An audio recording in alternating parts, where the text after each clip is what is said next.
All right, so last week we had a quite packed week. First off, we were called in to investigate an appearance of Max Tech on a colony, but when we got there, it turned out that the colony had become completely overrun by xenomorphs. They were being led by one that seemed to be molting from a Praetorian into a king. After a long and pretty difficult fight, we were able to prevail and get some pretty nice goodies like guns and an ATP. We then got back to the apartment and had an investigation of an incident that had happened earlier in the day after our trip to the. After we'd arrived home to see Zap causing a disturbance in Davine's room. That investigation also gave us a little insight into a possible budding relationship within the apartment. After that, and a few more discussions, Ash would go out with Aunt Suletta and others to the Marauder Academy and to Groom Lake. They were there to talk about mobile suits and how the Tallgeese 3 would be built, as well as just spend some time together. This would lead to a rather incredible slap across the face of a certain two-timing cheat. Meanwhile, the Rainfall family went to the zoo. They had a wonderful time, including both the heroic rescue of a child by Davine and some mischief, including the appearance of one Arnaki. And I believe that's everything of note, right? Yep, that's it. So it's next week. It's next weekend. It is Saturday morning. Nice, bright and early. Everybody's off duty unless you get called in at a moment's notice, which can happen when you are leading and in charge of the Spartan counter-terrorism squad. Either way, Zap is leading everybody down here. He's led you all down. He's standing in front of a gigantic structure under a huge black tarp. You can't really tell the shape or anything like that of said tarp or what's under said tarp. Towns is over here minding his own business as Zap is walking around under the tarp, looking at things, inspecting things. Go. So, you called us down, Zap? What are we looking at? Hmm? That is everything okay? Like, is it a big mobile suit part or something? He steps out here. Now it's for baby girl. Oh? Goes back under the tarp. Davine tilts her head. It's for me. She looks at the size of the tarp. I see. Is he on his meds? Looking up at Julia. I don't know. Hopefully. She's gonna quickly message Scar. Is Zap on his meds today? Yes. Good. Scar says he is, so unless somebody else got into his meds, we should be good. Pequod, I swear to God, if it's a statue of Snarf, and it makes her cry. No. It's too wide for that. Zap comes over here, still under the tarp. If you remember, I'm in possession. He pulls out a piece of paper from the journal of this baby girl. Oh, how did you get that? I took it when you was crying one night. Comes up. Oh, Anyway, wait. Snarf had a dream, baby girl, to buy you something. Can you take a guess? that man wanted to do many things for me. I can't guess. Wanted to buy you this even when he was gonna leave and retire, but he spent most of his money on that ring, remember? Yes, I remember. Towns is watching over his shoulder over here. The Escalade is cloaked. He's kneeling down, typing on his wrist computer. Towns, come over here. He comes over, takes one side of the tarp, Zap takes the other. Boom! They pull it off, revealing a gigantic, brand new RV. Oh. Oh. Davine looks at it. She puts a hand up to her cheek and rubs it. He wanted to buy that for me.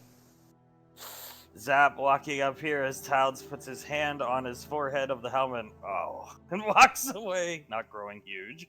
As Zap, yes, he wanted to buy it for you. He said you and Jared could go on the road trip instead of you and he. I've spent my money on it for you. Here's the page of the journal. And it just proves to Davine that he's telling the truth and not just making this up. She gently takes the page of the journal back from him and gives him a hug. Thank you, Zap. You're welcome. As you can see here on the page of the journal, it was to be called the Sulligan.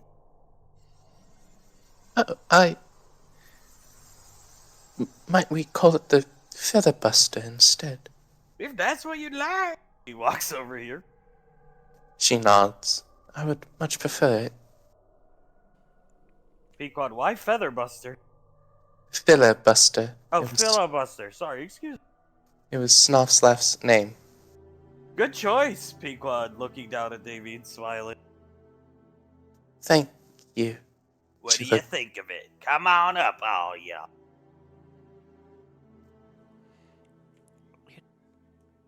She walks up to it and puts a hand on it. It's very nice. How much did it cost? 3 million credits. Pequod falls onto Ash, almost coughing. He's gonna help her up. Are you, that's quite a bit. Zap looking with his hands on his hips up at the RV. Yes, it is. Nothing but the best for baby girl. It says right there on the journal page. Look at the end of it, Davey. Damien looks at it, reads the line, and puts it up to her chest. Yes, it does say that. Julius is just staring at the RV with his mouth wide open. Top of the line model, Ash. Take a look. Almost as cool as your mobile suit. Pequod patting Ash on the shoulder, thanking him for keep propping her up, walks over to Julius. I can see that, although maybe I'm biased. Gonna be a very fun with both of them. Davine, should be a good thing to be able to use. Yes, maybe. She looks at Icy, Julius, and Pequod, and even Suletta. Maybe we could take this when we go on that camping trip. Icy's eyes light up. Can I go look inside? Of course, dear. She runs inside, Zap pointing up to the back of the RV to Ash. You see how the back end's a little wider than the rest of it? Yes, I do. Rooms for multiple bedrooms. Flip down beds. They come down from the ceiling and out the walls. 2 bathrooms. A nice kitchen. Electric stove. Private bathrooms, mind you. One of them has it's a little cramped, but small shower. This thing all terrain. It doesn't look like it, but it can get anywhere. So what you're saying is this thing is nicer to live in than the barracks were at Raven Rock. Zap turns around. If there were anything like the barracks I operated out of back during the Calamity Wars, then yeah, a shithole. As well kept as a shithole could be, but yes.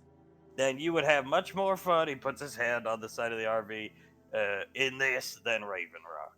And this thing actually, Icy's in the RV, he comes over here. The wheels retract and this thing can function as a boat.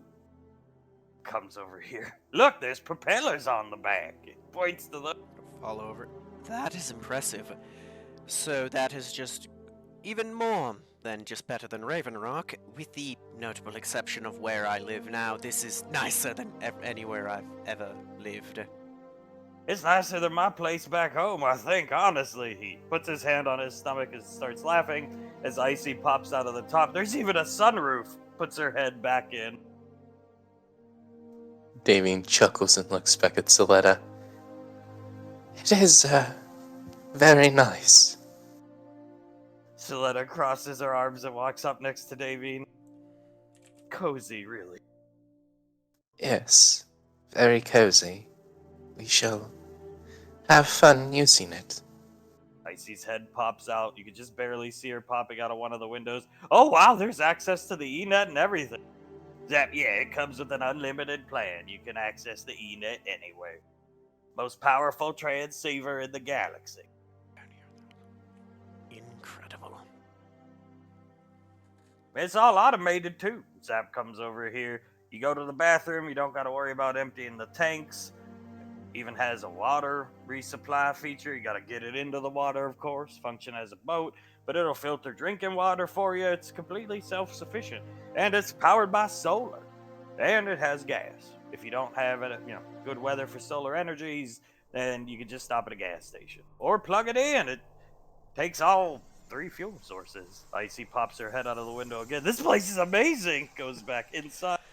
You know, when you said it might be as cool as the tall geese over there, I didn't think you were that serious. You actually went out of your way to make this rival the giant mobile suit in terms of cool. Zap laughs with his hand on his stomach. Well, the manufacturer did.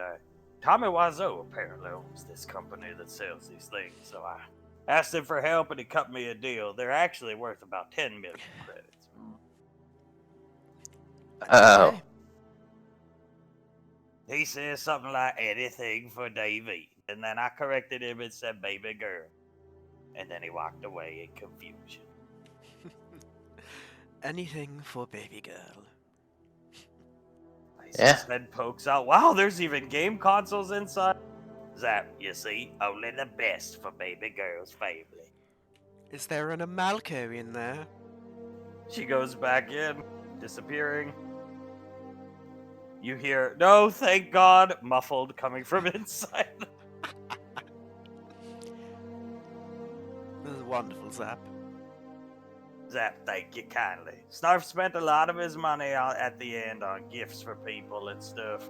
He pats the filibuster. He could have afforded it, but he spent it at other places. Yeah, like a ring. Davy nods. I use this ring at this point. Maybe I can sell it.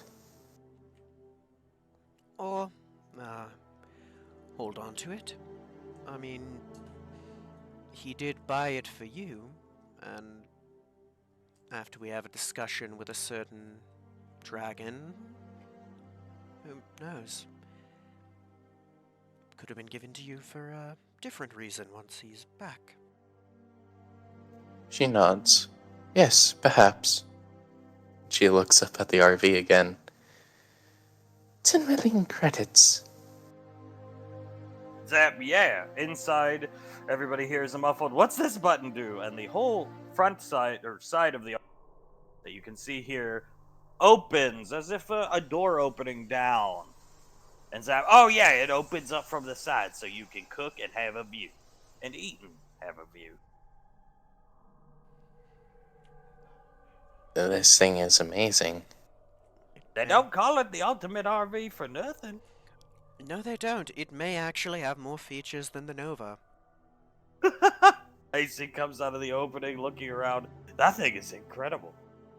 Could live in there indefinitely. Zap, that's the idea. Live on the road, explore the forest with your loved one. Yes. Davy looks down at the journal page and then back up and all around. Left ones, yes. On the bottom of the journal page, maybe Davine and Jiren can enjoy this RV. Last thing, Snarfer. Oh.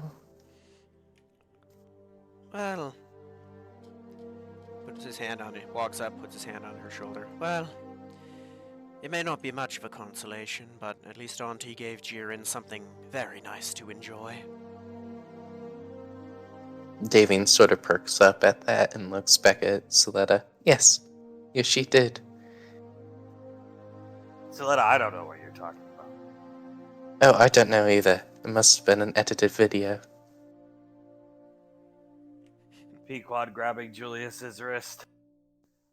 My dad's RV is dwarfed in comparison to as cool as that one is.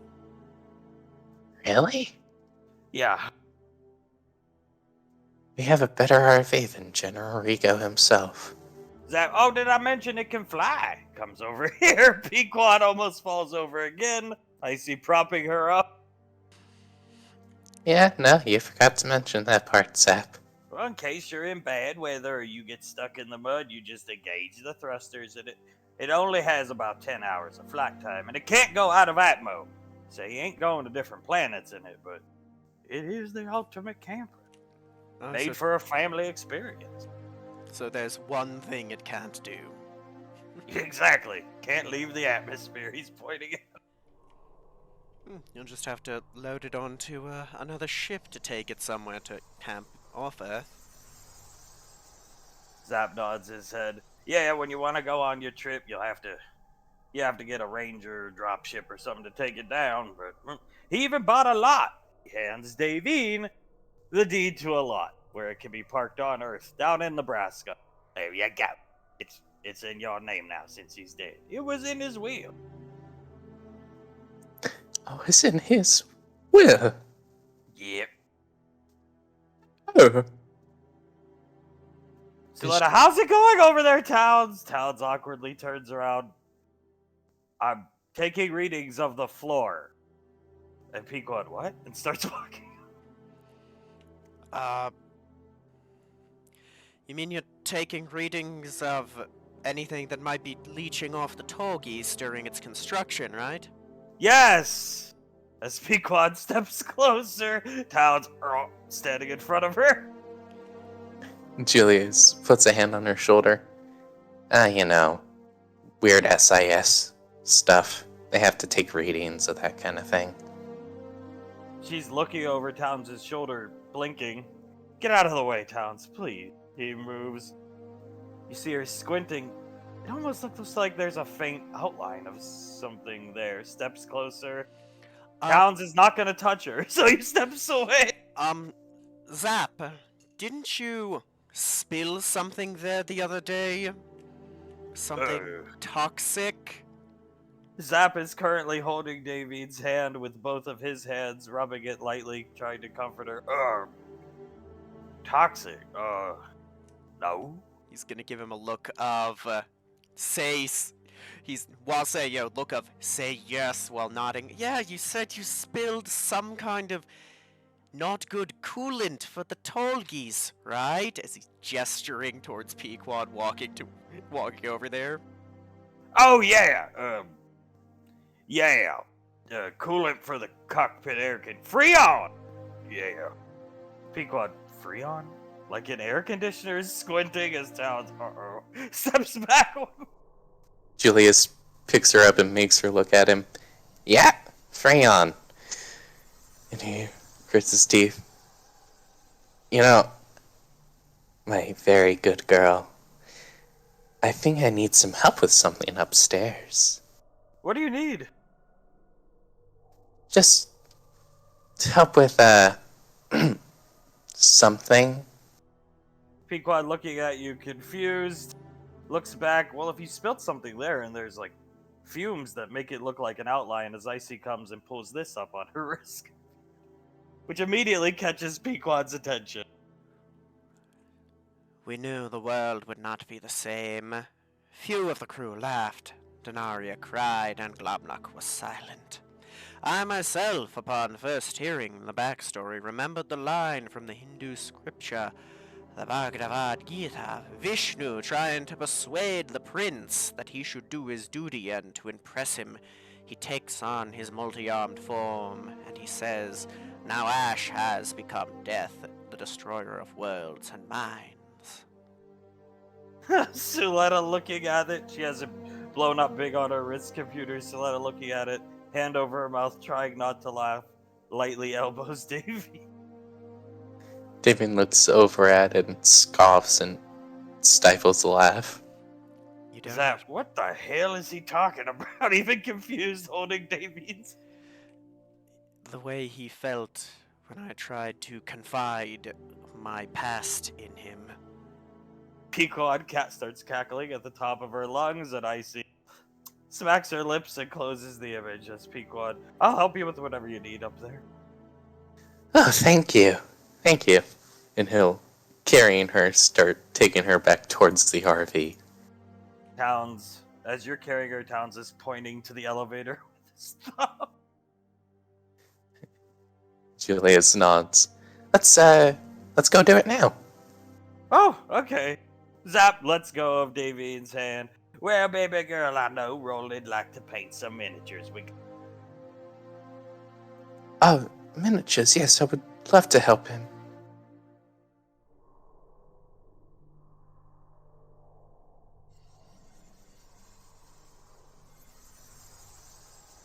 You hear me? Now we can. That's strange. Zap's going to let go of Davine's hand and say, well, baby girl, we got those Chief Cornstalk miniatures in. Roland'd like you to paint some with it. Miniatures, of course, I would love to help him with that. Pequod, yeah, actually, looking at Julius in the eyes, the Chief Cornstalk faction is complete for the Malcolm strategy battle game. Oh. Oh, very cool. You know, he looks over at Icy. There's a faction that you should make. Icy looking up at Julius. Are you thinking what I'm thinking? I think I'm thinking what you're thinking. She puts her hand over her lips. Pequod, her finger over her lip. Pequod, what faction is that? Well, we'll have to tell you later. But for right now, all I'm gonna say is, Arnaki. Icy starts laughing. Davine hears the word Arnaki. Oh, come on, really? Pequod, we could elaborate on the idea. Wait, Arnaki. Oh my god. Then she remembers who Arnaki, air quote, is. Julius starts nodding at her. Squad Sigma versions of Arnaki. Suletta crossing her arms, stepping up here. Actually, I'd like to invite you, Davine, Julius, Pequod. She looks around. Nicole, where's Banksy? And Icy, oh, he's out getting me something.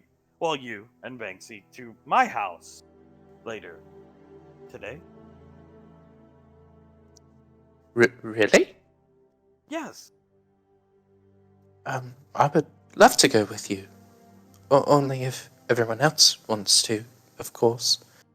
Icy nods. Banksy would love to too. We're going to your apartment here on Gateway. Just let it know my home on Earth. Oh, okay. So, like, big city or something? She crosses her arms and smiles. You'll just have to wait and see. And walks out, noticing Towns once again gesturing towards the elevator. Right, that isn't mysterious at all. Zap watching her leave. Oh my. Sounds delightful. I hope you guys have a good time. You'll Thank have a you. hell of a view the whole time, don't you worry. As he watches. Davin lightly taps on Zap's shoulder. Yes, we will. Of wherever she lives, yes? Yeah, if you say so, baby girl. And he's gonna walk with a fast pace towards the elevator to catch up with her. Alright, yeah. If you want to help them paint, you can go ahead and paint that. I'm sure I can do whatever I needed help with by myself. Pequod, I was gonna cook us some breakfast. Oh yeah, that's actually what I was gonna do. I'm craving chocolate chip pancakes. She gets out of Julius's arms, walks towards the elevator. I won't be staring at Suletta's ass. Come on, Icy. Grabs us. Takes it. Julius, before you go up to cook, there's something I am might want to give you a bit of a warning about. Okay. The Lazuli family reunion is coming soon. And Mom, probably wouldn't be willing to ask you, but maybe you could ask if you could go along. I mean, she does brag about you to everyone, so, Yeah, of course. I'll bring it up to her. Good. I would love to meet the family. I think it'd be good. And I thought it'd be something you probably should know. Julius nods. Well, thank you, Ash. I appreciate it. You're welcome. Now, probably should head up soon, right? Yeah. Yeah, we should. We also need to go and see if we can finagle our way to finding out what to get Mom for Mother's Day. Alright. Do we have a way to get down to sublevel 2? Well, we do. Looks over at towns before looking back at Julius. We have a last resort, but maybe we could ask around, see if there's a way to get down there. He shrugs. Yeah, we can try it out. Alright. But that's for later. Let's get going. You head upstairs. The other people are ahead of you. You wait for the elevator to cycle down. She's in here with Davine. She's just watching Davine paint because Davine's pretty good at it. Zap is painting one of the cornstalk miniatures. Rolly's painting a snarf one. Pequod's cooking here. Sarah's in the kitchen. Some working outs going on here. Towns is not here. Go. You're in the armory. Quite a bit in here. We're gonna need to head down to trade pretty soon. Right, ammo or something? Or is there something specific you want? Ammo, yes, but I also think it might be good to try and trade for something that can use the specialized ammunition, much like Ravage. He nods. That makes sense. It'd be cool. I think so. Is there anything I can get for you, though? I mean, I know you prefer to fight with your bare hands, but surely something other than just spiked knuckles might be helpful. Julius thinks for a second. No, not really. I'm good with what I got. Alright, I'll make sure to ask around to the rest of the squad if there's anything they'd require, but I think we're actually doing a pretty decent job with what we currently have on hand. Julius nods. I'm like, we're not dead yet. So we can't be doing that bad. No, we cannot. Alright, let's get going. As you come up here, you are stopped by Icy. Sits down next to Davine and is trying to study how she's good at painting, but she won't be. Banksy comes in with a back. Sir! Sirs! Noticing both of you. Yes, good to see you, Banksy. At ease? What's up? Whew. He lowers the salute. Oh, nothing. Just went shopping. I got this. Oh. Steps, so everybody can see it. Icy turns around. Thank you, honey. Takes it. Look, Colonel Mon Hick version. That's his... That- Is that the Hey. second generation he was looking at making? Icy, yes, it is. She puts it in her game man she had in her pocket. Gives Banksy a hug. So they, finished it. Earthcuff did. Yeah. Icy powering up the game man. I thought you hated Malcolm's stuff. I'm coming around to him. He's kind of funny. Banksy starts laughing. Yes. Have fun catching Lugahick. Icy starts laughing.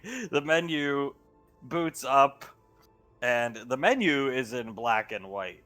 She pulls up pictures on her wrist computer. Malcolm really wasn't the most consistent in the world. The menu's in black and white, but the rest of the game, she pulls up a screenshot of the game, is in Banksy, you are challenged by Colonel Mon Champion Lazy-Eyed Bet. Sorry, sir. No offense. No problem. No offense taken. I mean, it's not you who's making fun of me, Zap, what the hell? Zap, you're witnessing the ravings of a madman given form. Rolly, oh, I think I was featured in those games as one of the Colonel Mon. I think you were, and I think you also were used as the model for, like, the youngster trainer class, weren't you? Rolly, I'm pretty sure.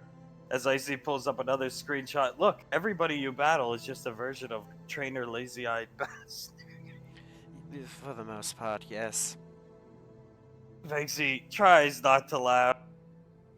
Go ahead and laugh, it's fine.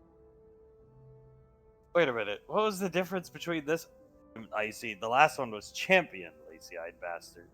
This is Trainer Lazy-Eyed Bastard. An easier fight, that's it. Banksy, oh. Well, as long as you're happy with it, best $70 I ever spent. Icy smiles and starts playing the game. Lazy-eyed bastard. Lazy-eyed bastard. Well, to be fair, that is the way I feel whenever I see that picture. Banksy, well, it's gone now. Next time you go down to Ring 8, it's Colonel Commander or something's up all over the place. Thank the gods. Well, there you go, buddy. We always told you it was gonna eventually leave, and he pats his back. Thank you. Now I just have to hope that Arnaki does not make too many appearances in front of me. Icy Oh. gets a slight grin and looks up at you. Don't assume anything just yet, Ash. Right. Oh boy. I just asked Julius about this, Davine, but I'll ask you too. Is there anything I can get for you in the armory? Anything at all? I'm going to be going down to trade soon, and well, we've got some nice pieces that I can trade out. She looks up from the miniature she's painting and... No, thank you. I'm good with what I have. You don't want a new plasma saber, just in case? No. I don't think I'll be fighting much with other weapons for a long time. Okay, just making sure. Armory Master, after all, have to try to make sure everyone's stocked up. Wouldn't mind some more Cola. I can get that for you pretty easy. Anything Rolly speaks up, saying that. I can get that for you easy, my friend. Anything you'd need, Icy? Icy looks up from the game and, no, thank you. I'm content. It's fun being a toolkit. How does he say toolkit wizard? Oh, I can imagine it is. It's how I feel with a fully loaded armory. You've always got some toy in your back pocket, right? Banksy leads into Julius. She actually lets me watch the MWF now. It's strange. It is strange. I never would have thought it would grow on her. One of the first conditions to being to date her was I was not allowed to laugh at Malcolm's stuff. I can't imagine the reason that he would make that choice. Banksy shakes his head and muffles a laugh under his mask. We all love Malcolm Rhodes in this household. Isn't that right, Icy? She nods her head, looks up at Julius. Where's Peacock? Yeah, in the kitchen, I think. I have to go in there and help her cook. She puts away her game man. I have an idea. We need to discuss something. It goes this way. Alright. Looks at Davine and Banksy. Those two are always in... Why any time when there's trouble is it those two at the center of it? Ah! Banksy laughs. Davine shrugs. I truly did underestimate the amount of mischievousness that those two can muster up. She always seemed so scrupulous when it came to that sort of thing. Well, now she's got someone who lets her be a kid again. Smiles at Davine. She smiles up at Ash. Yes, she does. Well, just remember, if they're ever too naughty, you can always have good old Auntie Soletta spank Julius again. Banksy laugh. Davine just starts laughing. She has to set down her paintbrush for a couple seconds. Banksy picks up one of the cornstalk miniatures and starts painting it like a madman with professional tact. Davine looks over at him painting it. She draws her head back from surprise, leans forward, and then draws her head back again. I didn't know you could paint. He looks over at her recoil stabilizers in the wrist armor. Makes painting pretty easy. That's Oh, spots and armor's far more useful than just for combat, isn't it? Yeah, I never thought I would have been painting a miniature of Indian Chief Malcolm.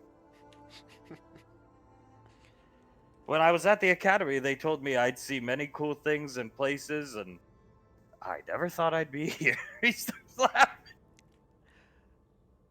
Well, let's hope that that's a good thing, eh? Oh, it's more than a good thing. It's a great thing. Chief Cornstalk. Chief Da- Cornstalk. Davian chuckles and picks the paintbrush back up and starts painting it again. Oh, I too, when I was your age, never thought I'd be here, so we are alike in that way. He looks at Davine, and Nicole said Zap had a surprise down in the mobile suit hangar bay. It wasn't a big statue to Snarf he was gonna blow up or something, was it? No, thankfully, no. He's on his meds. Yes, Thank, I am. thank the gods. She pats his shoulder. It was a beautiful, expensive, but beautiful RV that he got for me. Oh, I know a good camping ground. You do? Oh. Yes, I do. Where that might that be? Florida, Everglades, nice fishing. No sex fish, but nice fishing. That's a good Oh, idea. damn. You might be so disappointed. No sex fish. He laughs. Zap, you can always go admire that Victoria's Secret model's ass up in my private corner. If he only knew who that was. Zap's miniature looks horrible. What do you think, Ash and David? He holds it up. Better than one I'd likely paint. You should give it a try. It's very relaxing, isn't it, Davy? Yes, very relaxing. It helps get your mind off of things. I've tried painting before. It's funny. I can work with the little, intricate parts of guns and jewelry and that type of thing, but I have no real aptitude for painting. You'd think the skills would have some coverage over each other, but not in my experience. Banksy, miniature painting's difficult. These brushes are tiny as hell. Yeah. Well, you guys can have fun with that. Seriously, though, that is very impressive, Banksy. Thank you, sir. Keeps painting. Gonna make his way up. Good morning. Morning! Sarah's smiling at you, Integra's smiling at you. They have the kids. Leslie has left for her duties for the day. Hunk comes in and sits down. Ugh. You alright, Dad? Yeah, good. Just relaxing. That is fair. After the few weeks we've had, I'd say we've earned it. Yeah, I'm still a little sore from last week's throwdown with Big Daddy or whatever the hell it was. Your arm okay? Oh, feels much better now. How are you two holding up? He looks over at Julius and back at Ash. I think you got pretty bad beatings, too. I'm doing just fine. My leg is all nice and healed up, and he nudges Icy on the arm. She smiles. Hunk, so, this town's downstairs. Yeah, he is. Yes? Good. Well, you notice Jennifer's in there working out with Sasha and Scar.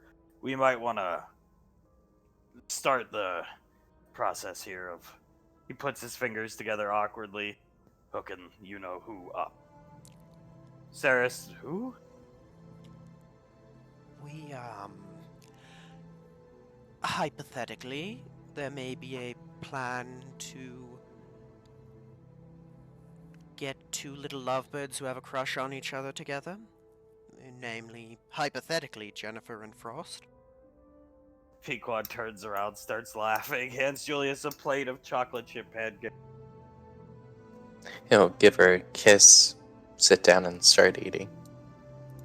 Saris, she's a shut-in, Jennifer. Not being mean, but she likes to stay in the apartment. He's a Spartan, and an attractive young boy. Probably better sooner rather than later. I think so. Are you sure they have a crush on each other? Sarah's looking around confused. Pretty positive. I know for a fact he does. 100% know he does. Well, we gave it off to Dad, but he had a model kit, a very rare model kit of a Gundam. I'm not Gundam, mobile suit, excuse me. A mobile suit that he asked Mom to get him into Jupiter Falls so he could buy it for Jennifer. He is smitten. Hunk nods his head. Sarah's okay. And Jennifer is attracted to him, and I see, yes, trust me, starting to eat.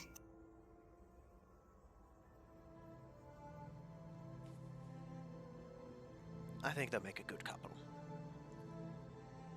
I mean, like, I really hope so, if we're gonna be going through the trouble of setting them up like this. Pequod sets a plate down for Suletta. She takes it and starts eating. Pequod taking Lazo Jr. Speaking of which, Dad, you said you take care of planning. Where are we planning on setting them up? Tommy's. Right, so we should probably head down pretty soon to talk to good old Tommy and warn him about it, let him know. Yeah, we definitely got to do that ahead of time. I got to acquire the right equipment. With Towns' help, we can get the equipment done. Just a microphone so we can listen in on the conversation, not X-ray vision or anything like that. I see, not a boat or a Cessna. Oh. No. Pequod or a jetpack. Oh. That's what I was going to say. No strapping a 500-year-old Walren to a jetpack and taking out a Coast Guard ship. There's no ghillie suit. Oh god, I'll never live that weekend down. You're right. At least you were doing it for the best of reasons, right? I was, and will continue doing it. With the next generation, as all the girls glare at. Maybe. As he takes a bite of his pancakes. Just get ready, Julius, for the day little Lazuli gets her first boyfriend. Scar comes in. What's cooking? Pequod, chocolate chip pancakes. Help yourself. Scar, excellent. Comes over and gets a plate. Things been going a bit easier with Zap lately, Scar. Scar nods his head, sitting down next to Suletta. Yes, he's been good. I've been giving him his medication earlier in the mornings when the meds still have a grip on him. Waiting till 6, 7 a.m. is proving not the way to go. Makes sense. Have some overlap. Exactly. Julius nods. Yeah. Thank God they're helping. Do you think he's building up like an immunity to them anytime soon? Scar, I was talking with Dr. Contry about this a few days ago. Eventually, he will build up a tolerance, and when that day comes, we will have to increase his dosage. Pequod sitting down next to Julius. Right. Right. So, should I preemptively go down to logistics and try to get a tranquilizer gun for that day? Just so we don't have to get into a fight with him and hit him over the head with a table at that point? Scar, perhaps. I think we're okay for now. It's not like the last taser gun did anything. That's true, and if we're gonna pump him full of meds that knock him out, then we'd probably have to give him like the amount you'd have to give to a rhino. He's been good all week. It's been nice. My hand has fully healed. He takes off the bandage. There's no gigantic hole from Zap's tusks. Good. And also means you've got to have been getting better sleep. Scar nods. Hunk hears Jennifer coming in the kitchen. What's for breakfast? And Hunk, stop her from eating, stop her from eating.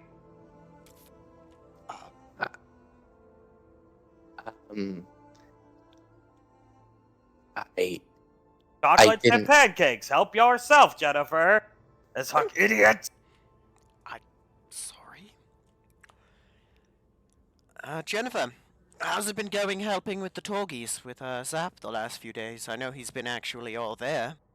Amazing. I'm learning a lot as she's making her way to eat.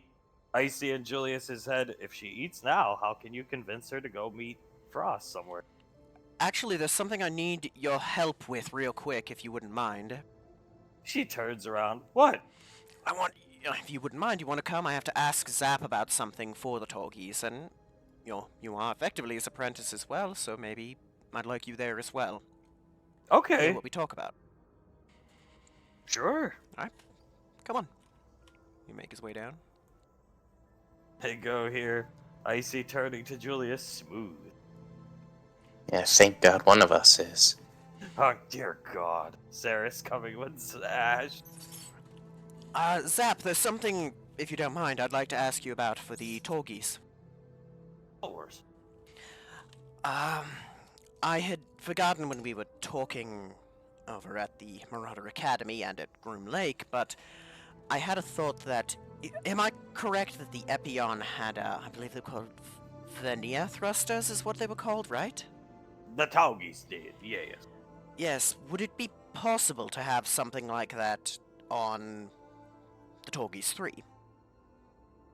Oh, shit. Yeah, why not? I mean, we'd have to find the schematics for the originals, or just get the one you piloted and give me some time to study it, gain me access. I hear it's in a museum now, but yeah. As Saris elbows Ash. And Banksy, we have some cool new additions to the armory, right, Ash? Yes, we do. We have plenty of new additions.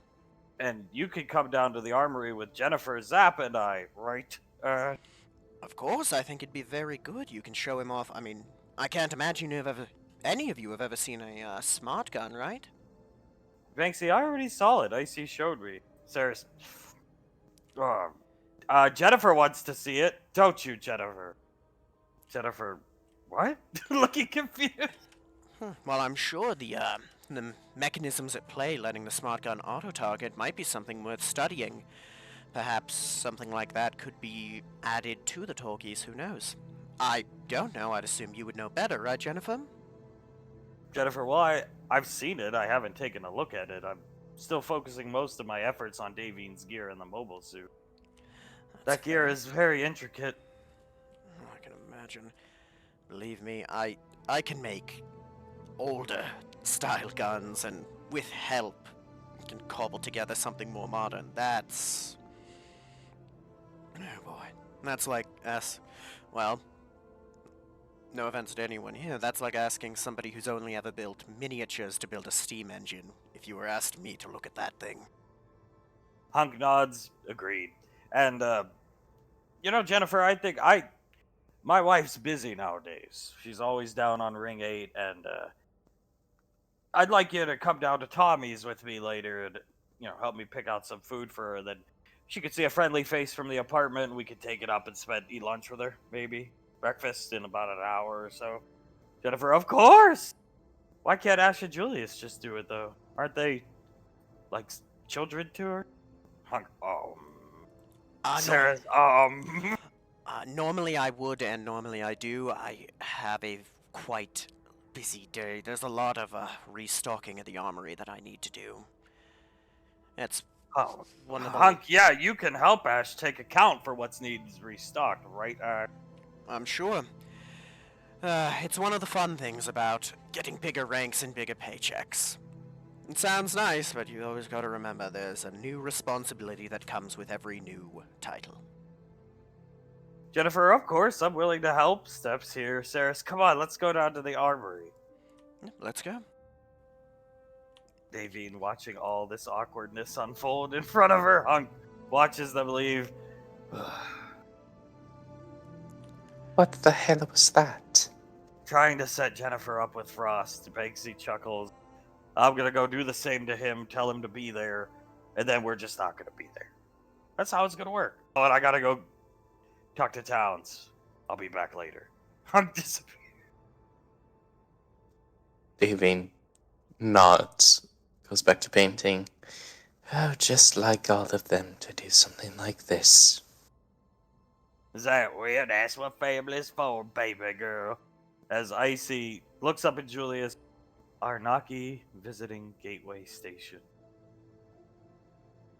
Julius gets a little bit of a sinister grin on his face. Arnaki visiting Gateway Station. Pequod, no. Looking at both of you. Who would we scare, though? I see you. Pick your poison. Agent O, Lanaya, Tommy if he's up at the bar. The sky's the limit, really. General Spear, she just starts listing people off. Julius taps his chin. Lorelei. I see big grin. Scar starts laughing. Shaletta Arnaki? Oh, yeah, never mind. Julius starts laughing. Oh. I mean, sky is the limit. Why not do both Lorelei and Gondar? I see, maybe we can get Gondar to throw a shrieking at me. Pequod starts. Oh man. Yes. We can freak out Owen and Lanaya enough that they have to question Ash about it later on. Pequod, well, do you want to, I'm moving Ash, Sarah, and Jennifer right here for one more thing before we continue. Pequod, do you want to take Davy down, get her out of the apartment? Yeah, we probably should do that. Plus, Plus, I think she'd love to see you two terrorizing people. I'm sure she would. Plus, on top of all that, I do need to talk to some people about some things. Suletta nods her head. Where did Asherion go? Down to the armory, I think. I have questions I need to ask him. Important question. She stands up and walks this way.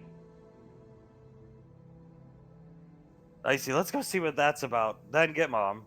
Then terrorize people. Julius nods. Sounds like a plan, Sam. Pequod kissing Lasley, handing her to Julius, and Commander Integra puts her arm out to take Lasley too. Julius gives Leslie a kiss and hands her to Integra. She takes her as Icy walks here. Suletta, but before you go to the armory, looking over her shoulder to see if people are looking at her, I have questions for you, Sherion. Yes, Auntie, is everything alright? It's fine. I think my students are big fans of the MWF. They keep me informed on Malcolm Rhodes. I saw a clip during one of the classes I was giving a speech for the other day. Who is that?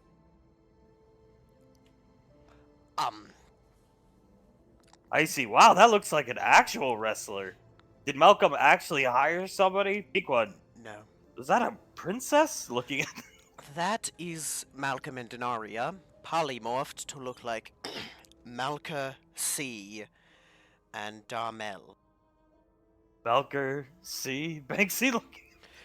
That's the title he gave himself, but from my research, he polymorphed himself to look exactly like an actual late 20th century, early 21st century wrestler named Booker T. and his wife, Queen Charmel.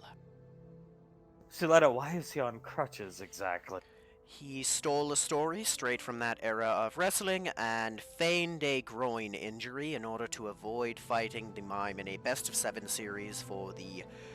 what was it called again? Which championship was it? The EarthGov Championship for the MWF. Pequod, wait, he polymorphed himself? Yes. Why didn't he just do this for all his personas? Because this one he didn't want me to be attracted to. Yes. Everybody starts laughing. Even though... well... better he looked like anything other than Malcolm in a new hat. Suletta puts the picture away and is about to play a clip. So the woman is Denaria polymorphed, yes? You're sure? Yes. One of my students showed me this clip. Go. You see Malcolm as Malker C sitting on commentary as music begins to play and the mime starts coming out. And as he does, he slides into the ring and stares down at Malcolm, who looks afraid. What? Ah. Why is he looking at me? And Darnell, tell him to stop looking at me like that. Cuts to him, the mime looking down at him, just even closer now, and Malcolm stares up at him, terrified. Tell him to stop looking at me like that. I swear to God, I'll have Darnell come after you. Get away, I'm injured. Go. Tell him to stop. Stop looking at my man like that. He's mine. Ain't no one else allowed to stare at him. I see, look at his face! Look at his face, indeed. Suletta, that's not acting. He was truly afraid of that mime, and she looks over at Davy. Damien looks at her. Yes, he was deadly afraid of that mime. He was truly Malcolm's kryptonite. I believe the term is that the mime would wrestle him, which, to my knowledge, that term means would actually beat the shit out of Malcolm. Suletta, who won the best of 7? I believe it was the mime. Saris, isn't this the guy who did like the spinneroonie and crazy stuff? Yes, it is. Did Malcolm do a spinneroonie? He tried to, threw out his hip, and then just laid there barking for Darmel to help him up. Suletta, did he actually have a groin injury? No. He was just that terrified of the mime. Yes, which also leads into the other time that he was terrified of a character, which was the Ashy Man. Who's the Ashy Man? Jennifer looking at... A man with white hair and a white beard that he would dress up in spooky makeup and would put worms in his mouth. Oh, Saris the Boogeyman. The Suletta, Boogeyman. oh. I see. Yes. Can you pull up that picture again? Suletta pulls it up and she begins inspecting Malcolm's face and features in the last portion of the video.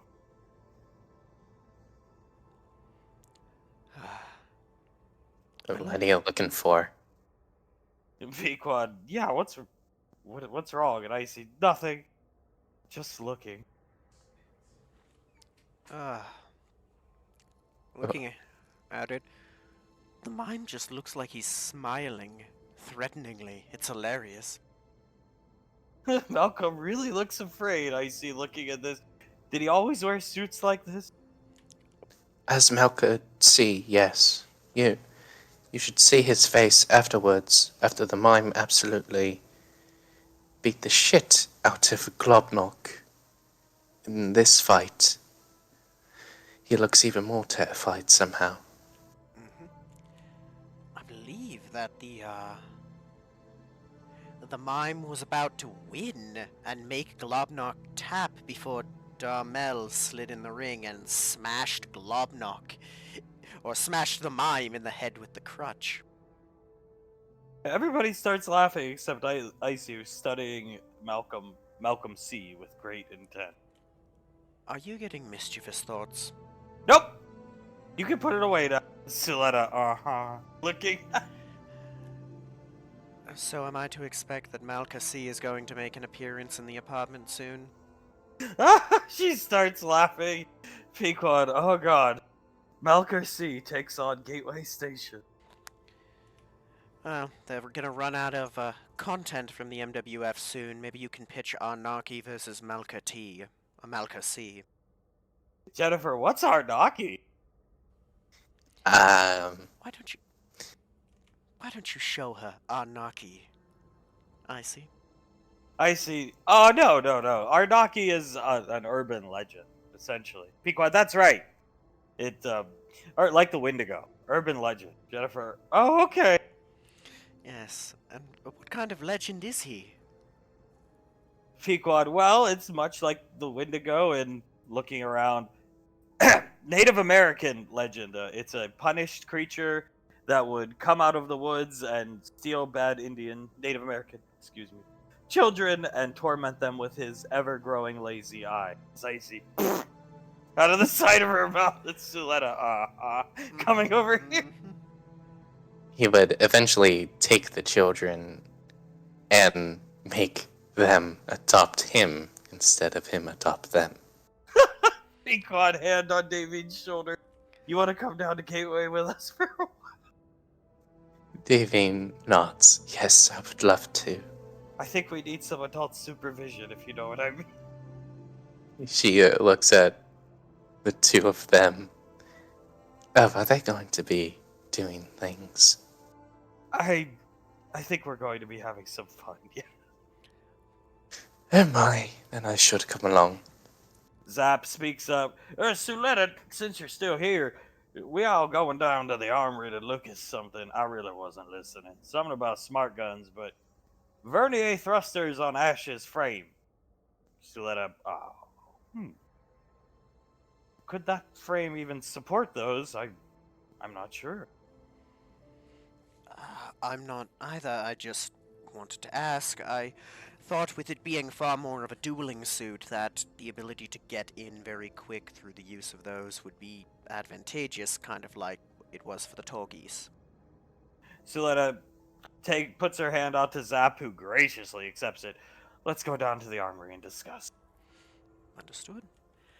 And Davine, you ask if there's going to be trouble. Why do you ask questions to which you already know the answer? Well, sometimes I have hope. With these two together? Come now, there's always something fun going on. I see. Come on, Banksy. He stands up. Just one request, don't kill anybody with a heart attack. Icy starts laughing and walks out the apartment. They're making their way down. You guys are free to do whatever you want. Pequod's gonna fall. I'll head down and keep people distracted for the time being, eh? Julius nods.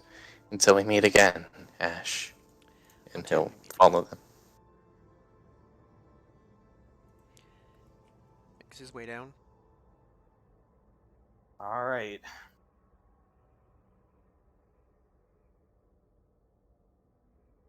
The Rainfalls find themselves down here. Pequod looking up at the... Oh, God. And Banksy, like I said, Colonel Command. Well, he looks over at the ranger section. Looks like the ranger section's pretty bare again. Icy nods, yeah, Lorelei liked the Ash posters, but doesn't like Malcolm stuff. Understandable. I would rather look at Arnaki any day over. Looks up at Malcolm. That. Icy stretches her arms out and then makes them go wide, encompassing as much of a gateway as she can. Arnaki! Julie starts laughing. Did you just make everyone hear that? Icy nods and disappears in a cloud of Banksy. Uh-oh. As Arnaki appears. Right next to this guy and this guard. Oh! Hello? Adopt me? He brandishes his lancer across his chest. Sir, I'm gonna have to ask you to show me your permit papers to be here. You look oddly familiar, but at the same time, Arnaki, sir, backs up. Arnaki, I've always wanted a father. He backs into Davine puts her hands on his shoulders. It's okay. He won't hurt you. Just sign these papers.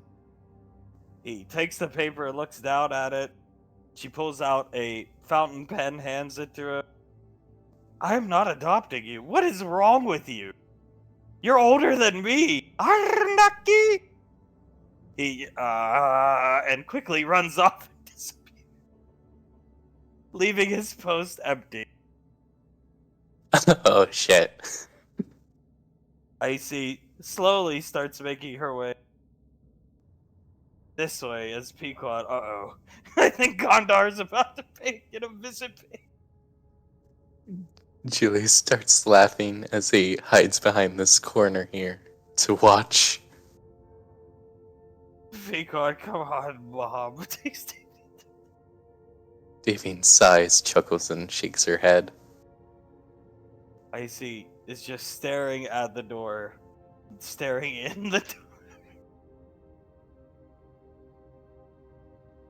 Julius looks at her and does a little knock gesture. She nods her head, and you notice the eye is mega lazy. Face all scrunched up and disturbingly ugly. Oh my god, it's worse than last time. Pequod, how did she do that? She lightly knocks on the door. You see the door open, and she heads in. And then you hear, Jesus Christ! You see some glass shattering as a shrieking comes through the door. And almost like a boomerang whips back towards Gondar as Arnaki slowly starts walking. Julius leans against the wall and starts dying laughing as Davine again just shakes her head. Arnaki proceeds here as Ruger comes out the door. What the fuck was that? Arnaki turns around. Adopt me. Ruger, huh? Steps back. Holding on, he has a sword on his hip. He's holding. Julius walks up. Oh my, what is that? Ah! Little girl goes screaming, running away. This building shuts down completely. Arnaki gets locked out before she can go into the portion. Ruger runs back inside. Arnaki slowly makes his way down this way. Oh man, I think O is gonna get a visit too. Pequod can't control her laughter, tracking this way. Pequod, imagine if she, like, pretends, air quotes, to strangle me. Julius looks at her. Oh man. Maybe. She would probably get shot by like every single guard on Gateway though. Pequod walks down here. I think we'll be okay. And is positioning herself in front of Agent O's door and Lanaya's door. As Arnaki is looking around in here for Agent R, but he's not in right now. Julius goes down to the door and thinks in his head, go pretend to strangle Pequod in front of Owen Lanaya. Arnaki walks out here like a dog sniffing the air for his prey, walks towards Pequod, puts his hands on Pequod's throat, and starts to choke her as she sticks her tongue out of her mouth and tries to sell. As Agent O, you see the door open as Arnaki's strangling her. Agent O comes out. What the fuck's going on here? Guards! He's calling for the guards. Lanaya comes out presenting a sai blade from her hand. Light pink to purple-hued blade. Let her go, right? Arnaki turns. Arnaki. Lanaya, an assassin for years, nerves of steel, backs up here and shudders in fear. She continues pretending to choke Pequod. Is this a joke? Agent O's looking around Pequod. Ow! Ow! Arnaki! She lets go of Pequod. I am hell-bent on having every woman in the world adopt me. Lanaya backs up behind her desk. Banksy, this is going well. Better than I could have ever imagined. Agent O, alright, where the fuck is Towns? Comes back in, Arnaki comes out. Pequod walks. Arnaki following. Adopt me. Arnaki's looking in here. Julius looks in there and thinks, ask them if you can order one adoption. Pequod comes up. Yeah, one adoption. Don't give the old lady a heart attack, Arnaki. Arnaki comes in. You hear the old lady scream, "Ah!" at the top of her. Arnaki, I'd like one adoption paper, please.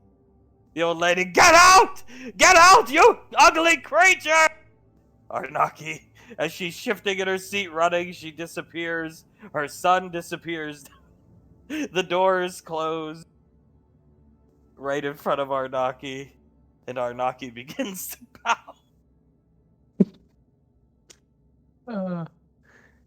Julius walks up to Arnaki. Looks like you can't get adopted by them, buddy. Arnaki. He whips his head and looks back at Davy. Davy jumps at the sudden attention, looks around, and steps behind Bingsky. She puts her arms out, mimicking like a zombie's movement, and starts walking through Marine Command. Peacock, oh Jesus, following. As Davine and Banksy are leaving, Banksy points out to Davine that Agent O has now run down the elevator as well. He's probably trying to figure out who that just was. Pequod, I'm sure somehow, someway, it'll get back to us as Arnaki doesn't go in any of these rooms. He's just staring and looking at people. You see people looking back in shock. Even the Archfiend looking back at Arnaki intimidated. This Archfiend comes out, looking horrified at Arnaki, puts his hand on his chest and the other hand up, walks back into locks the door. Wow. Maybe we should just have Arnaki fight the cult. Arnaki puts his hand on the glass window and then starts breathing on the window to generate some steam fog and writes in "Adopt me." Pequod, Jesus Christ! This is the best idea we've ever had. See, yeah, Beats sitting in the apartment as I see. Looks like Arnaki. Looks like he's struck with a brilliant idea. Starts heading this way. Julius squints at Arnaki and starts following him. These Marines, well, one Ranger, one Marine, making lots of room for Arnaki as Arnaki heads this way. While he's walking by this garden ranger, you guys seen that too? Yeah, I'm not just going crazy. The Marine comes out hiding from the elevator bay. What the fuck was that? The Ranger, as this guard standing, just watching, looking around the corner. Is that somebody's deformed kid or something? Or a Make-A-Wish kid coming or something like that? Coming to the station? I don't know, man, but if he asks you to adopt him, don't. It isn't pretty afterwards. Pequod, that's how he steals your soul. As the Marine and Ranger appear in fear.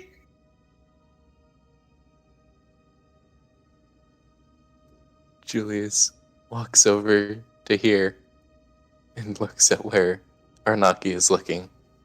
Arnaki is peering right into Lorelai's office. These Rangers definitely go back in there, close the door. The shutters come down as her usual guards are out here talking with these Rangers, so they don't notice Arnaki. Buck and JD definitely noticing Arnaki, watching with great intent.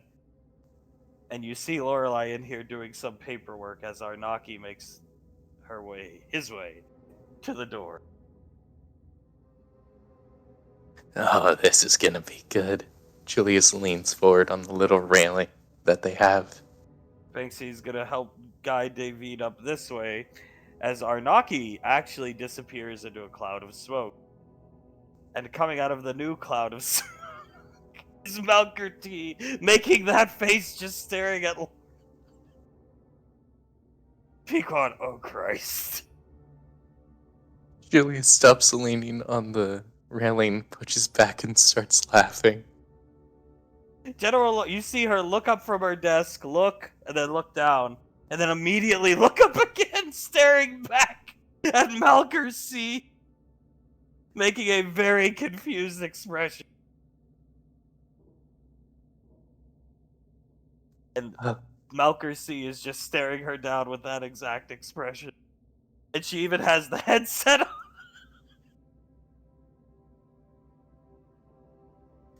Julius thinks in his head, I see, while she's distracted.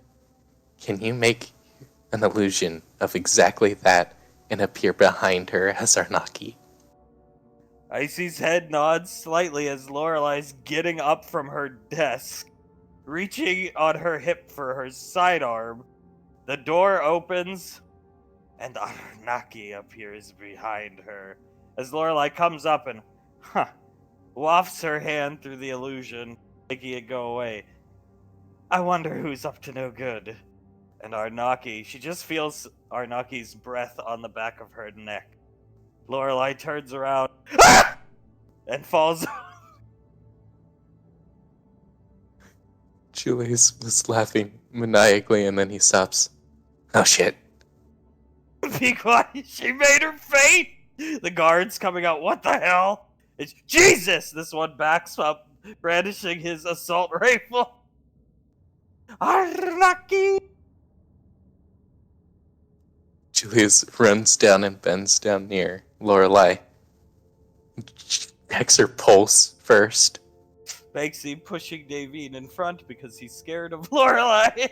Her pulse is fine. Arnaki's going to come out of polymorph and start laughing. Jesus Christ, Nicole. You... Smoke clears. Oops, she's looking down. Man, maybe the appearing behind her part was a bit too much. Out of the way! This guard's coming in, this guard's coming in. What the hell's going on here? Is she passed out? I mean, it looks to be that way. You can see the guards through his translucent visor. They can make it black, and when they're off duty, usually it's see-through, so you can see their face, their eyes, their mouth, stuff like that. You see his eyes start to glow. Maybe, and his tone and inflection's completely different than what it usually is. Maybe you should give her CPR, Ranger Julius. Pequod, looking at this one, I think it would be a good idea. Julius looks up at the Rangers, squints and looks down at Lorelai. Her eyes are struggling to stay closed, and she is clearly pretending. Ma'am, I can see your eyes moving. No, I'm passed out. Oh, yes, of course. My apologies, ma'am. Damn it. She stands up. The Rangers both shake their head for a second. What? What's going on here? Looking right at Julius and Icy.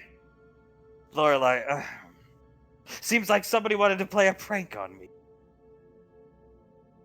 Julius stifles a laugh. Perhaps, ma'am, perhaps. Icy snaps her fingers. Arnaki. Lorelai, what in God's name? Davine hides behind Banksy, pushing him forward instead. Papa. What is Arnaki? It comes from a dream I had where Ash tried to make me adopt him. Lorelai. Huh? Looks confused at Davine. Dream or nightmare? It was closer to a nightmare. He appeared out of the bushes with adoption papers. Ugh. Ash wouldn't do that, but... Okay, put that away. Icy goes out of the Arnaki polymorph, having fun, rain falls. Yes, ma'am. Next time I'll have to more convincingly faint. Icy, Suletta's invited us to her house. Did you hear we got an RV? Lorelai, what? Looks confused. Yes, ma'am. We got an RV for any future trips that we might take when we have leave from the station. Lorelai, yes. I see. Can we go to Suletta's house? It's the weekend, right? And Lorelai, of course, unless anything comes up, you're free to go. No more Arnaki on. Who is the dreadlocked man outside the door? That would be Malka C. As she peers behind Binksy's shoulder, sees that Arnaki is gone, and stands up straight. That would be Malka C. What a stupid facial expression, Lorelai. It was a facial expression of pure fear on Malcolm's part. Lorelai looks around. When you two get together, puts her finger at Julius, then Icy, Pequod. You get up to no good in the neighborhood, so to speak. I have no idea what you're talking about, ma'am. Well, I reviewed your combat footage from the battle with whatever. Icy King Xenomorph. King Xenomorph, Lorelai follows up. It was well fought. Good teamwork. Working together to take that creature down. What is that thing you did at the end? What's it called? Final blow, ma'am. Lorelai, good. Why don't you do something productive instead of horrifying people with deformed Ash, Arnaki, and the two of you, she points to Icy and Davine, go see Lieutenant Maine. Yes, of course. We shall do that right now, ma'am. Good. Very good. She places her hand on the base of her neck and squeezes it lightly, looking at you. Julius gives her $1,000 smile. While they go do that, I do have some people I need to talk to, ma'am. Good. Very good. Whew. She whistles lightly, looking at Julius, and goes back to her paper. Julius whispers to Icy, I think it's getting worse. Icy, oh, it is. Anybody with eyes could see that. As we'll return to the apartment, and Ash is now buying time for Hunk. Because Hunk has to get to towns, get the gear from SIS Command, get to Frost, tell him to meet here at this time. And Jennifer is very hungry. You're in the armory, and Jennifer is grabbing her stomach. Can't we study this later? Better to do it now, right? I mean, I haven't eaten. Have you? No, but it can wait. At least for me. I can wait. Get this done now, and then you have a nice big lunch, right? Suletta looks at Ash confused and then realizes, oh. Yes, you'll have a nice big lunch with Major Lasley or something like that, my sister, right? Yes, Jennifer, yeah. So what was it you wanted to ask me about, Auntie? Vernier thrusters. Here, come, let's sit down. Talk. Of course. Comes and sits Sit down. at the door. Zap pulls a chair in front of the door for Ash. Sits down, motions for Ceres to come out. Yep. Alright, so what do you want done? What do you think? Vernier thrusters, when you piloted the original Tallgeese 2, you were able to use the thrusters to your advantage to ram the prototype unit. Those thrusters allow the Tallgeese an immense amount of force in an attack, effectively staggering foes. You could potentially put those on your Tallgeese, though that may impact the caliber, if you will, of the railgun attachment. Mobile suits are a fine balance. I understand that. Really, I was thinking the railgun is there just as a... if I'm forced to fight at range, right? Very much, if we look at what we were talking about, we're very much making it more of a dueling suit, right? Zap pulls out a little notebook and a pen. I can't remember last time we was discussing this. Did you want the railgun detachable for full-on, like, basically CQC fights, or do you want it stable? Because that will impact its performance. If it's detachable, it's got to be lighter. Less damage overall. If it's full-on, most damage for your buck, if you want the thrusters, too. Sarah's, just depends really, as she awkwardly sits next to Ash, trying to block the rest of the door so Jennifer can't get out. Oh, it's difficult. Like I said, the things we're going to be fighting, based off what I've seen, it will be more up close and personal combat, going off of how the ray functioned when I fought that. If it's not detachable, that would also impact its ability in CQC, correct? Suletta nods. Zap, it would very much so hinder you using your plasma sword. If, you know. Then I would think it being detachable would be the best choice. It, Saris, how far fetched is it for Ash to be able to go back and sit in the original Togi? So, could we make that happen? Would you like that? I'd very much like that. Sit in it, get a feel for it again. I mean, it, it's difficult. I think I mentioned this when we were at the academy, Auntie, but I spent a very short time in either mobile suit, so I'm still effectively a novice, right?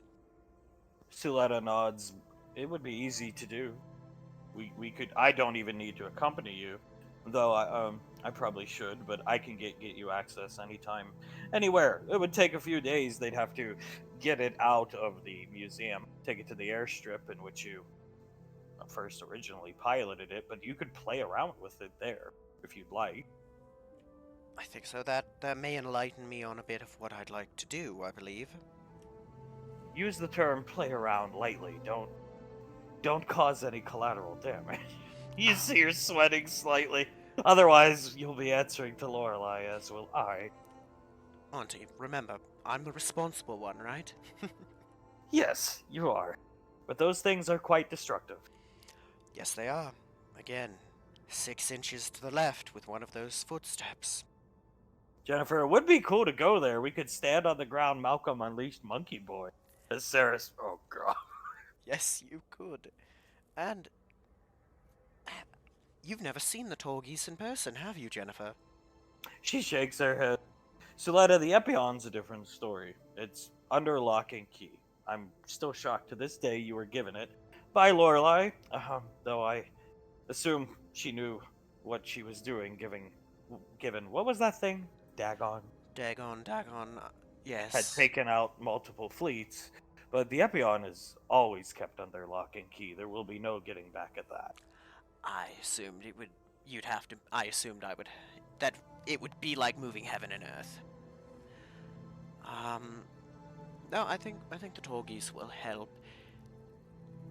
It's very interesting, those two mobile suits. I didn't, like I said, I think I piloted the Torgeese for maybe 5 to 10 minutes and the Epion for about the same. Even in that short of an amount of time, it was enlightening just to be inside of them. It was interesting. Zap, what kind of shield do you want? You want a heat whip? Do you want a small shield or more of a round shield like the Togies? The Epion has a small shield in which its heat whip is built into. So you can't really use it to block. You can't use it for staggers or anything like that. Theoretically, we could use it in a sense where you could fire it off like a gauntlet missile, last ditch efforts, but uh, we need more time and access to the Epion. Fill that out. Is that Right. right? I thought so. Is that bigger shield, less movement of arm? You might want it detachable. You might not. Sarah's. These are pretty complicated pieces, aren't they? And Jennifer, very. There's a reason why they moved over to Marauder suits, right? Siletta, there is a lot to consider. Yes, I've never made any modifications to the Ariel herself. It, her weapon systems are as is as they were all those years ago. I never needed to. You are building a suit. I did not build the Ariel. Yes, and that's the hard part. Hmm. Well, again, if it has a large shield, that would reduce its overall movement abilities, even if it does have the thrusters. A smaller one is less defensive and far more aggressive, though. It's difficult. Zap, I mean, mobile suits were designed with a philosophy behind fighting other large, big robot. Doesn't necessarily mean you have to design the tall geese like they're your tall geese. But at the same time, from what I've seen, you know, I can't equate that thing you fought all those years ago was more bestial one nature. It was. It was technically a robot, but what they did to that EarthGov prototype, that was terrifying. Suletta nods. The original intent of that prototype, from my understanding, though most of it is classified, was to be the, if you will, evolutionary bridge between Marauders' mobile suits, right in the middle. Makes sense. It didn't. I've never piloted a Marauder, and only have very little experience with seeing them in combat, but it didn't move like a mobile suit. It moved like a beast. It moves like a beast. At least we should assume. If we see any more of them, they will. And I'd assume we're going to, because we've seen 2 of them now. Oh, yes. I am sure we'll see more. They didn't leave Crise with tons of them for no reason. Agreed. It is difficult, because if I just had to factor in fighting another mobile suit, I could go all in on, well, dueling a bipedal robot, right? But this is like trying to fight a beast, or, like you said, an in-between, something like a crying wolf, something like that. The original design philosophy behind these prototypes was something that was more cost effective, did not kill its pilots, and could, in theory, easily defeat a mobile suit. And if you think back, it handedly almost defeated you in the Tall Geese, and was about to kill you, were not for Julian. No, I agree. That ability, whatever it was, the weapon built into the orifice around its mouth, if you will, seemed to take time to charge. Is that if something takes time to charge on a big robot, that means it's going to hit incredibly hard. And Jennifer, you probably want a way to stagger it, if that's the case. Then either a thruster dash or a shield bash would be applicable, correct? Jennifer, yes, I think so. And Suletta, we'll have to see the Togishu piloted again. I'll make arrangements for the coming weeks. We have to take measurements, weigh the Vernier thrusters, see if they could even work. Do you think the 2 of you could reproduce them? Jennifer, absolutely. Zap, of course. With Scar's help and the power loader and time and resources. Yeah. Anything you need, tell me, I'll go right down to logistics and obtain it. Well, first I want to go see that beast. So that we will. In time. Is there... I never got the chance to ask anyone, is there anything left of the first Ray unit that we fought? I know I ended up junking it pretty badly, but was anything salvaged that we could learn from? Suletta, yes, it's under lock and key at Groom Lake. So, we're most likely not getting anywhere near that for the time being. If it would help with your mobile suit, I'm sure Lorelei would make arrangement. Maybe I would be allowed to come. But she starts laughing. Jennifer, that is the slap heard around the world. I may or may not, as she's playing with her fingernails, be banned from the Groom Lake facility. Is that? Well, I mean, old Pinhead does have to ban any Rainfall or Lazuli because they will handily kill him. Zap, I hear Chile and Julius said I'm gonna go down there and beat the fuck out of Jared. Suletta, what? Looking at... I heard they were plotting. If they do, it's them who's doing the paperwork, not me. Suletta, oh, maybe Arnaki will attack Commander Jared. Oh, gods. Don't worry, the face is so deformed nobody can recognize it's you. Thankfully. Ah. Still, anytime I see that bloody lazy eye, I see my face. Saris, does she make the lazy eye extra lazy? I haven't seen it myself yet to that extent, but I think they said she does. Zach.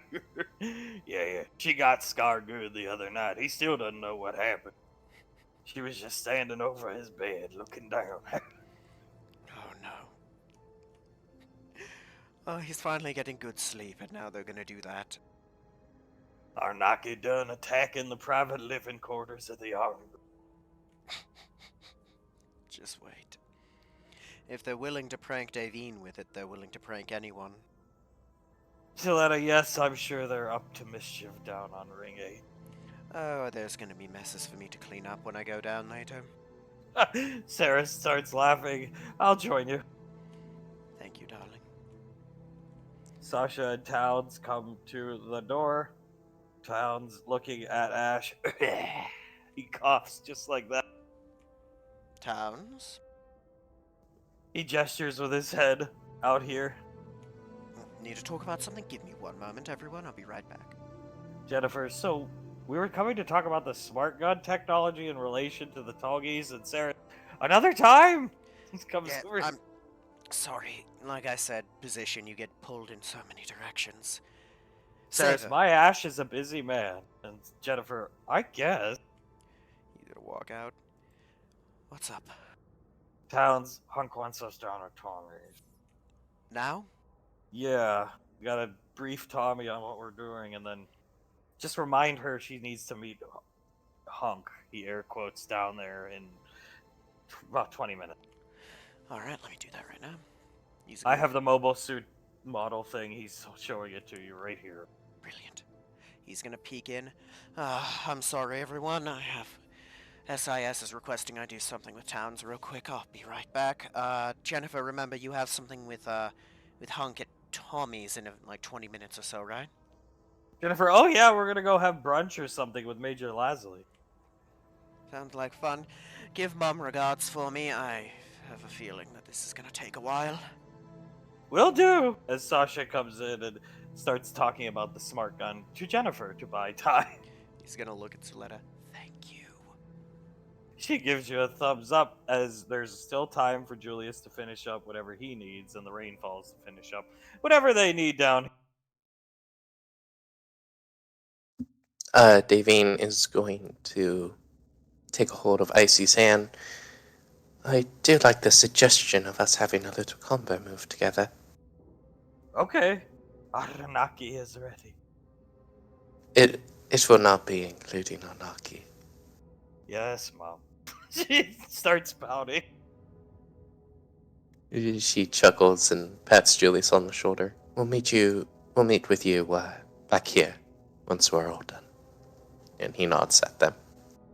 As they head down, Pequod, yeah, who do you have to talk to, Julian? I have to talk to Mom. Oh, right. Well, come on. He'll knock on Leslie's door. It opens for you. Hey, Mom. Ooh. Banksy will stay with you guys.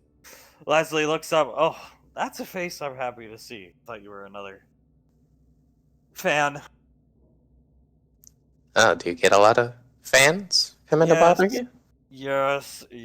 People that want autograph for old action figures and posters, not like Lorelai. I never did spreads. Okay. And he leans over and whispers to Pequod, put away the action figure. Put away the action figure. Pequod puts away the action figure, starts laughing. Yeah. Chuckles, looks at Mom. So, Mom, it's come to my attention that the Leslies are going to be having a family reunion soon. Oh, yeah, come on, sit down next to me. He'll sit down next door. Come on, Banksy, they both come all the way in, sit down. Leslie puts her arm around you. A hell of family reunions. I really don't like going. Suletta makes me go. He nods. Well, that's understandable. Do you just not have a lot in common with that side? Yeah, I'd say so. And just in general, they feel awkward if you ask me. You don't see these people for how many years in some cases? Months in other cases, and then you're supposed to meet up and act like, your best friends, or, most of the time you spend talking is catching up on what's you've missed. Then you leave, and then you just do it again and again. It seems irrelevant to me, Julius. She starts laughing. Right, right. It does seem monotonous. What if what if I came with you this time? Try and help with that monotony. I'd like that a lot. I most of be honest, I always had trouble relating to them, as I said. So most of the time I would just talk about you and brag about you and show you as my best student. And she pulls you in closer and gives you a slight kiss on the head. And then there'd be weird questions about who's the old guy in the back. And I'd have to explain it was Ash. And it, yeah.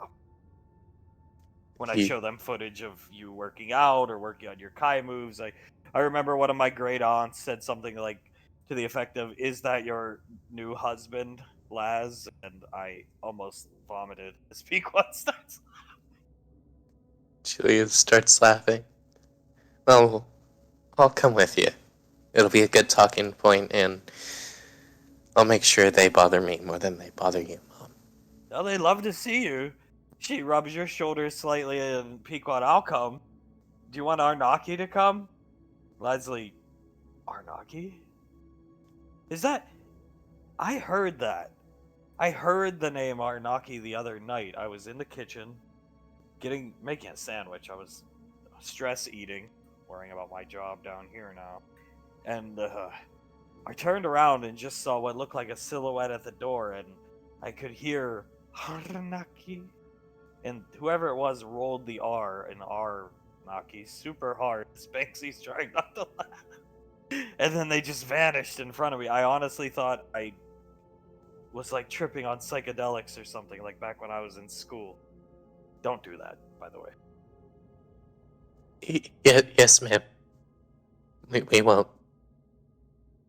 I told Hunk about it, and he didn't believe me. Don't worry, I believe you. I believe you. He made me take a pregnancy test to see if I was like getting pregnant, and it was some like offshoot of like morning sickness or something. I'm not pregnant, but he didn't believe me. Julius puts both hands on his face and starts laughing. Did this Arnaki fellow, did he ask you to adopt him? Leslie, no, he just vanished after Arnaki. She tries to imitate the voice, it just vanished, and I haven't seen or heard of him since. Unless I was just like, it could have been a dream. Honestly, I'm not sure. It was late at night, and I was very groggy. Oh, yeah. It might have been a dream. Who knows? Or it's just some crazy guy living in the apartment secretly. Leslie, I hope not. We got enough crazy fucks in the apartment. Oh, that's for sure. You got me in there. You're not the one I worry about. Old Zap. Poor Scar. I heard Sunny scream the other night, too. Apparently, she saw somebody just lurking in Zap's recliner. I heard her scream. I came running in. Because again, I was up, stress eating, because I'm stressing about dealing with all these. She gestures out the door. Fucks, for lack of a better word. And she just said somebody was sitting in the recliner saying something she couldn't make out. Well, I don't think I'm crazy. Julius covers his mouth and stifles a laugh. I don't think you're crazy either, Mom. Maybe there really is some crazy guy in our What if it's apartment. haunted? Julius looks over at him with like his mouth open slightly and a huge smile on his face.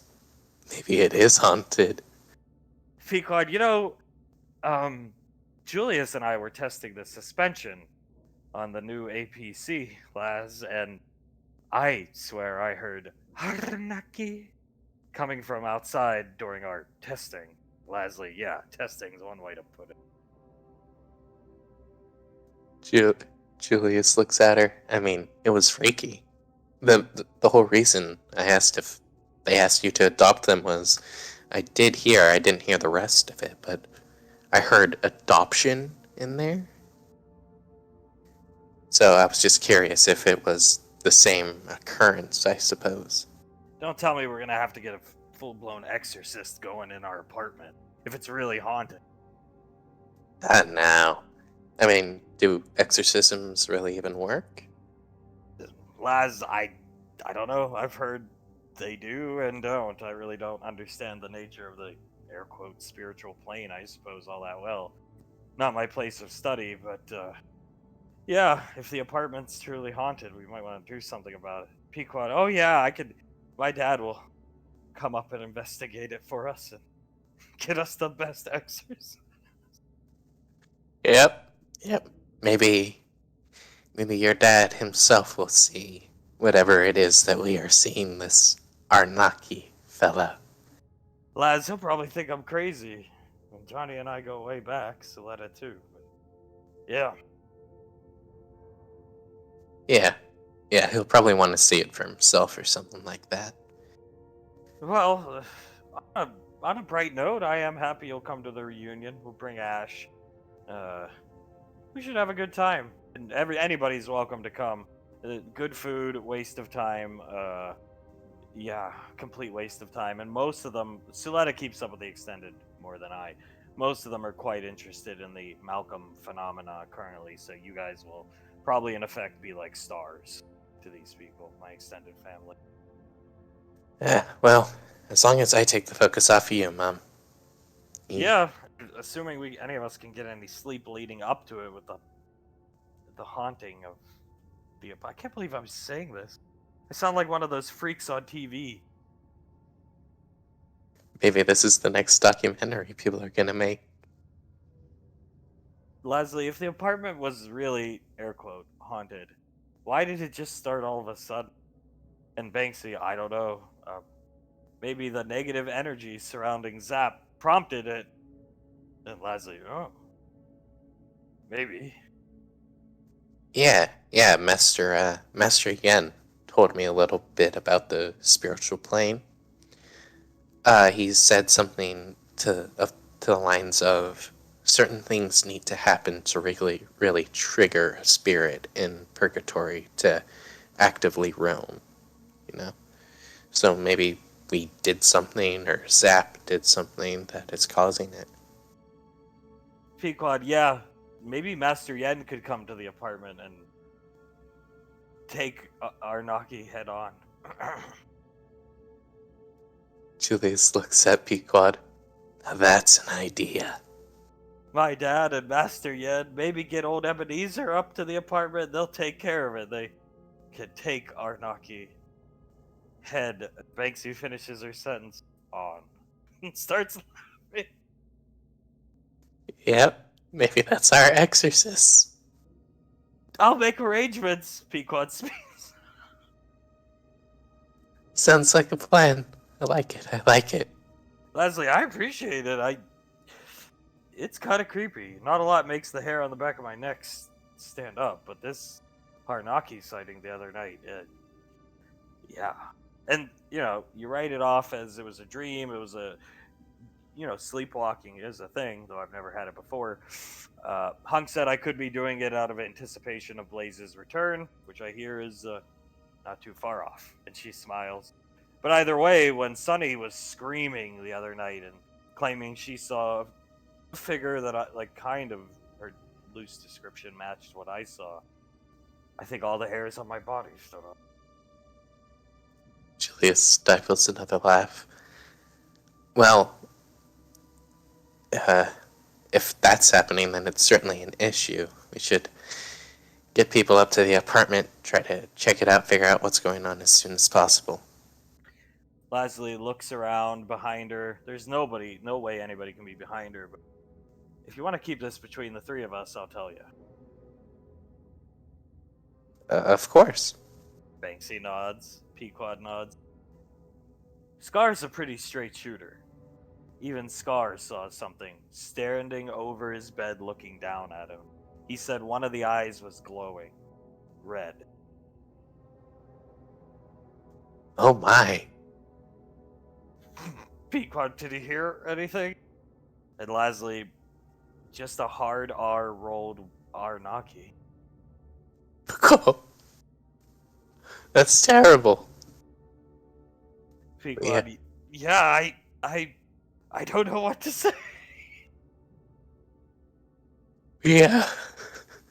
We need to get to the bottom of this immediately. Maybe the spirit is hostile to us. Glowing red eye. Pequod, which eye? And Lasley, I think he said the left eye. Pequod, oh my. But he described it as like the glowing part of the eye was lower than the other one. Doesn't it doesn't make sense. Banksy, I don't know, man. Well, I don't think any of us can fully explain what's going on. If we keep on getting sightings like that, then we'll definitely have to get people up here. Lasley nods, yeah. Yeah. Bunker was never haunted. Yeah, that's true. Bunker was never haunted. Hell, even Raven Rock wasn't haunted. No, it wasn't. Where are you three off to? What are you doing down here? Besides coming to see me. Well, I had to just talk to some people. See General Lorelei real quick. Make her sweat a little bit. Yeah, can't let her get too comfortable. Pequod starts laughing. Alright, well, I appreciate you coming on the family reunion. Make sure Ash wants to come suffer with us, and I got work I gotta do. Of course, Mom. He stands up, gives her a little hug, and gives her a kiss on the head. She smiles and rubs your back. Have fun. We'll try. You guys leave the office, and down here, what's going on as they approach Lieutenant Maine. As they're approaching, Icy is Arnaki gesturing towards Maine. Davine rubs her cheek for a second. Go ahead and scare him. Icy looks up at her. I guess we do want him to help us, right? If he runs away, we're kind of screwed. Yes, we would be. We'll save him for later. She chuckles. Thank the gods. The door opens, Lieutenant Maine. Davine and Nicole. What can I do for you guys? Hello. It was suggested to us that we should have a combo move together by General Lorelei. Combo move with a wizard and a swordswoman. Anybody have any ideas? Well, Icy is somewhat of a toolkit wizard. You, at one point, casted a spell on me. I believe you called it Bloodlust? Icy nods her head. Perhaps we could do something similar to that, where you pump me up really good, really, like, fast or something. Like you do with Julius when you increase his strength. Icy puts her finger over her lips and starts thinking, Lieutenant Maine, when you guys fight alongside one another, how does it tend to go? And I cast support spells, like she's describing. Very rarely do I rely on my pistols, or even the claws on my suit, or anything in my suit for that matter. I just pump up the people that need pumped up, and heal people. Lieutenant Maine, well then, that's what we should most likely elaborate on. I see the sword. And she looks up at Davine. You're always gonna bring that. Yes, I'm planning on it if it helps you. She taps her lips with her fingers. I've been trying to find a way, and I think I found a way to do something called Mushin Tap with Julius, to where I can force him into that state for a short period of time. With you, it would be easier, because in that sword is a lot of magical energies. I think this will sound weird, but a good-natured person can most likely use those powers, which indicates Camille was most likely a good person in his life, if you will. And that's why he probably couldn't use them in his. I never got to see him, but evil visage. And she like runs her hand down her face.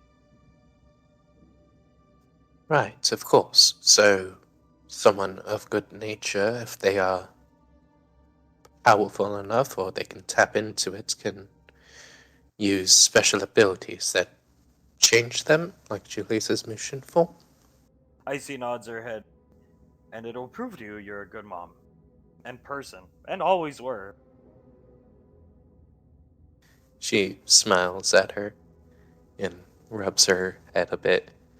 So you're planning to force me into a special form? Do you know what that would entail? Icy, more like a state of being, really. It would entail you destroying people. And she starts chuckling. It would take a lot out of me, but it would be worth it. I'd probably be unable to act, so people might have to cover my six. But you guys are good at that since you had to cover Malcolm for how many years? Oh, 2 years. I'm comfortable with, in effect, putting myself on cooldown. She makes air quotes and leaving up to the group to take on whatever we take on for a few minutes without me. I don't have any reservations about anybody's abilities on this squad. She nods and smiles at Icy. Well, if you have no reservations, we shall do that then. Lieutenant Main, so like on a scale of like devastation, let's just say, like fireballs, a high level casted fireball is very devastating. Let's say like a 6 level fireball or something. We categorize it as like a 7 or 8. Okay, so like, have you ever seen Julius and Ash do this thing where they throw a bomb and Ash shoots it? Yes, they call it Big Boom, I believe. That was one of the first things I taught them back in the Headhunters, and really I didn't teach them. I gave them the explosives, and like 20 minutes later, they had it down. They always worked great together. We'd categorize that as like a 3 or 4. You know, it's a big boom, but at the end of the day, you're just shooting a plastique, a detonatable version of plastique that reacts to a bullet's kinetic force. Special mold of it, if you will. So this, I don't know anything about magic. And I say, 20? Lieutenant Main shudders in his chair. Davin's eyes widen. She looks at Icy. 20! 20, 25, 40. 40, you just doubled it! Yeah, you're gonna be crazy.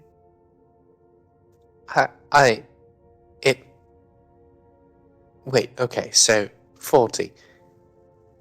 Let's say. What would you categorize, like, the final blow at? I see. 30 to 32? Lieutenant Main, from the little I saw them training, yeah. Given her magic abilities, Ash's skill set, and honed shooting abilities, and Julius's whatever fighting thing he learned from the old Laz back in the day, and the crazy Julius mode. I see Mushin, whatever. They could take down potentially. I think the idea behind it was one of those big robots with the flappy arms that they ran into in the Headhunters, and Ash beat the crap out of at that airport. So this is above that, and I think so. Davin blinks a couple times. Right. Right. Well, that's certainly awe-inspiring, I suppose. Lieutenant Main, it's not something we can test in VR either, because you can't really acquaint the magical energies of this is like an old sort, right? I see, very old. So we will test it in the most reinforced armored training room we have here on Gateway, and I will be sure to wear a bomb squad suit. And I see, yeah, that's a good idea. Not sir. Davy nods. From what little I know of this, it's a good thinking, mate. Good thinking. He nods his head. All right. Well, you bring the sword and yourselves down in your combat gear. You know I'm here all day. I'm here till 5 every day. So whenever you have the time, come down, and I look forward to seeing what you're gonna do. Honestly, wizards and swordsmen, excuse me, women don't match up in combo moves often. I really don't have anything in my video logs, textbooks, anything like that. So this should be quite interesting. Yes. She holds Icy's hand. Yes, it should. Lieutenant Main, I'll pre-set up the room and everything for you. We want like a big dummy kind of thing. And I see a big one would work, and then a bunch of little ones that would represent like human-sized, if you will, combatants. Lieutenant Main, how many? I see 75, 80. The Lieutenant Main shudders in his chair. 75, yes. From what little I know, that seems like a good amount. Thanks, Lieutenant. And she takes Davine's hand and starts walking out. And as she's walking out, Arnaki. Davine looks down at Icy, rolls her eyes and turns around. Oh, and Maine, one last thing. Yeah. If a man walks in asking you to adopt him, don't do it. He might steal your soul. Lieutenant Main. Arcane Council squads sure are fucking weird, if you ask me. You guys leave. Is there anything Julius wants to do? There is, but he's incapable of doing it right now. Alright. So Davine and Icy will head back up to the apartment. Julius gets a call on his wrist computer from home. It's time. Time for Jen and Frost. Yeah, meet down at Tommy.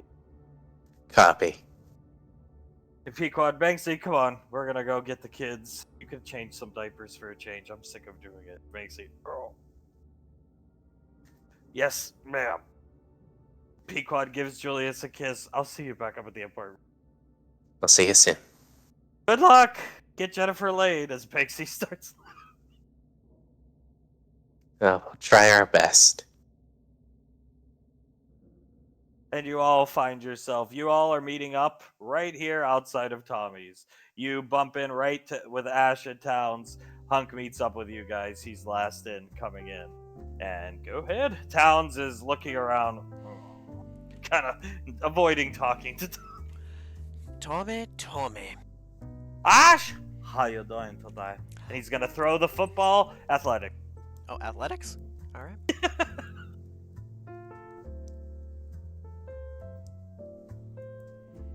Ooh. You'd be surprised. Oh my god! Okay, so he threw it so hard it was barreling towards this window. And about to go through the window, shattering it, and you're able to wide receiver NFL stop it, putting your arms up, catching it as Hunk. Jesus Christ! Ooh, Tommy, that was an iffy throw, my friend. He's gonna toss it back. He barely catches it. Yes, I know. It's been a long time since I was quarterback in NFL. Fair enough. Well, we're up here asking you for assistance with something. Sure, everybody come sit down, as Towns is searching around for the perfect table to place the mobile suit model on. What can I do for you? As he hands the football to Julius and leans into Ash. Well, you've met Jennifer on our squad, correct? I believe so. And you've met the Spartans? They're good men. Boys, really, if you ask me. Yes, they are. Well, Frost on the Spartan squad is quite smitten with Jennifer, and Jennifer is quite smitten with him, but them being young kids are both quite awkward about it and unable to take that step, so we may or may not be, well, let's be honest, we are having them come down thinking they're independently meeting us here, and we aren't going to be here. We're setting them up on a date. I see. You want Thomas' assistance in that? Yes, to make sure it is a delightful time for the two of them. I will wear my best suit and tie. Should be perfect then. And what do you want to do? Spy on them? And Hunk, oh, why does everybody say that? Makes it sound so creepy. Keep an eye just to see that it goes well, and then we'll leave them to their good time. Tommy, well, I'll tell you what. When are they coming? Hunk, 15 minutes, 10 minutes, something like that. Tommy, you can hide out here in a restaurant and listen in. Should be perfect then. Towns, what table do we want them to sit at as he pulls this out? Tommy, what is that? A gift that Frost had gotten for her and psyched himself out of giving to her. Tommy, okay, very good. Well, okay, here's what we'll do. We'll go into this room. You can watch from cameras all around restaurant. The cameras have no audio though. Hunk pulls out a small microphone. I've got that covered. Yes. Alright, where are we going to have them set up? Town's walking around. I think you call the ball on that. I don't know what table. What has the best camera view? Tommy, excellent camera coverage everywhere. Take your pick. How about looking around the restaurant? How about right here? Nice private little table off to the side. Towns looks up at it. Yeah, I mean, it looks romantic to me. There's even a piano up here. Tommy, I can play it for them if you like. I think that's a good idea. Very good. As Towns sets it down, claps his hands together, and Hunk throws the microphone over to him, and Towns starts putting it under the table. Look at football, Julius. You look good with it. Another life, you could have been football quarterback like me. I could have been.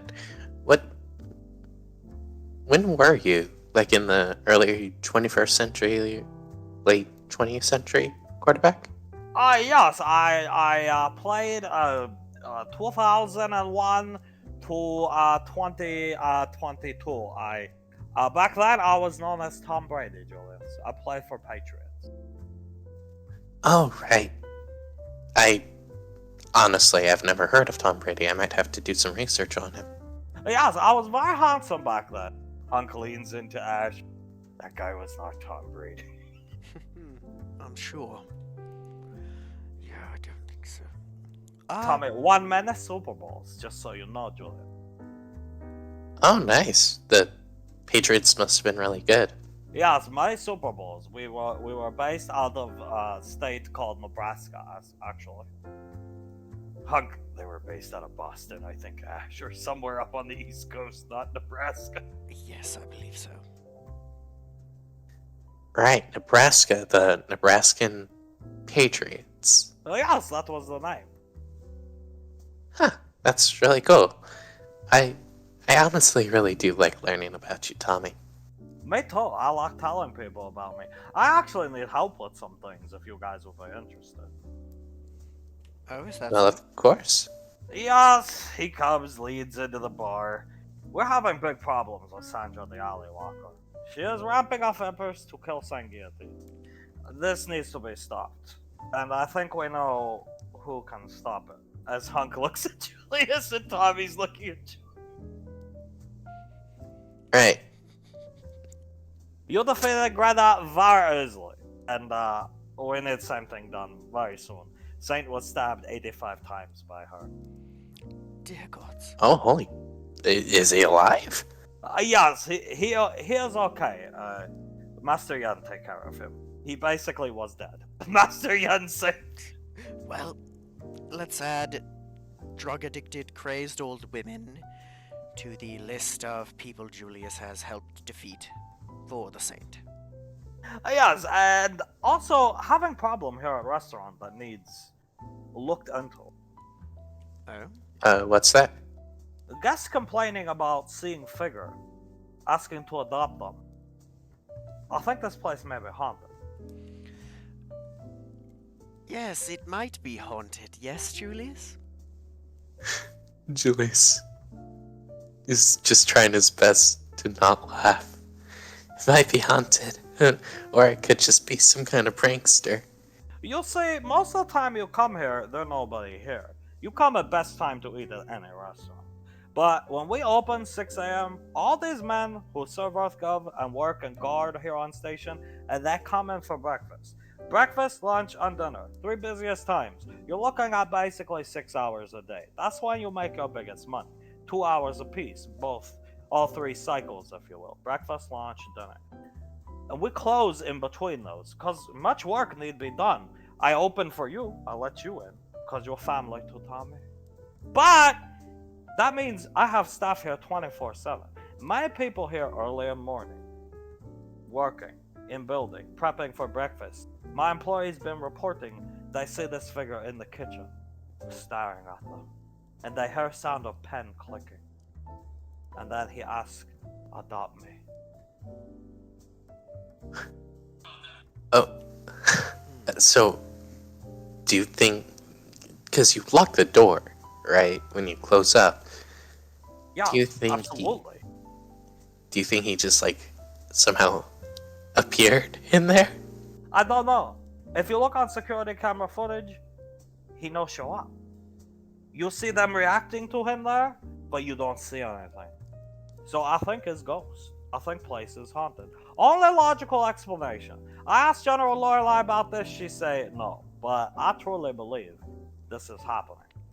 I even had Master Yan come look at place. He said he feels as if disturbing presence has been here before. And not Saint Guillotine. Well, I'll try my best to get to the bottom of this before you tell me. I'm sure I'll be able to. He said it was familiar disturbing presence, like almost childlike in nature. Oh, well, he was asking for someone to adopt him, so childlike adoption sort of coincide with each other. Yes, but what they say is this looks like full-grown man. Very old, very ugly. Huh. Did they get a good look at his face? They said his eye look all fucked up. Which eye? If you're looking at him straight, it's the left eye. Okay. They say it's more droopy than others. I believe they call it lazy eye. Right. So, left eye, full grown man, really ugly. I'll try my best to keep an eye out for it, Tommy. Yes, actually, you see, I take the comfort and safety of my employees very serious, Ash. Very. I have showers, bathrooms in here if they need to take shower at the end of their shift. One of them reported they go into bathroom, and this creature was there in shower saying, "It's time for bath." Right, we will look into it immediately and fix this. Thank you very much. I will let you know when it's time to confront Sandra the Alley Walker. We will most likely have to set up a trap as we did with Greta. Bait the Saint out. Saint currently safe and Master Yen's planet healing. Many guards there to protect him. But never underestimate a drug addict like Sandra. Of course, Tommy. Well, And don't do drugs, Julia. I wasn't planning on it anytime soon, buddy. Very good. Now head back and wait for Jennifer. You have full access to all security cameras. I will be out here. Take football with you, Julia.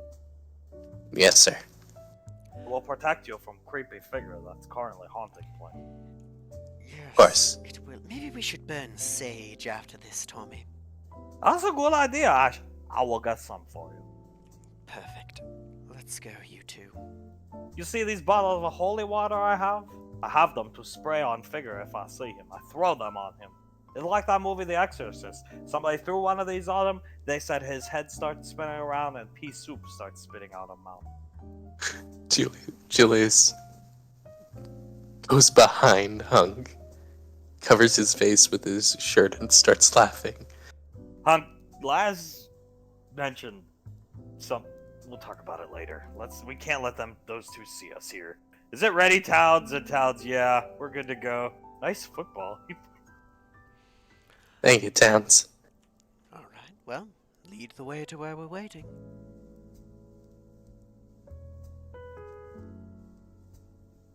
Franz comes down here. He's in the security room. Hunk coming down to Tommy. And it's a beautiful, beautiful, beautiful camera setup. Every inch of the restaurant, multiple angles covered. You're waiting for Jennifer and Frost. They have not shown up. Alright.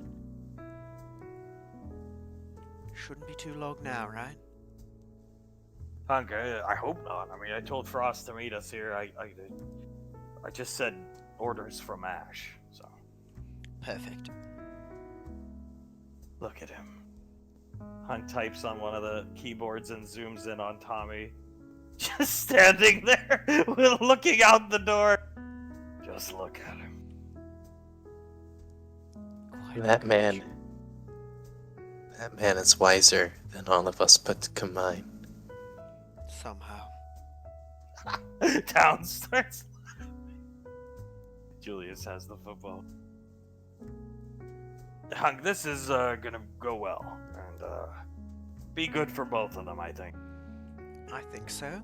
It can't be bad for them, right? Yeah! I hope.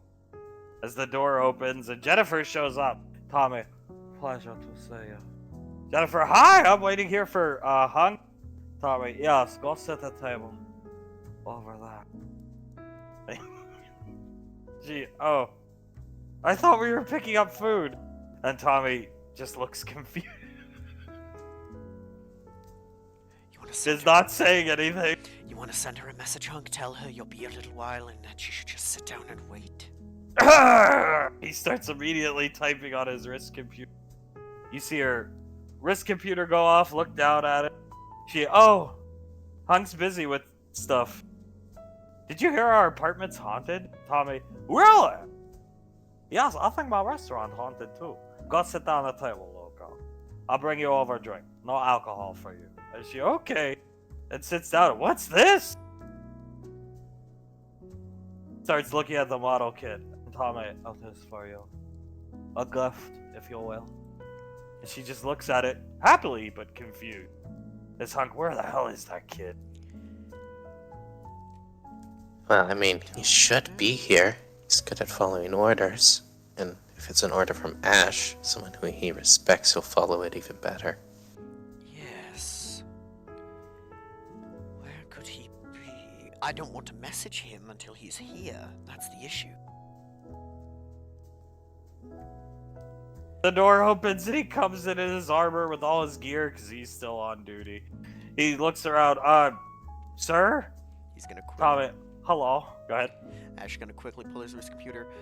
Apologies, Frost. Something came up. Just hang out there and wait. He looks down at his wrist computer. Oh. Alright. Apparently I'm, supposed to wait for my commanding officer here. Tommy, take a seat over there with that beautiful young girl. And don't mind the lazy-eyed ghost if you see him. And Frost looks at Jennifer and starts backing towards the door. Tommy, as he backs closer towards the door. Just message him again. Just hold on. I shouldn't be too long. Message him. Just stay. Hold on. I won't be too long. Frost goes and sits down next to Tommy. Tommy, no, go sit over there. No, I'll just sit here, think. Tommy, and you see him looking up at this camera. The eye extra lazy. Hunk, this is not going well. Bright ideas, Julius? Say if you could actually grab us a table. Clever. And a message, if you could grab a table, I think Jennifer's there. Maybe hang out there with her. Frost typing on his wrist computer. Is that an order? Is what he sends. Should I say yes? Hunk, do it. Yes. He gets up and walks over here. Jennifer, hi! And they sit down and start talking, and he's just looking down at this thing very confused. As Tommy comes over here. Huh? And you see him looking this way. And instead of going up to start waiting on them, what was that? watching him. What the fuck is going on? I don't know. Is he coming towards us? I don't. Up here, Jennifer. Who left this? This is awesome. It's a flower roast model kit, and Frost is. I'm not sure how that got here, ma'am. All awkward like Tommy. I swear I saw something. Oh god. What in the hell? Should I go out and ask, or would that be too loud? Quietly.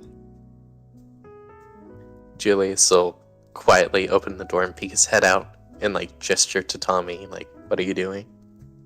Tommy turns around. Julius, I swear I see something back here. Go ahead and wait on them. I'll look around. Yeah, I go do that. Be careful, Julius. Strange presence is about. I can sense it. And he points to his lacy. Julius stares at him for a second. Hey, I'm just gonna sweep this little area behind here. Real quick, I'll be quiet.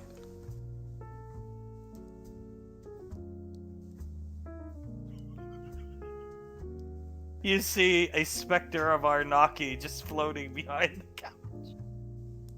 Julius Good. Julius jumps back a step, puts his hand over his mouth, mutters, "Jesus Christ.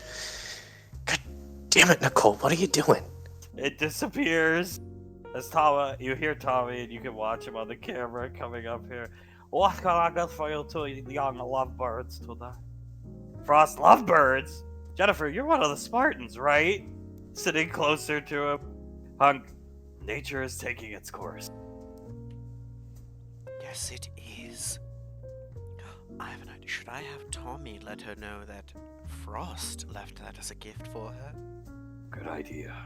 He's going to message that to Tommy.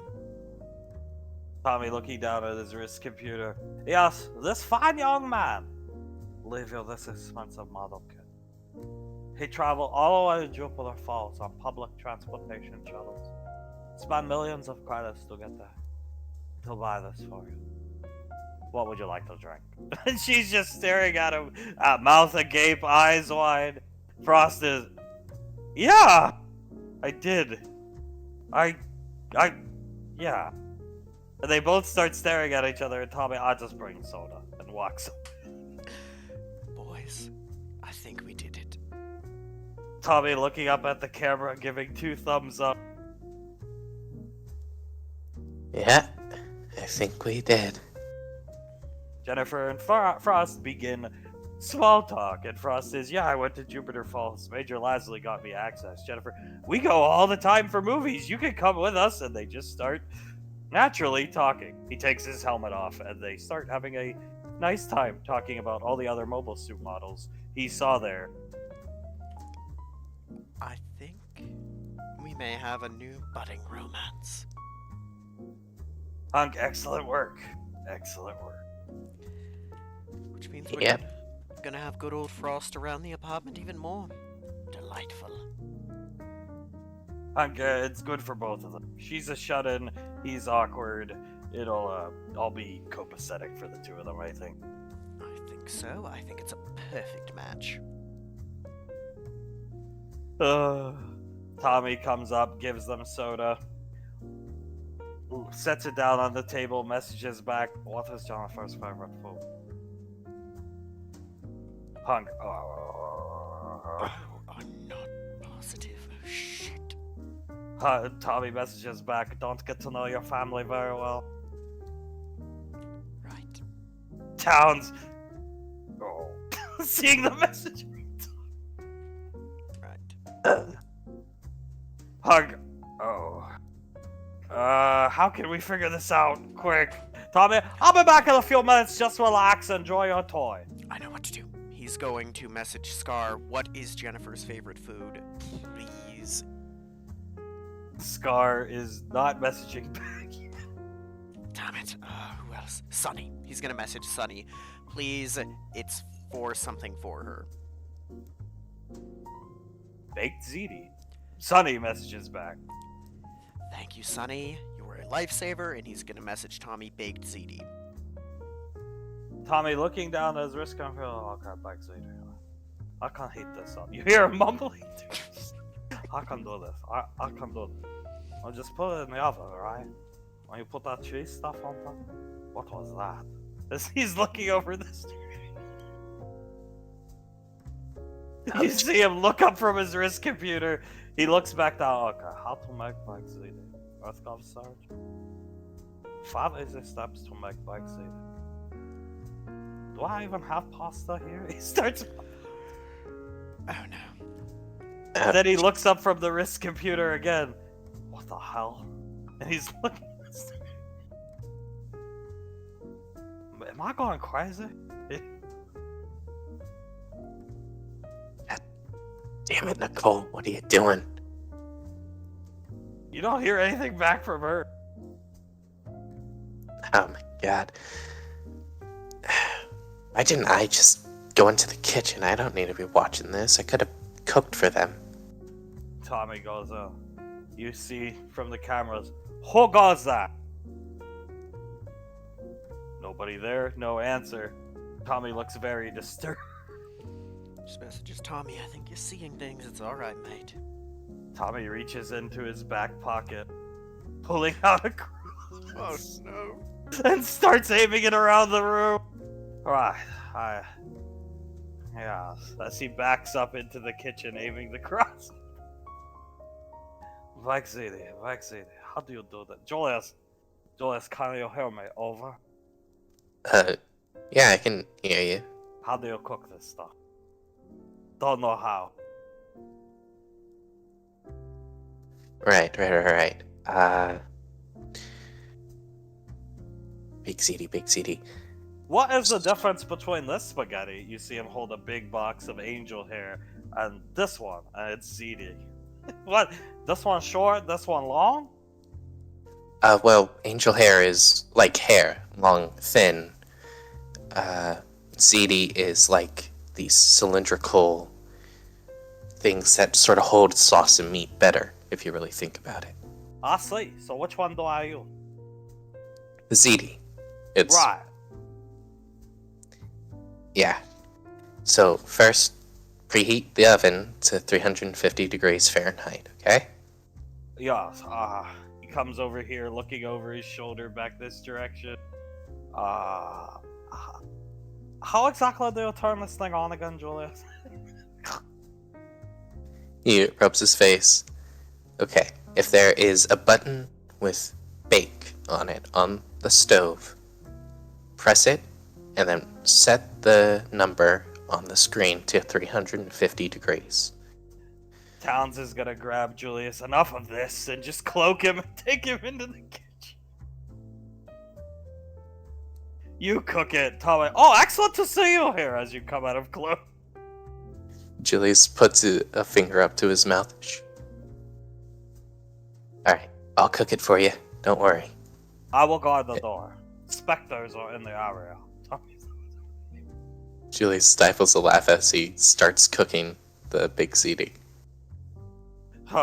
Looking at Ash, you and Saris and Pequod and Julius had it pretty easy. I think, considering everything we're going through for this horse shit. I think so. I think I kinda, well, had it a bit easy considering I became part of her and did save her life, and Julius looking the way Julius does. Damn straight. As you both listen in, and their small talk is continuing, and it sounds natural. Jennifer, so what's it like being a Spartan? And Frost, it's fun.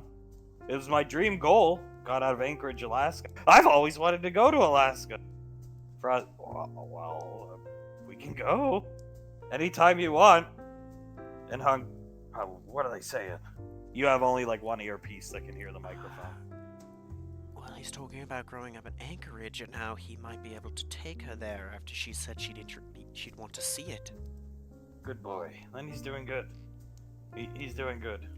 As in here, Julius, you're helping cook. Towns is just grabbing you whatever tools you ask for, cooking instruments, and handing them to you. And you see Tommy visibly sweating, aiming the cross in different directions. He looks back after Towns hands him some garlic. Tommy, are you okay? Julius, he's looking in the door. This is not good. There are young children in here, and this creature is around here. He comes out here. Ash, you see Tommy aiming the cross around, and you see their nice conversation stop as they're both looking awkwardly at. Ash will message Tommy, I'm sure there's nothing there, Tommy. Don't want to mess up the mood, right? The power of Christ compels you, he says down the stairs. Jennifer, that Tommy guy's weird. Frost, yeah, Banksy says he's very weird. Anyway, they start continuing their discussion. Oh boy. Tommy, Ash, be on guard in there. There's something I missed here. I'm sure. Will do. He keeps walking around with the cross. I'll come refill your drinks later. You don't need that much sugar. Slow down on sugar intake. They haven't even touched their sodas yet because they're too busy. Tommy, maybe I have to call Ghostbuster. I like that movie I saw a long time ago. In the kitchen, Julius has put it into the Turbo Chef oven, and it's about 5 minutes and the ZD will be done. He wipes his forehead and looks at Towns. So have you seen Arnaki too? Towns. You see his head kind of sink into his shoulders into more of a defensive posture. He taps on his wrist computer to take his comms off. I was down. How do you know that? I thought it was just remnants of the curse from Dale. How do you know that name? He turns off his comms. Well, Mom, lastly, saw it. Davine Mom saw it. Nicole, I, and Pequot have all seen it, and I think Minsky's also seen it.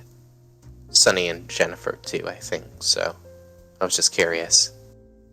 Towns, you know when you guys came down to the mobile suit bay earlier? Yeah, of course. I was there ahead of you, installing the stealth generator around your Escalade. About an hour ahead of you guys. When I was carrying a big box, because the generator is pretty powerful to hide an Escalade, plus an entire area of car parts and tools. As I set the box down, I just saw a figure in between the legs of Ash's mobile suit staring at me. I could almost see through it as if it was translucent. And I'd never seen anything like that while cursed by Dale, at least that I can remember. Right. So. And then I heard the sound of a pen clicking, and a piece of paper appeared in its hand, and it called me Daddy. Oh, The only person to call me Daddy ever in my life was Sasha. Right? So it called you Daddy, and then what was the pen about? Did it ask you too to adopt it? It asked me and Pequod. Well, that's the weird thing. I shook my head because I thought it was a vision of Dale or something, and it was gone. Then I just said fucking got to work because I didn't know when. You never know when Pequod's gonna burst anywhere in that apartment. No offense. Nah, none taken. It's true.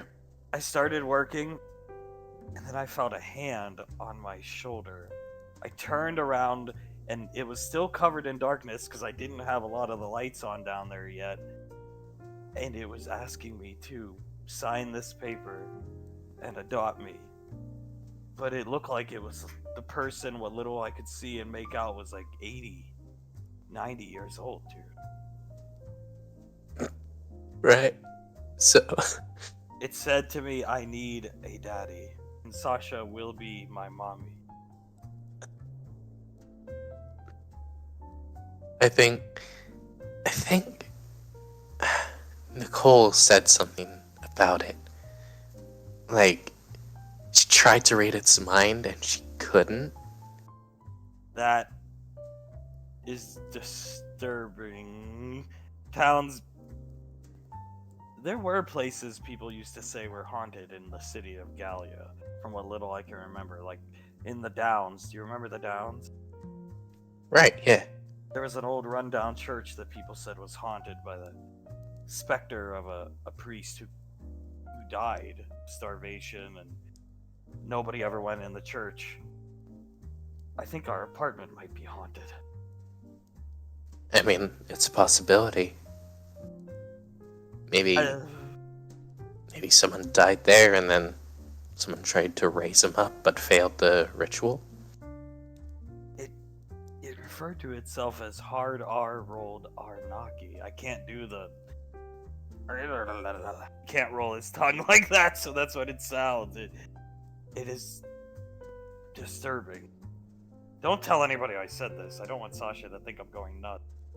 Of course not. Now, stays between you and me. I heard through the grapevine Commander Integra saw Arnaki. Heard too, huh? Yeah, she was. I heard her just mentioning it in passing to apparently Scar, who had an encounter.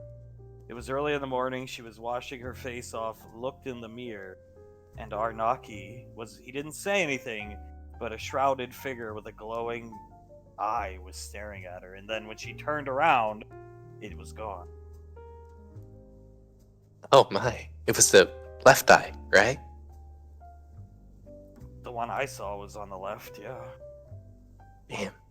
So it was the same thing. Tommy out here aiming the cross around as Julius finishes saying that, and the oven beeps indicating the food is done. As Tommy's aiming the cross around, Ash, you see him aiming it, he looks like a complete idiot. I don't know what I'm supposed to do with this. Hunk, is the food ready? Hello, why are you two not on comm?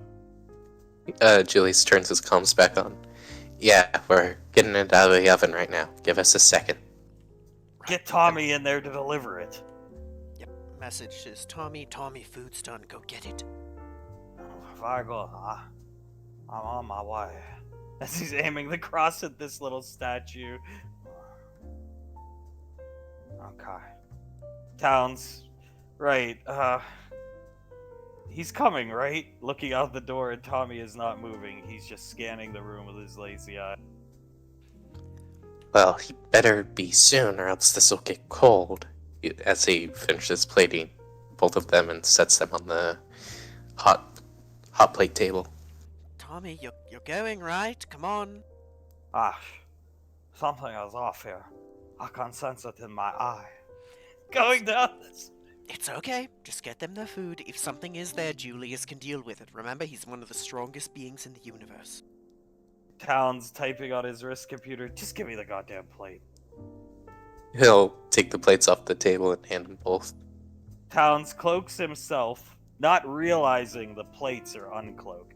And it looks like plates of pasta are levitating in their way. Tommy sees this. No! He comes over. Oh no.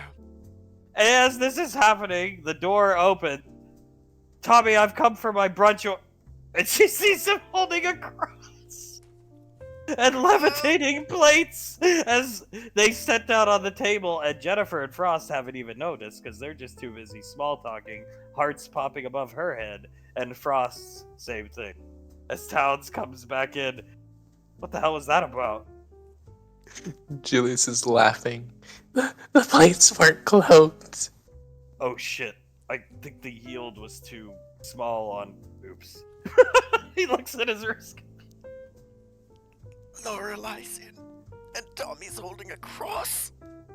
Tommy, back! Stands here. Back, you devil! General Lorelai. Uh-huh. Last time I ordered from you. And Tommy whipping around. Oh, where? Ah, no, I can see it. He was right there. Last, did you see it on camera? His eye was glowing. No, Tommy. Nothing's appeared on camera. I think you might be a bit overtired. I haven't slept in a few days, you're right. I've been worried about St. Guillotine ever since got stabbed. Maybe this is foul play of Sandra the Alley Walker. He backs up into the table. Jennifer, this is great, Tommy. Tommy, oh yes, your favorite food. Frost call ahead. He knew it, believe it or not. Anyway, back to exorcism. He goes, here. Jennifer, exorcism? Watching him leave. You knew this was my favorite food? Frost, yeah, I asked around the apartment. That's so sweet! And they just keep small talking and eating as Tommy. He's gonna over the things. Tommy, if it's that scary, have the saint come down and exorcise it. A holy Ash, man. he been stabbed either 5 times. He'll need recovery time. I'm sure if we ask Icy, she can heal him. That's true. We could definitely do that. Oh, Would him be coming through make you feel better that it's not haunted? yes, very much so. I usually don't believe in stuff like this, but at the same time, behind Hunk appears Arnaki. The football levitating around him. Hunk, what the fuck? And the football disappeared. And boom, Arnaki disappeared. It's at this time Julius hears a familiar laughter coming from one of the bathrooms close to him. Oh, god damn it. Towns, can you cloak me real quick? Yeah, come on. As Tommy Beyongar, my sightings of Spectre in bathroom. Towns is scared. He takes Julius in the bathroom. You can stay out there if you want. He will. He uncloaks you and he's out here, and these two are in here cackling. Hi, Julius! Peacock turns around. He walks up to him, and he starts laughing too. Tommy's walking around with a cross. Pequod's hacked into Tommy's security footage on her wrist computer. Tommy's walking around with the cross. He looks at the wrist computer. Oh my god, he called Lorelai a devil. As he starts laughing. Hunk well on the bright side, looking over his shoulder. Good work. We got Jennifer and Frost together. It'll be good for her, Ash. Losing her sister like that. These kind of things can help, even though she doesn't allude to it much. I think she's a lot stronger than you would think looking at her. I think so, but losing family is never easy. It's not, but you gave her an entire family, so. It is. It's true. She's got a hell of a lot more than I did in her position. At her age. Oh boy, at her age, yeah.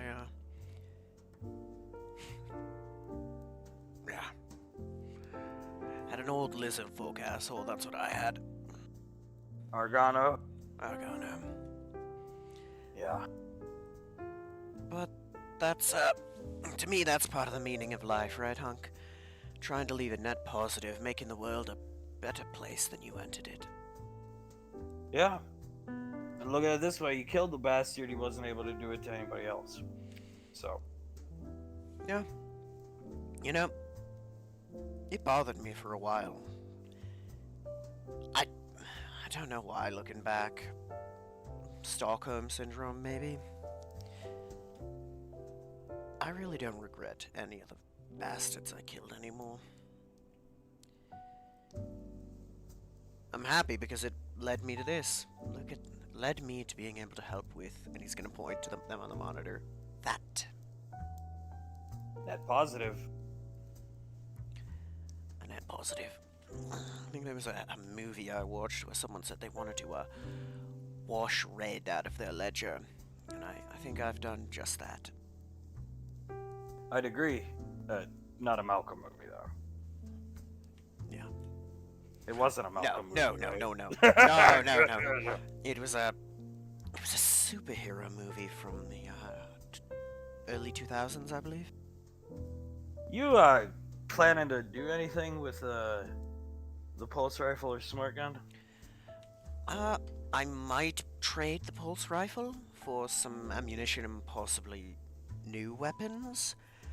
The smart gun I'm gonna keep around, although it's going to get, I promised Hammer if we got one, I'd bring it down for him to play with. You think maybe? I mean, this pulse rifle is very, very, very, very high ticket item, as you probably know. Do you think you could score me a handgun? Don't compromise getting what we need for it, but they're called VP 70s, Vas Pistola 70. It's an old frame, but with Blaze on his way back, and he is. We had plans a long time ago for him to modify me one.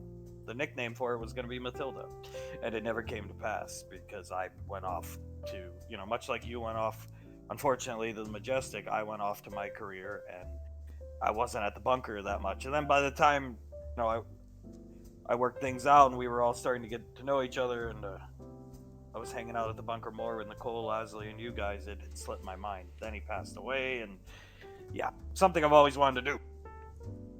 Easy. I can get that for you easily. If need be, I can knock one of the little extras that I was looking at down the list. I'll make sure I get it. Rumor has it the Marines probably have an axe aligned to them. Or no, excuse me, the Rangers. Because, they've never been brought up to modern standards. They were not well-received firearms. 5-pound trigger pull on a polymer frame. First polymer frame ever, actually. Before Glocks, predating Glocks even. But if you ever get to fire the gun, which of course I'll let you run as many rounds through it as you want, you'll see it's an excellent firearm. Just it needs the skilled hands of somebody like Blaze or Snarv. It's an unfinished product that needs refinement. You want to know what's really cool? There was 2 models, a civilian and a military. The military one would come with a stock, and you could put the stock on it, and it would turn it to 3-round burst mode for a pistol. That sounds incredible. Ever since I started working with more modern firearms, I've preferred burst over automatic. Even now, I think burst may be one of my preferred ammo types now. Or firing types, I should say. Having Blaze mock up a stock, something in the stock does something with the hammer action of the Vas Pistola 70 and turns it burst, allows it to fire burst. I don't really know the details. Blaze would, but I'm sure he could mock up a stock and we could have some fun with it. He could probably reproduce one for you if you wanted one, but we need to get our hands on one first, an original one, and the Rangers most likely have access to one. Well, if need be, I had 2 things I was in the market for at the moment. But if need be, I can bump one of them down the list and get you a hold of that. I don't think it should be too big of an issue. And if it really comes down to it, I might be able to trade a rocket or 2 for the VP as well. You're mostly trading for, the historical value's sake, so I don't think it should cost you too much. There's just not a lot of them left, so that kind of drives up the trading value or monetary value. But in terms of people who want them, to modify them, to use them, you're looking at me and you, pretty much. Seems about right. He's looking it up on his computer. Beautiful pistol, though. It looks, more like something that'd be made today, in all honesty, in terms of how it's designed. Well, yeah, it was very ahead of its time. First polymer frame. We're talking back in the 1980s, 70s, late 70s maybe. But it laid the groundwork for the things like even Glocks are still issued today, phased Glocks. It laid the groundwork for those weapons. I fired a Glocks before in training. Can see why it's still something people choose to carry even now. And same with me in the 1911s. I can see why people loved them. Yeah, he's looking at your wrist computer, pointing at it. Up here, what's going on is Pequod and Icy are laughing. Their faces are beet red from laughing. Julius also continues to laugh. You're really set to towns. You will be my daddy and Sasha will be my mommy? Icy starts laughing. Pequod, that was my idea. She read his mind, and Sasha apparently calls him daddy. Icy keeps laughing, so, yeah. Julius hugs Pequod. What a wonderful idea. And bath time? Really? Icy cackles so loud. Ash hearing and Jennifer's conversation being broken up. What was that? Frost, I don't know. As Tommy, oh, the cackling from the afterlife. He's behind the bar hiding with the cross aiming this way. Gonna go through the mic to Julius. What was that? Julius stops himself from laughing. I'm investigating something in the toilets. You heard that too? Uh-huh, and based off the set... I wonder what troublemaker that could have been. I too wonder, Ash. Pequod, are they on to us? Julius looks over and nods, and he gestures to get out of here. Let them know that I saw Arnaki, and I know they were here. Pequod grabs Icy's wrist, Icy waves with her fingers, and they teleport away. You were a bad influence on them. Not a clue what you're talking about, sir. I'm telling Mom on you. No, don't tell her. Yeah, because she'll actually discipline you. No, it's just way more fun this way. Fine, I'll tell your other Mom on you. Oh, Davey, go ahead. I mean, if need be, I could tell Auntie that you were being mean to poor Jennifer. No, we weren't being mean to her. What the hell? Tommy's still aiming the cross around. Towns has came in the room. As you hear Jennifer, well, this was really fun. Thanks for... I was supposed to meet Hunk here. And Frost, yeah, me too. Jennifer, oh, I think they set us up. Frost, that's... Yeah. Ash told me he'd be here. It's not like him to leave me hanging. He's not like Jiren left us hanging for all that time. Hunk, oh, who cares? Just shrug. Should I message him and tell him I, won't be coming and to enjoy his date? Hunk Jet points down to the camera as she gives him just a slight peck kiss on the cheek. And I'll see you later. They exchange wrist computer numbers and she disappears as Hunk, no need. Mission accomplished. Yeah. Look at him. He looks like he's gonna pass out. Look at him. Towns pointing down at the monitor. What the hell? Tommy's still going. He also looks like he's going to pass out. Tommy putting his hand on the wall, holding his chest. Oh. I will not adopt that creature. I'll hear him in my head. Do you want to go out and spook him, Julius? Oh no. No, we've done enough to Tommy. I'll have Nicole do it later. This was a good day.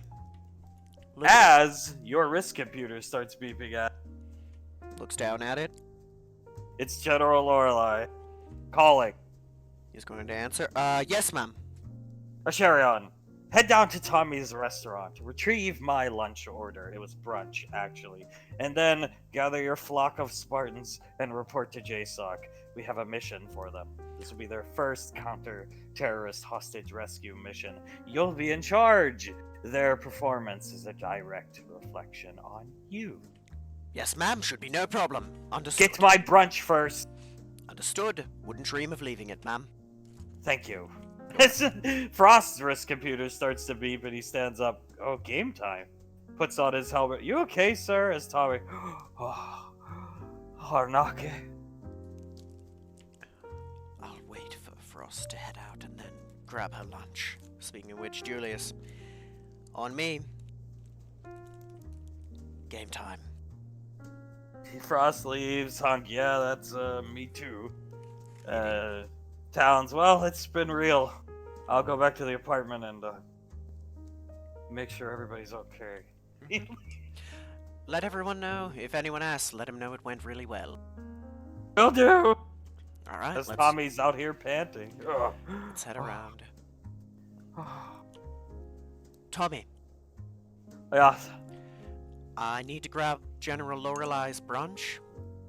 Tommy puts the cross on. Oh. These 4 bags over here. Understood. I'll take those. Come get them, Julius. I'll need a nap, but I go to my private place to take nap. This place haunted. I think we close for dinner. I worry about safety of employees. Take what you want. Goodbye. Oh, I see. Come now, that's so rude to poor Tommy. He's gonna have a heart attack. Julius shrugs. It's not me. It's Arnaki. It's Ice Knocky.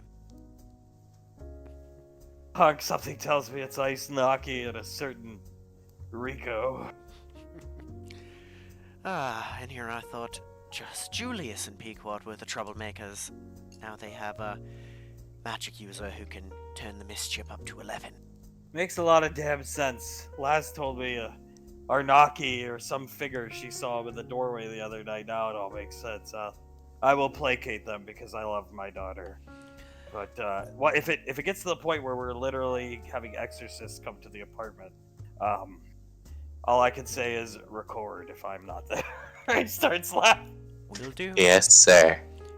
Ash What was it Tommy said? The power of Christ compels you. The fact that that I legitimately am going to have to ask Icy to heal the saint to get him down here so Tommy feels comfortable in his restaurant tells you all you should need to know. Hug's gonna take some of the bags to help carry them. Oh my god. Get the saint to come. What's the word? Exercise our apartment. Exercise the apartment, yes. He's gonna message the Spartans, let them know, meet up at JSOC, suit up, time to roll. You make your way down to Jewel Sock after gearing up. Sasha's here as well, as she is part of the Spartan squad now, because you need another sniper. General Lorelei and Agent O stand here. Brunch. Bring the bags. Julius will step up and give her the bags.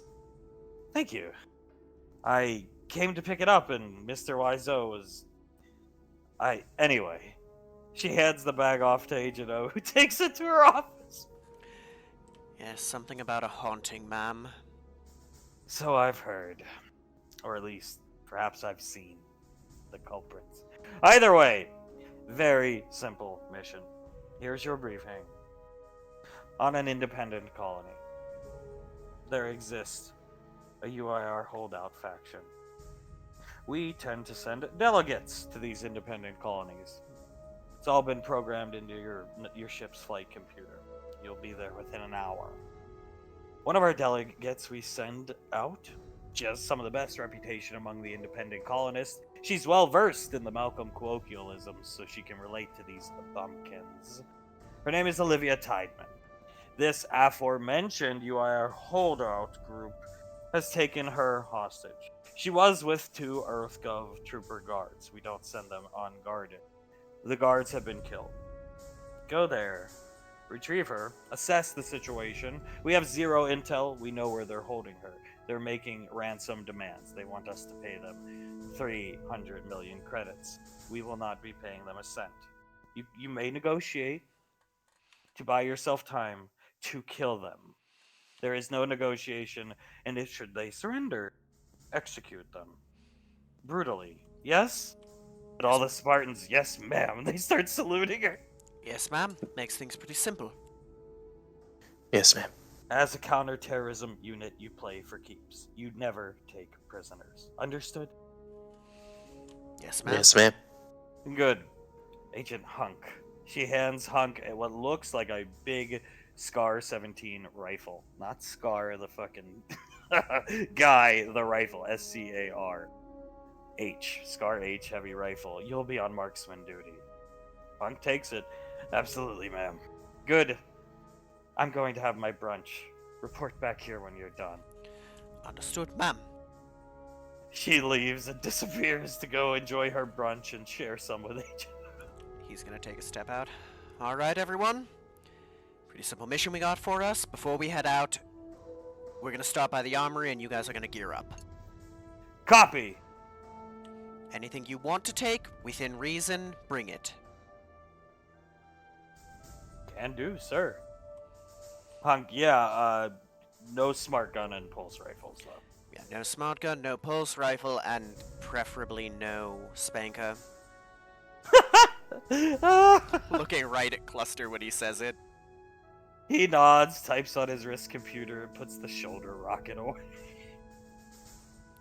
All right. Yeah, I guess we won't be using this. Most likely not, but you never know. Things can go from covert to overt in a very short time period. Copy as you make your way up to the apartment. Sasha talking to Nightfall, you're set. You don't need anything, as am I and Hunk. I'll get rid of these tokens. The rest, just follow Ash's lead. We're gonna head to the ship. Understood. All right. Looks across at them. Anything any of you would prefer to grab? Run it by me. Should be fine. They're gonna start spreading out around the room, looking around.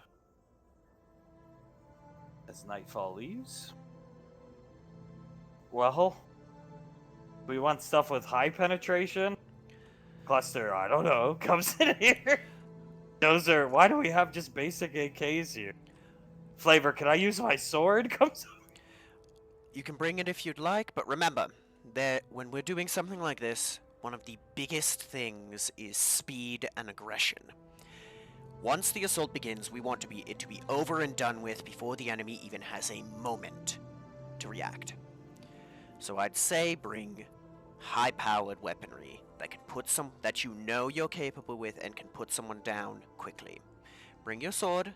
It's a good idea, but I'd say use a more ranged weapon if possible, just in case. Saris comes in the room. You want to use your sword? You have to train with Davy. Simple as that. And he looks at her and, yes, ma'am. Starts looking around. As for the AKs, those are there for trading purposes. This grenade launcher, Flavor pointing at it. We should take. I guess we really can't take this. Yeah. Cluster's gonna take the laser LMG. Sir?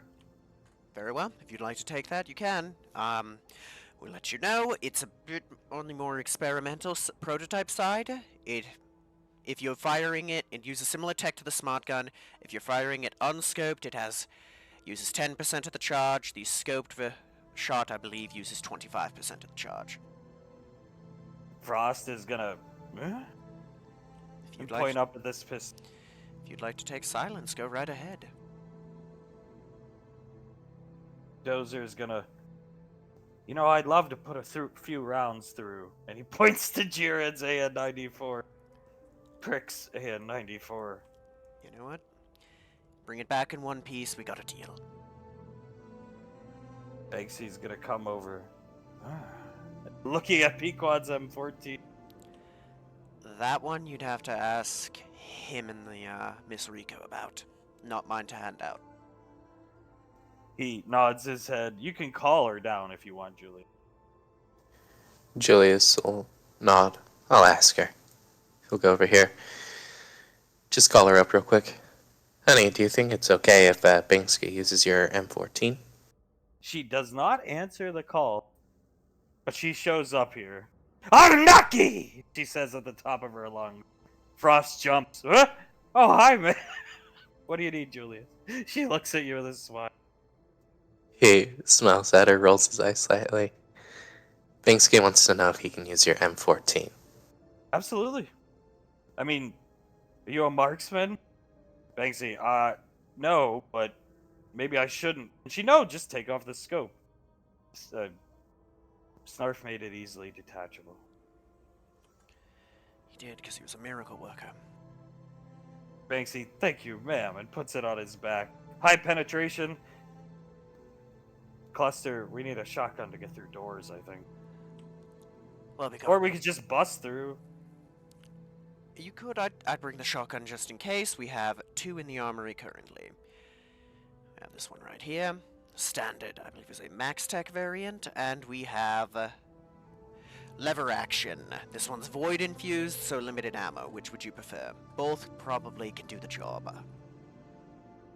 Dozer is going to... I'm taking the AN-94. Banksy, you know what? Snarf didn't work on that one, right? No.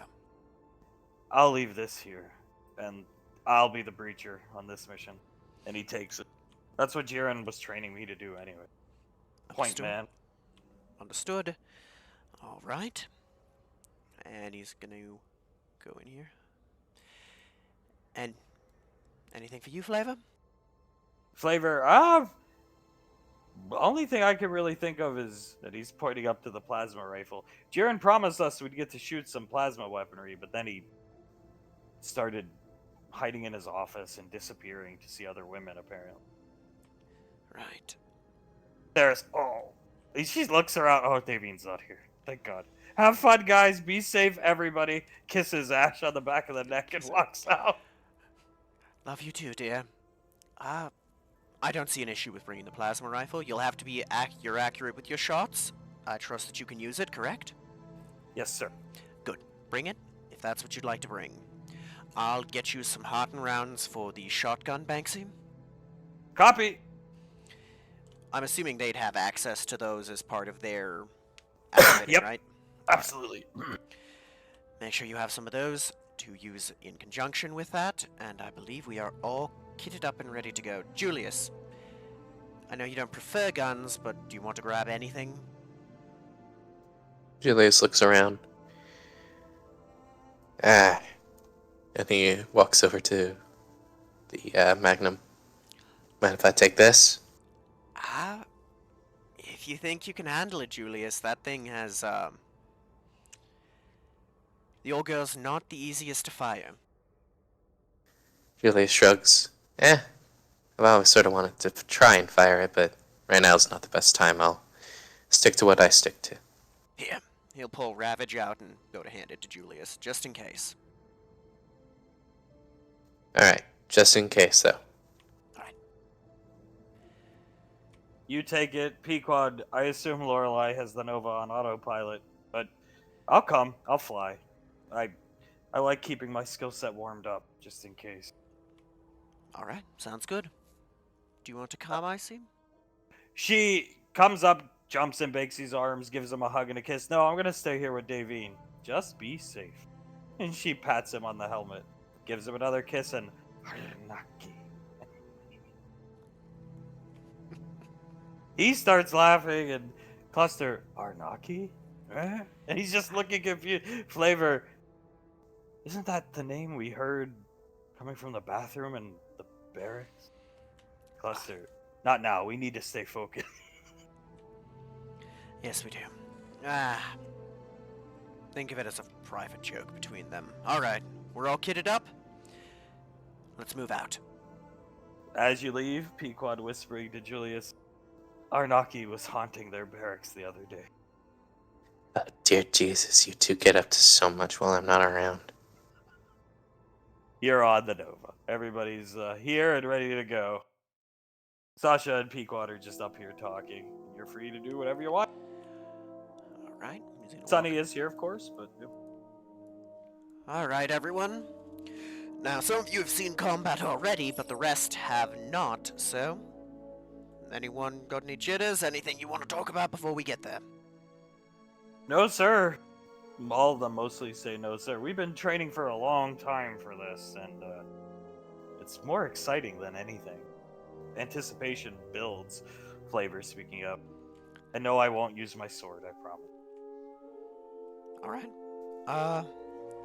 Well, I know how the feeling was, right, Julius? When it was time for our first Headhunters mission, it felt the same way. Yeah, I suppose, but don't let that anticipation, that excitement, cloud your judgment here. If you want to go in guns blazing, that's not going to work, okay? Copy. They all nod their head. Right, so, when we get there, we're going to try and find any way to get us a simulation of the building. We're going to spend some time getting some recce of the situation.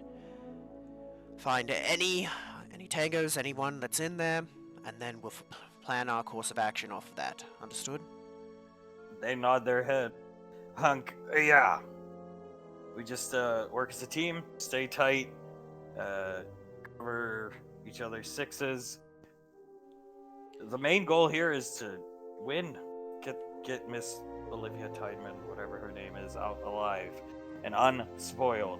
And this is, you like your trainer? He points to Ash, your commanding officer. They all nod. You like your master sergeant? They all nod. You like me? They all nod. You like Sasha? They nod. Your performance is a direct reflection on them. So do your best. And they Yes. all, yes, sir. So, the plan for this is, on paper, we need to actually see the schematics of the building and know what their positioning is to know more. But the plan, in concept, is always very similar with things like this. You all know the difference between covert and overt insertions, correct? They nod. Loud, overt, covert, stealth. Exactly. In theory, we want to go covert up until the moment that we take them out. Now, that's not always going to happen, but that is our goal going in. Now, we're probably going to have Hunk, Sasha, and Nightfall doing reconnaissance to try and figure out exactly what's going on. You should have infrared that'll allow you to get some line of sight even through some walls, correct? Sasha speaks up, having a private conversation with Pequod. Yeah, that's right. Hunk's, from what I could tell, Hunk's Scar H assault rifle there, it's an MK-17, so yeah. Good. That makes our situation far easier in that regard. Now remember, these are UIR, so they're not the scariest bunch out there, but don't take them lightly. You take people lightly, that's how you die. Hunk, depending on their setup, once we get to the building, we can get the schematic of the building, and depending on their setup, if they have any sentries outside, we should look to quietly take them out. And by quietly, I mean absolutely quiet. And that's my specialty, but I'm going to be any gestures with the rifle, marksman duty, so that will potentially fall onto whoever had that. Did anybody bring Ash's goofy silence gun? Frost nods. That, you and Julius. Yes, it will. Julius nods. We can handle that, right, Frost? He nods. You'll have to be very careful. The gun itself makes no noise, but moving stealthily is harder than people tend to think it is. Especially in this armor. That is true. Remember, the biggest advantage that we have is surprise. Like the general said, I'll be attempting to buy you time and negotiate, but if we lose the element of surprise, we lose the fight. Because before you'll be able to get in there and save her, they will have killed her. Okay. Alright. We'll figure out the rest of the plan once we get there, but just remember, be calm, keep your head on straight, and it should be fine. Hunk nods his head. Yeah. Exactly. Unfortunately, till we get there, there's not a lot of prep we can do. He looks back over at Sasha and Pequod, talking to one another. So, anybody else have any haunted buildings they've been in recently? And all the Spartans start mumbling to themselves. Haunted buildings. Wonderful.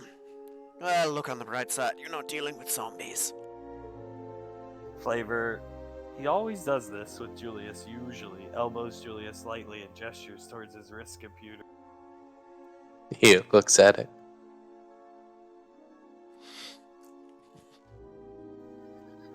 He's trying to hide it from Ash. 7 years ago, I brought forth on this ship a new nation conceived in liberty and dedication to the proposition that all men. Ash, hearing Julius reading it under his breath, can definitely see. Would you like to share with the class? No, sir. He blows up the image. 7 years ago, I brought forth on this ship a new nation, conceived in liberty and dedication to the proposition that all men, with the exception of Ash, are created equal. Malbraham Lincoln, right? Frost, or Nightfall, did he really have an Abraham Lincoln phase? I learned about that guy in like 3rd grade. His phases were weird. I think this was part of a larger misquoting historical figures phase. Cluster, did anybody see the Oppenheimer quote one that was on the news this morning? They all start Yes. laughing. Yes, I am become Ash, destroyer of worlds and minds. He really hated your backstory, sir. I think he hated more than that. But I'm alive and he's not, so, you know. Flavor leans into Julius. Is it true Ash tried to confide in him in the captain's quarter? Julius stifles a laugh. Yes, Flavor, yes. Did Ash really hug him? Ash hearing him say this? Yes. Yeah. I was overtired, depressed, and desperate. How did he react to it, sir? As all the Spartans looking right at Ash and hug. Oh god. He just sits in the captain's chair. Well, I'm gonna have to give you a bit of context. In my childhood, I was a slave. And we were dealing with the Iron Circle, a slaver's ring, and I, being a responsible soldier, went up to him and said that this is something that I have personal ties to, it may be something that may be distracting for me. And I confided in him that, and he looked at me and asked me the question, are you a slaver? They all start.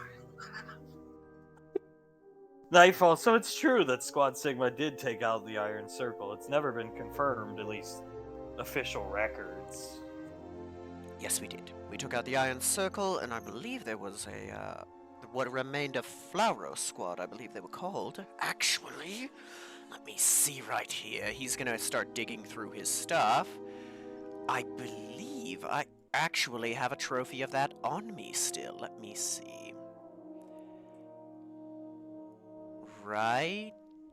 Yeah, right here. He's gonna pull the threaded barrel out of his equipment. Enchanted barrel. He's gonna hand it off to them to look through. It's an adaptive thread barrel meant to be attached to weapons. It adds some ice magic to the weapon you're using. Those are inspecting it, holding it up to the light. Wow, Malcolm let you keep this? He didn't know what it was and thought it was just me taking a piece of scrap off the battlefield. Hunk. Ugh. Hand on his the eyes of his mask. Davine told me about that one. Apparently Malcolm ditched her in a hallway, left her in dog form, mind you. Davine, admittedly in dog form, is useless compared to Davine in beautiful woman form, with swords, boys. And Malcolm just abandoned her and tried to run to the ship or something. Yes, it was. We were getting slaves that were being kept there, but that. We all know that was Malcolm's excuse to get away from the fight.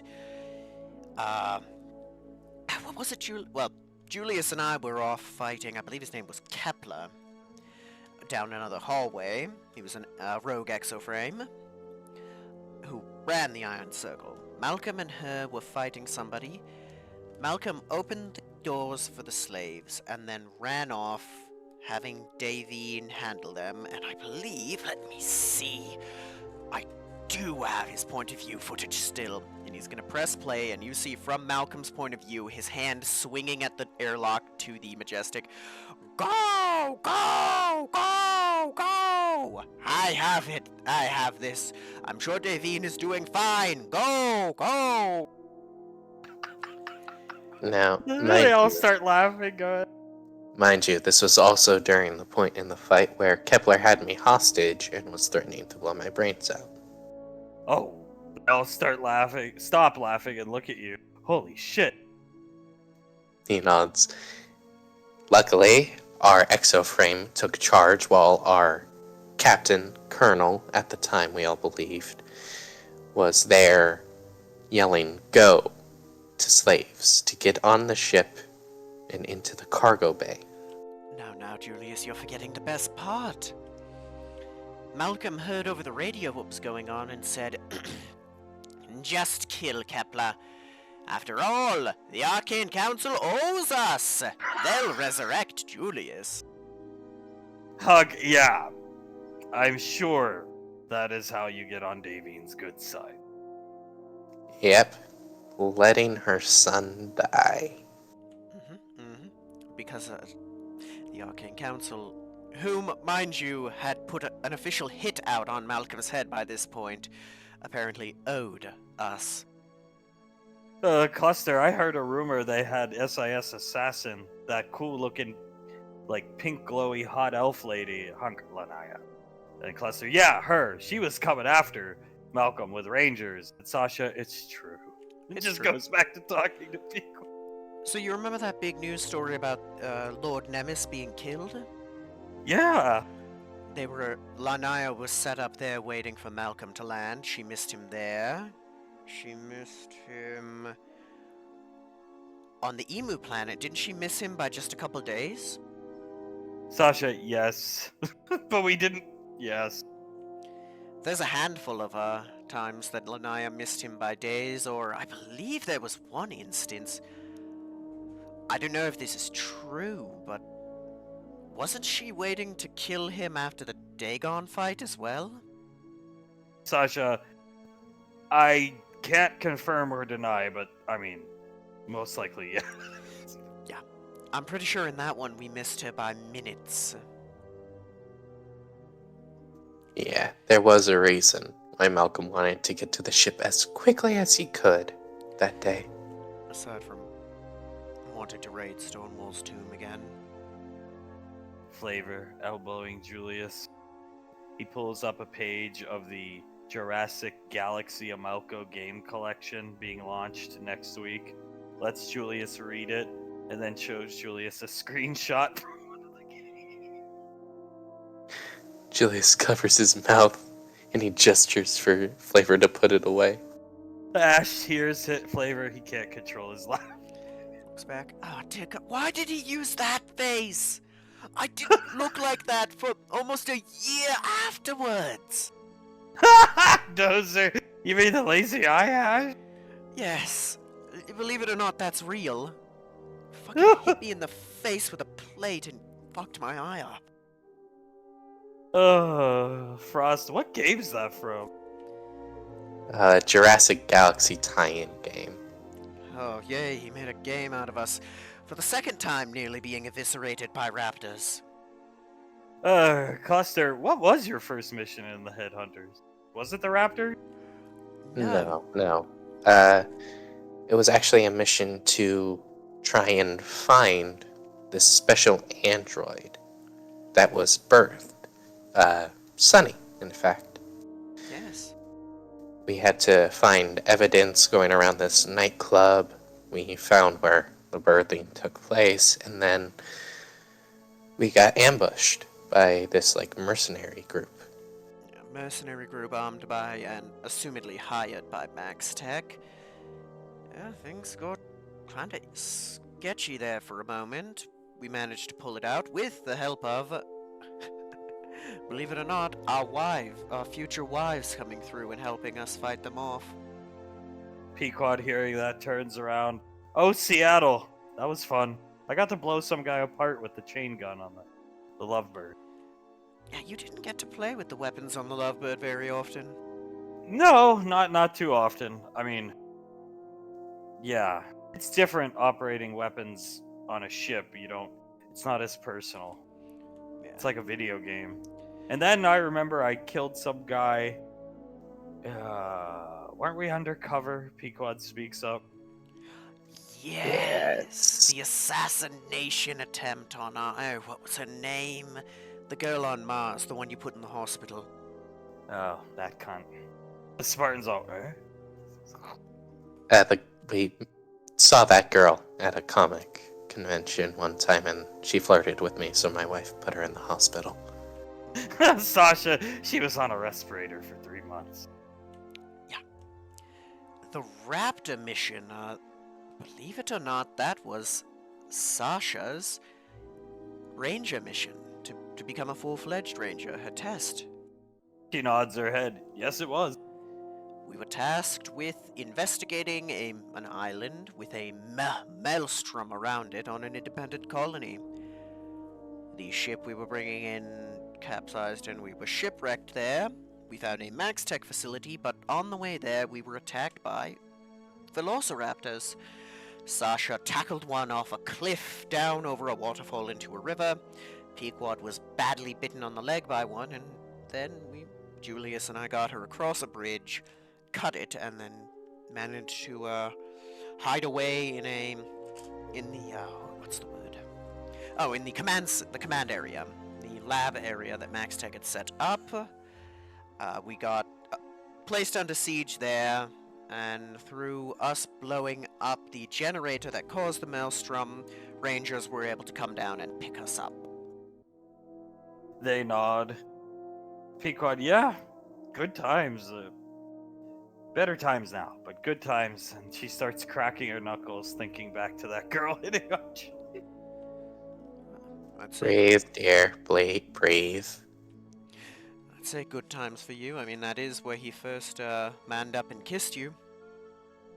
She smiles but cracks her knuckles more as Sasha, after she got off the respirator, magically she was part of EarthGov at that point, basically, and the Mars delegate office, thanks to Squad Sigma. And she, after coming out of the hospital, her whole delegation office magically got relocated to the butt fuck end of the universe. Coincidentally. Pequod just grins. Coincidentally, I'm sure. Don't know what you're talking about. Pequod stops cracking her knuckles, looking at Julius. Julius winks at her. I don't know what you're talking about, Ash. All I said it was a coincidence. It is? Big coincidence. Dozer pulling up. Yeah, your headhunter days are, people like to draw what-if comic books about them. At least what is classified. Pequod, or unclassified. Pequod gets up, comes over. Looking at it, Sasha comes over. Out of the way, Julius. Leave Pipsqueak to die. I'm... It's so accurate to what would have happened. Pequod, he never would have left me to die. No, I would not have. You wouldn't have. He would have. Points to Malcolm. Oh, yes, 100%. He would have left us all to die. He left me to die multiple times, Ash. Take them down, Julius. Yes. Burn into my ears. How did they... That is such an accurate picture of what you look like, Pequod. Pequod, yeah, I looked very, very young there. I was only 24 back then. Long time ago. I mean, at least you're even more beautiful now, so. Thank you. She hugs Julius's waist, then grabs his hand and puts it on her throat. Julius licks his lips and looks around and just tightens his grip a little bit. All the Spartans watching, confused, with the exception of Dozer, who... That's some type of artist rendition of what people are saying as a space hunter.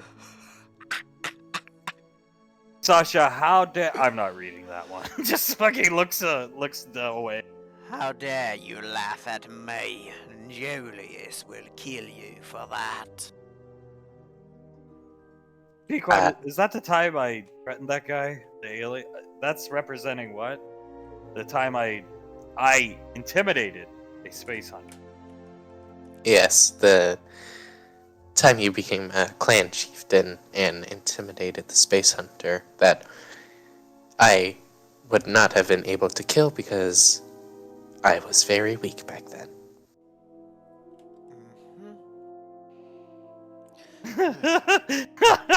Dozer.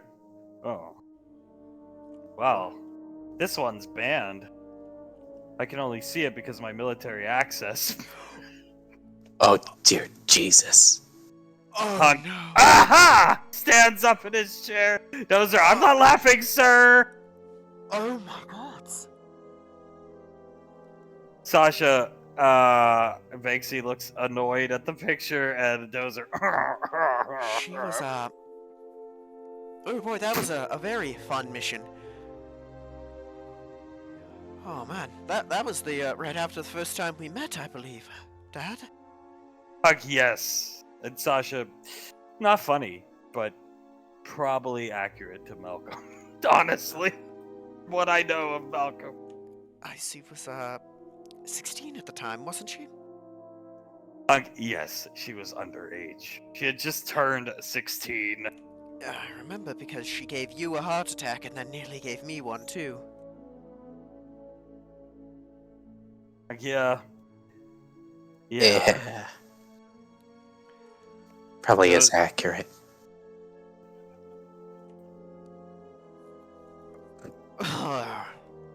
Fucking. How did... That looks like the bunker. How the fuck? Hank, it's an artist's rendition. They don't know it's a bunker. They just drew a living room.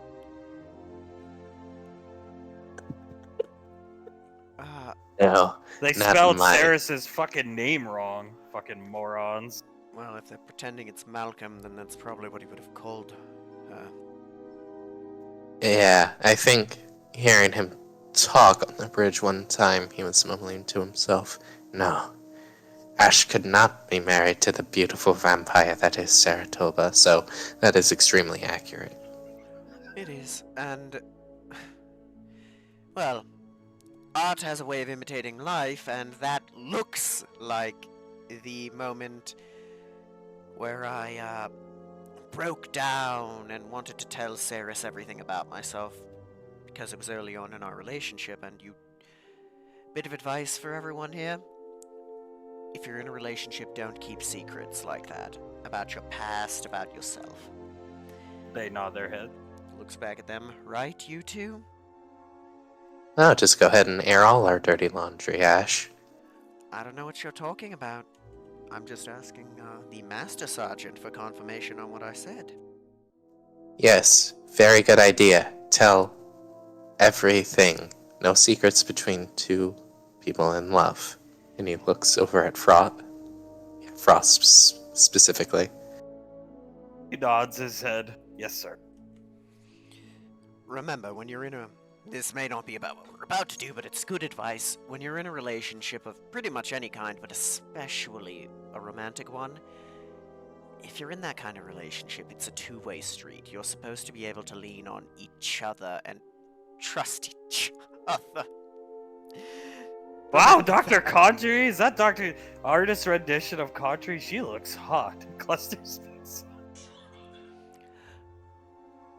Yeah.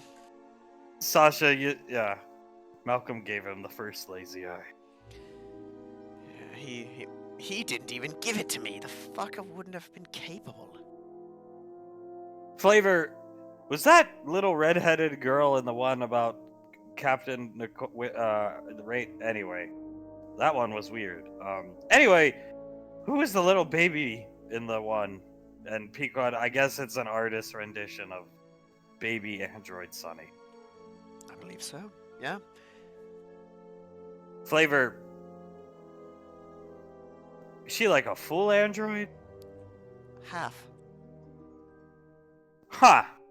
Hunk, oh dear God, here we go. Uh-oh. Hunk, you want help set up on a date? He looks at the med bay. She's probably busy watching her MWF horse shit. Perform well, and the A team here will set you up. Yes, the actual A team. Yes, the actual A team. Oh, you Set you up. You don't want Scar and unmedicated Zap to set them up? Scar would be fine, but Zap's off the team. He's on the bench, so to speak. I'd say so. Collateral damage will do that for him. Pequod, with her hand on Julius's hand on her throat, forcing him to squeeze it a little harder. Which he does. And as she's starting to bite her lip, to the bottom lip, to the point where it's starting to bleed, her nav computer beeps, and she blinks twice. And, of course. Damn it. We're here. I'll set us down one click away from the building, and then the rest is on you guys. Yes. Be All right. safe, Julius. As she's licking her bottom lip, the slight droplet of blood. Julius raises both of his eyebrows at her and bows. Of course, my love. Sasha, let's get the fuck out of here. Please, she looks at Ash. He's gonna look at her. I would tell them to get a room, but let's be fair, they think everything is their room. Oh god, that poor APC. As you transition here, they can't see you where you are here. You're safe here. Any tangos in the building can't see. You're here. Alright. Ash is gonna check. Alright, do we have schematics of the building? Hunk pulling it up now as he's setting up a very small computer. Got his marksman rifle. Sasha's scanning the area through her binoculars. The Spartans awaiting orders, loading their weapons. Alright, we're gonna take our time for the moment. We've got to get some idea of what we're dealing with here before we start moving in. Hunk, I'll have you align to their... Looks like it's going to be a number to a landline in this building. You'll have to talk if you're going to try to negotiate that. They don't got risk computers. They're the UIR. Understood. Will do. Alright. You got anything coming up, Sasha? Sasha, just scouting out potential vantage points. Nightfall has cloaking capabilities in her gear. Hunk doesn't. I suggest we keep Hunk close to the CP. I agree. Hunk? Yeah, copy. Let me get this set up.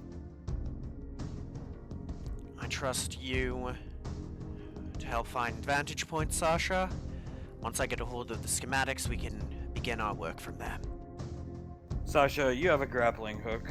Nightfall nod. We'll go there. Nightfall copy. When she stops her, when Ash tells you, drags her back. Right. Sasha gestures, I'll be here. Understood.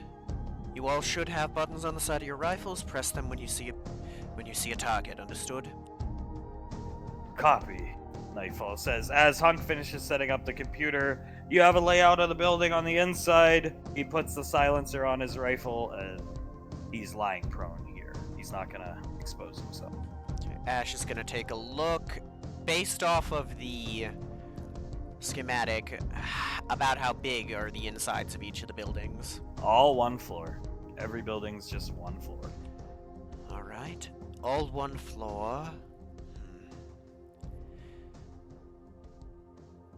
Well, we're going to have to try and figure out where the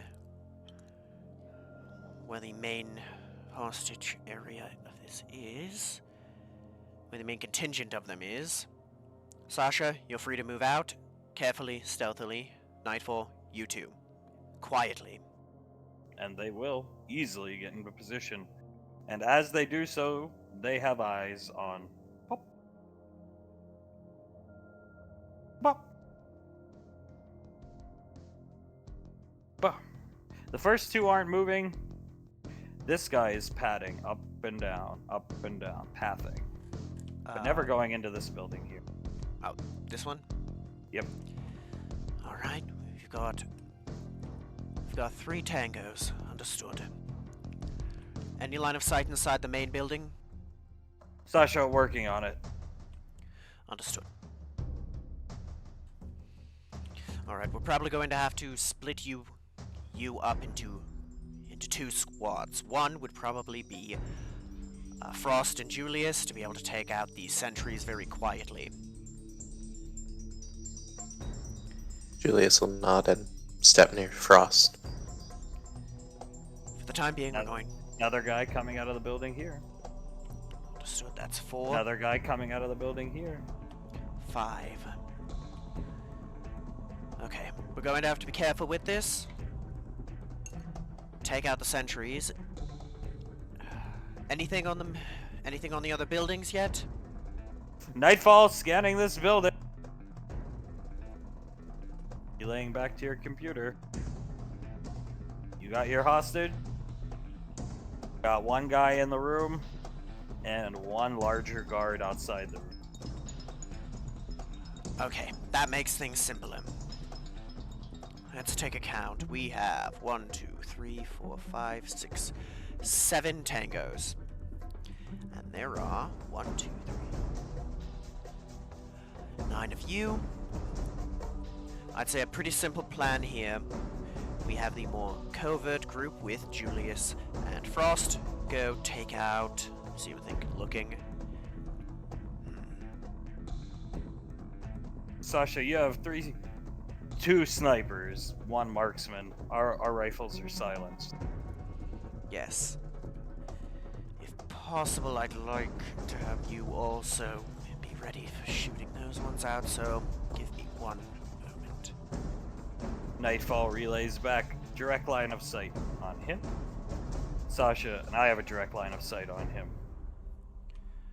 Good. Do you think Hunk, there are... I can see all these goons here, here, here, and here, Ash. Good. Frost, Julius, I would assume you two would... I would have you two go up and take this one out to start with. Quietly, get into position. Yes, sir. The way, sir. Frost brandishing the silence pistol. Quietly, carefully. Don't want anything, because if you go loud, they're going to know, and it's going to be over quickly. Alright. See him taking a very simple look over it.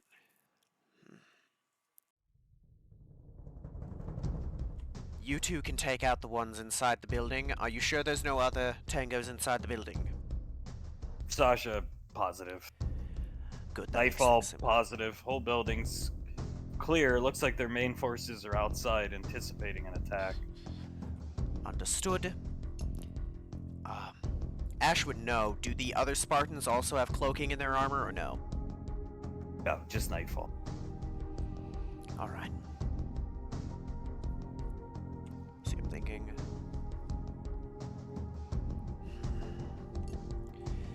Alright, Banksy, you're going to be in breaching, so I would have, once everything gets loud, you'll be in charge of getting to the building after Nightfall and Sasha take out the two inside. You're in charge of getting in and getting the delegate out. Copy that. Where should we set up? That's what I'm figuring out. I would assume Hunk, another tango. Another building here. see him. Sasha scanning all the buildings. That should be all of them. Okay. Simple.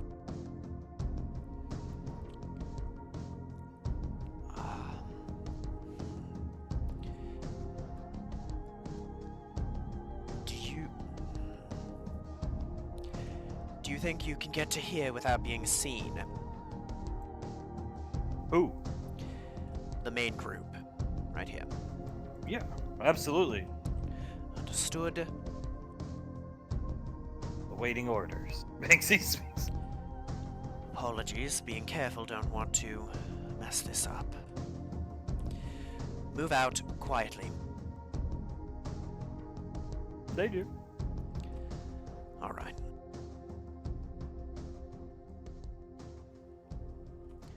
Hunk. Yeah. I need you to take him out as quickly as possible. Understood? Now? Not yet. When I give the word. When I give the word. Apologies. When I give the word, take him out. Sasha's scanning in the building.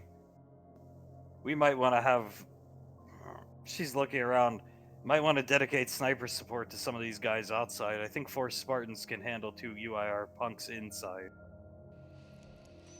As long as they can get in quickly before they'd have a chance to do anything, I agree. Then, can you take that one out? Sasha. One. The one... Let me see. Hunk scanning the area. We have 2 teams. Should probably use Julius and Frost to clear a path for the breaching team. And then a combined assault outside with our snipers once they breach. At that point, it's fair game. Agreed. So, we're gonna have to redirect Julius and Frost then to clear a path for the breaching team over this way. Sasha, I'll trust you to take out this one, and if possible, this one. Understood? Ping the first one again. This one. Easy. He's easy. He's not in line of sight of anybody else, but if we're gonna kill people in line of sight of each other, they both gotta go. Same rules go for Julius and Frost. Understood. We want to clear a path for the breaching team. Breaching team, you'll have to move hard and fast. Get in, get out before they can really recognize what's going on.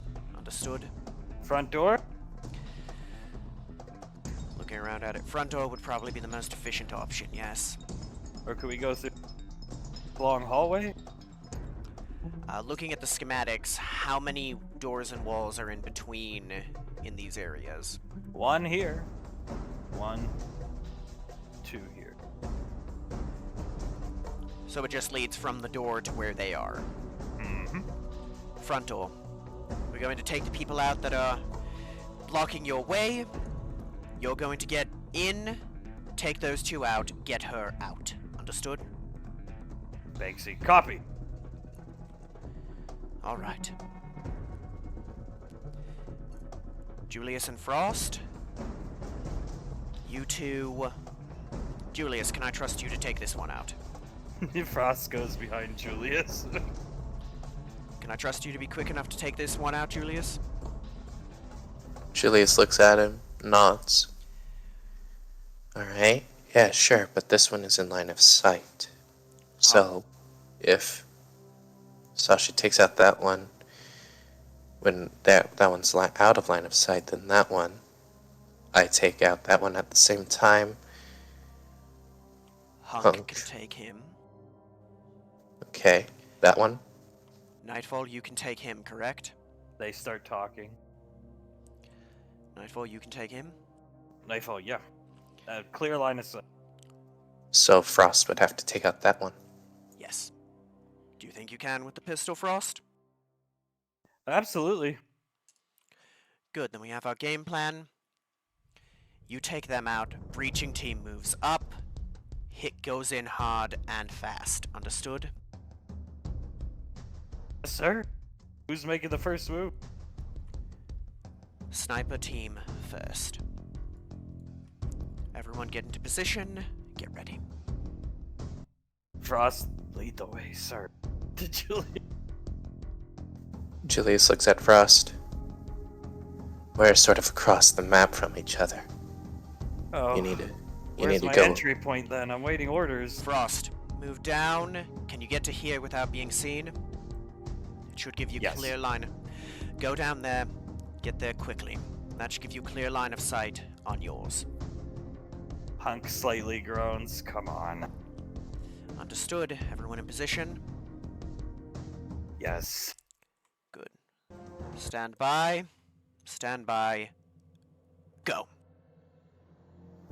You can roll, Julius. The rest of them won't have to roll, but for your sake, I'll let you roll just for some damage.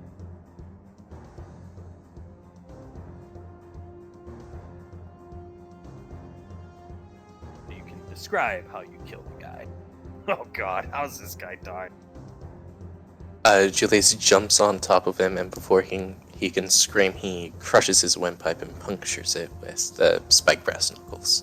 2 silent shots clearing these two out here. A quick chamber of the round of her bolt that Sasha's gonna clean this dude up. Nice and silent.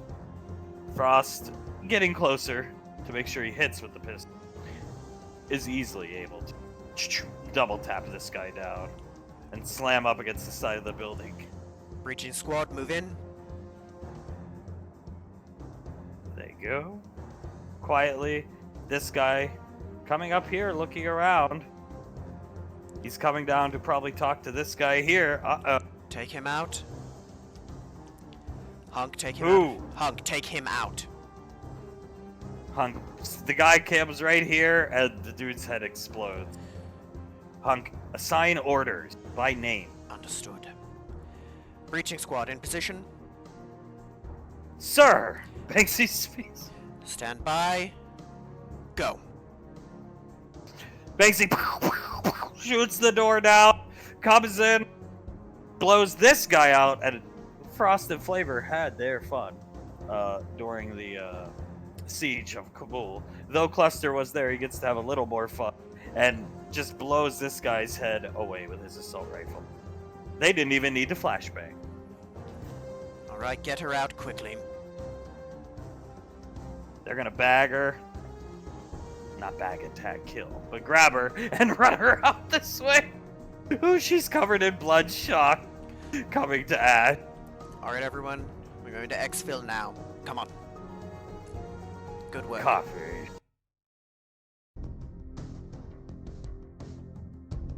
You gotta run this poor lady a mile back to the ship. This Pequod didn't want to alert them.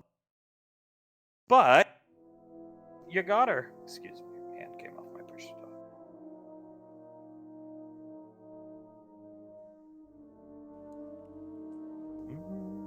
Boom. You're back on the ship. Boom! There she is. Sonny will come out and check her over for you. Take her back into the med. Damn good work from all of you. Hunt comes over here, sits down, and just relaxes. You alright, Dad? The Spartans are all cheering. Yeah, it was interesting. Been a long time since I did it. It just seems like it's over like that. Damn, longest. That had to have been, what, 20 seconds? Longest 20 seconds of your life. The Spartans are all cheering as Pequod gets up, walks seductively over to Julius while clapping slowly. Long claps, just blinking at Julius as Sasha, oh no, just watching. Julius walks over to her, picks her up so she wraps her legs around his waist. Be proud of me. She doesn't say anything and lifts her head up, exposing her neck as the Spartan. And all look at. Get a room, you two. Right. I'm sure I see wouldn't mind. Pequod, not at all. Not at all. She let me sleep on the captain's coat. Oh, whatever. You guys go in here for a brief minute as the Spartans gather around. So is that a good reflection on you? I'd say you were a better reflection on me than I was on myself. Sasha, yeah, we did excellent. Honestly, I haven't had too much hostage rescue experience in my time, but from what I was forced to study, we wanted it over that quick. Yes, same here. This is my first non-simulated hostage rescue. At least with something like this. We've done things like getting Dr. Morgan out, or getting Pequod's mother out, but that's not the same thing. Oh, you guys really saved General Rico's wife? Banksy looking over at you. Like, that's real? Yes, actually, here. He'll pull up the footage of Malcolm. Take them down, Julius! As he rushes by into there. Ah, you must be the wife of Rocco. Come! Arcade gate! And takes her back to the... to right outside the ship. Frost, was it an easy mission, sir? It was until it wasn't. So on that one, the idea was actually sound from Chance. It was a decent one. His idea was take the 3 fastest people, him because he can teleport, our exoframe, and Julius, go in loud, go in hard, get to her as quickly as possible, arcane gate back to the entrance, and then just get on the ship and leave. In theory, a really solid plan, right? Yeah. We were attacked by these men, and he's gonna pull up pictures of the cultists. These are, cultist champions, is what we referred to them as. Very powerful, very dangerous, and you see that there, where Malcolm is just standing there in the corner next to one of them? Yeah. You aware of you know what a sorcerer is, correct? The, magic class, or I suppose you could say class, or profession? Vaguely. This was a void-infused sorcerer, so she was capable of... He thought she was just a healer, until he shows, "Oh God!" as he gets hit hard, and then runs into a different corner nearly out of the room in the pipe, and you see that? You see where I'm standing right there? Yeah. Yeah, Miss Rico is behind me, and I didn't move from there all fight, and you can see the 3 bullet holes in my armor. Cluster. Rumor has it she retired from SIS after that mission. I believe rumor is correct. Sasha, very correct. Starts laughing and Hunk. Yeah. Oh, you want to see an even more fun part? He's gonna fast forward to the end where everybody is, knocked down and knocked prone by the one with the flamethrower. You see that? That one had a rather large flamethrowers, and he was doing a flame burst where he spun and hit everybody. And I had an option. You see, Vala, the pistol I had from the forge at the time, had the ability to put out a healing pulse, but I couldn't shoot if I did that. But if I did the healing pulse, everyone else would have been able to, well, jump on him at once, right? And if I press play, don't heal, just shoot! They don't matter as much as I do! It puts me in danger if you heal them! So there's Start laughing. So there's that. Luckily, it was one of the few times he was actually successfully able to cast Hold Person. I'm surprised he wasn't distracted by Davine, Banksy looking at the footage. I believe she was in dog form. Oh, Banksy sighs. Oh, Poor and- Davine. Poor Davine. Oh, and here's the footage of Denaria spending almost the whole fight just standing next to the assassin of their group. That was so stealthy that they were able to take the Ring of Shooting Stars off Malcolm's finger. Nightfall. What? A Ring of Shooting Stars is a very powerful artifact. It allows... Well, first off, you know what Fairy Fire is, correct? Mm-hmm. It allows you to cast that on command without knowing the spell. And more importantly, it allows you to make those. And he's going to pull up pictures of the big orbs of lightning.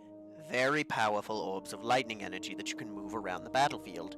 It is a very rare, very powerful, and very expensive artifact that Malcolm had stumbled upon after, I believe we got it after killing Bayagona. I believe. If not, I'm remembering incorrectly. But the assassin of the group took it off Malcolm's finger before they engaged us. Banksy, wait a minute. Is that thing at the bottom of the quicksand pit with the rest of the Majestic? Yes.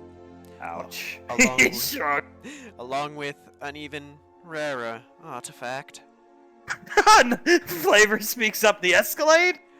Well, there's that, but do you know what an Atlas of Endless Horizons is? Banksy, I've heard Nicole mention it before. There's only ever been like 2 in recorded history. I believe- Malcolm apparently had one, and the other one is in possession of the Arcane Cone. Yes, it allows its wearer, from what I've gathered, to cast some very powerful teleportation spells from things as simple as Misty Step or Teleport up to Arcane Gate. Or, if you are sufficiently strong, it even allows you to cast the Gate spell without using up your own magical energy. It is an Where'd Malcolm get that? That he found, I believe that was in the vault of a wizard named, I believe it was Damien, that we had been sent to assassinate. Dozer, you guys went on a heist mission? Yes, we did. How'd that go for you? Malcolm got some halfling dude killed. He picked up 2 beautiful women and basically told them we'd take them with us and get them to Gateway, which we barely did. Sasha, back the fuck up. You got a halfling kill? Looking at you. So, this wizard had many wives, right? And there was a halfling man who would peep at his wives while they were changing, and Malcolm, in an effort to create a distraction, let him know that there was a hole in the wall he could crawl through to watch one of his wives who was naked at the time. He did that, walked up to one of the guards and told them what was going on to get them out of the barracks building, and then, well, we heard gunshots and screams from the halfling as we ran down to his vault. Sasha, you people left a wake of bodies. Yeah, he did. Yeah, we did. Jesus, eh? She takes off her helmet, starts laughing. Yeah. Very least. Did you kill more civilians or enemies? Has that ever been confirmed? Sasha looking at you. As a squad? Yeah, of course as a squad, not you. It's hard to tell. The only reason I say hard to tell is we did the Geist incursion kind of evens that out for the most part, but Hunk, if you count the end of Chancinator too, it doesn't. yeah, the best case if we're looking at Malcolm's civilian to enemy ratio, the best he could hope for is 50-50. Nightfall. It's been rumored that Malcolm didn't see frontier colonists as like humans or elves or people, basically. They were just expendable assets to him. Oh, he didn't. I remember hearing him call them, look at these subhumans, living in their filth on the edges of society. They're just there for what I can get out of them. They shake their heads. Amongst everything else, he was also a racist, so there's that. And Ash, as you say that, the nav computer starts beeping, but keep going, because the person out here that needs to dock the ship isn't out here. And, well, he called me slurs before. He called, Rolly slurs on many occasions, and Snarf. He was... And I don't think it... I used to think it was the curse, right? A Confederate war general. You see what I mean? Isn't he related to one of them? Frost speaks up. Yes, actually. According to the Amalco trailer, he is related to a colonel who fought under General Stonewall for the Confederacy. Ugh. I believe it was... Sasha looks at the computer, rolls her eyes as the beeping intensifies.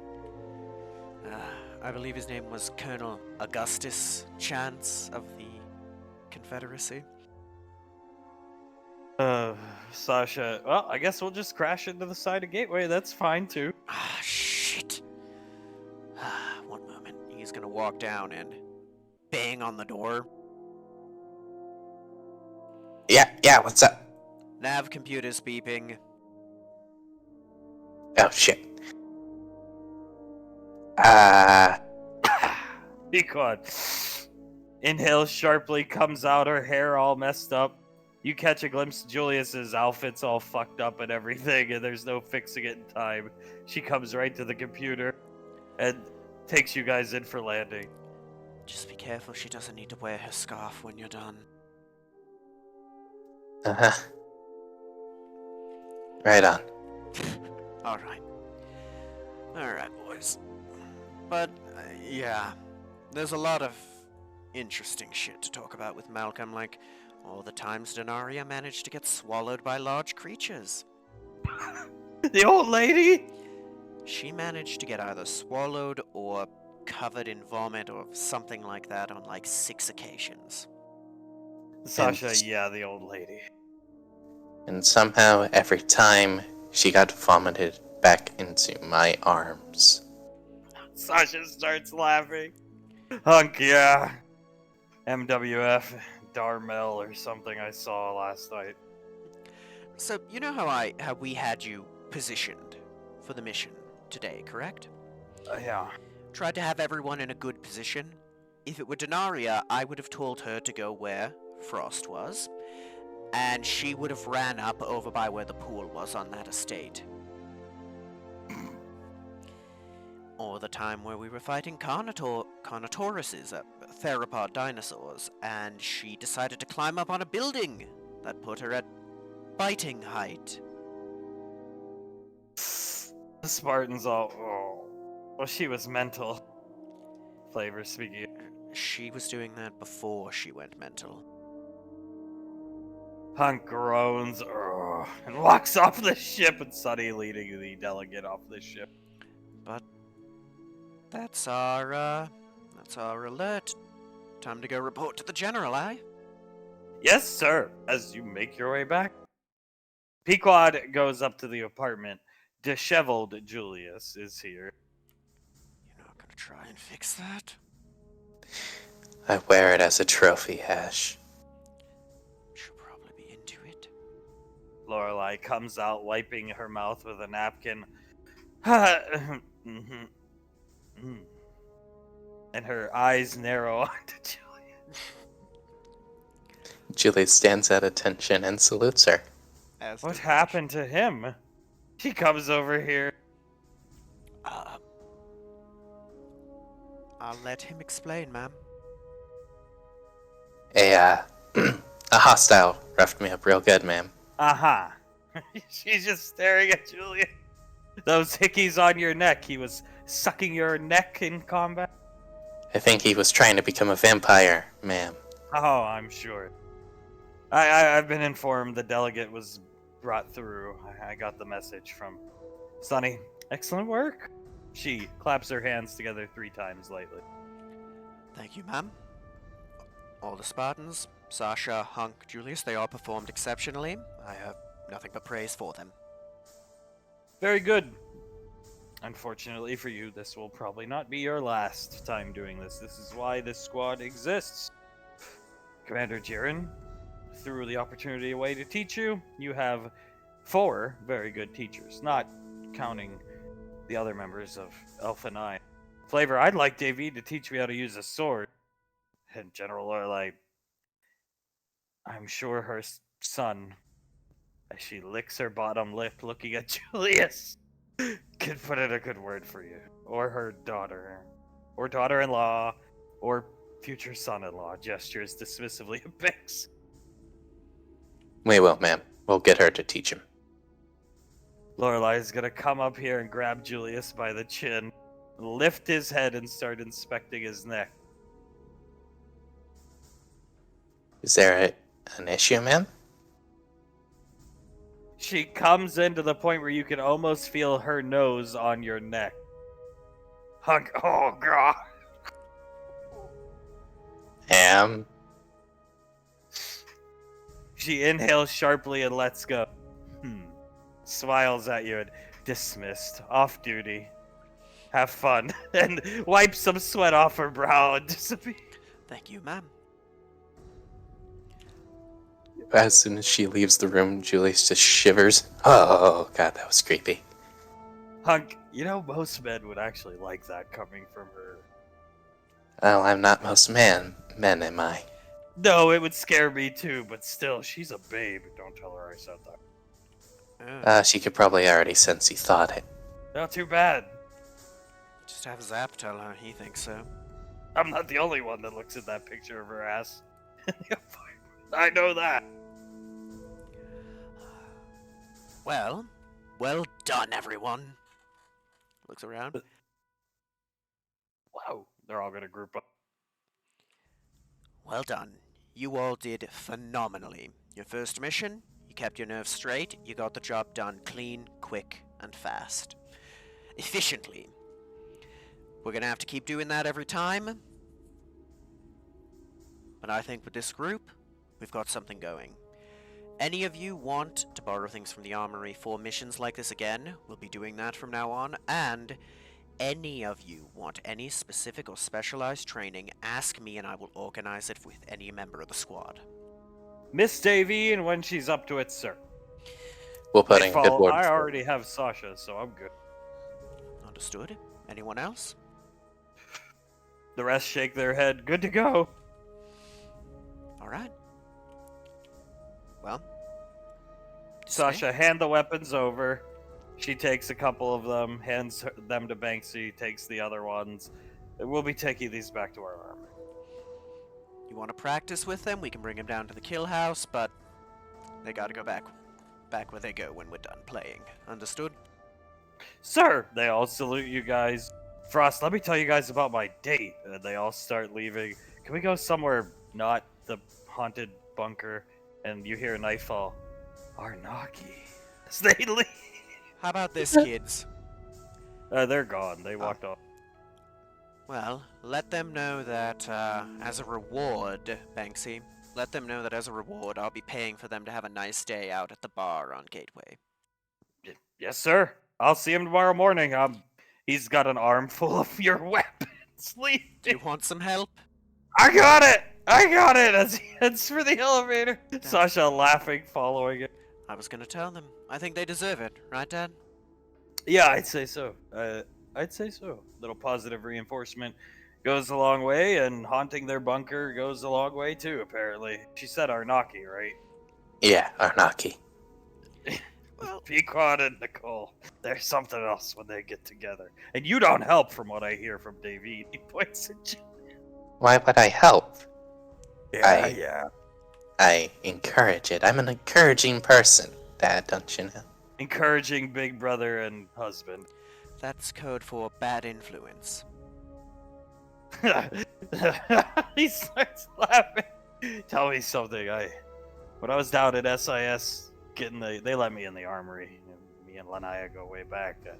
I heard some, dreadlocked, ripped motherfucker guy was just staring at Lorelai on Ranger side of fleet. What was that all about? That was... Well, at first, Nicole was actually staring at her, and then she poofed away, left an illusion of that, and came up behind her and scared her as Arnaki. Who was the black dude though? Malkersey. Oh god. You want something to drink, Dad? Yeah, let's head back to the apartment. I want to make sure the haunting hasn't caused any issues. We can grab a beer in the kitchen. Let's go. Come on, big brother. He puts his arm around you. Yes, sir. And you're back. Spartans aren't here. They are gone. Banksy is, but yeah. The rest of them are gone. Pequod awaiting Julius in the armory. Not double Julius, but here she is. Hey there, what's up? Oh, nothing. She just comes up to you and gives you a kiss, finishing what you started. He'll pick her up and carry her out into the entrance of the armory. Oh, she laughs. Look. Where'd you go?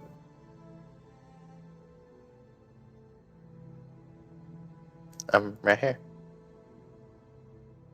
No, you're not. There's no Julius there. Oh, there you are. Okay. She gestures towards you. Look, everybody's painting our miniature.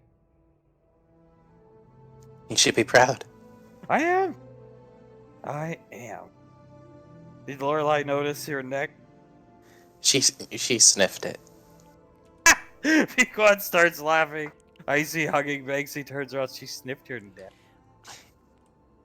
Yeah, she lifted my chin up, got real close, and then I could feel the air entering her nose. That is awesome. I believe she was seriously considering giving him another one. She starts laughing.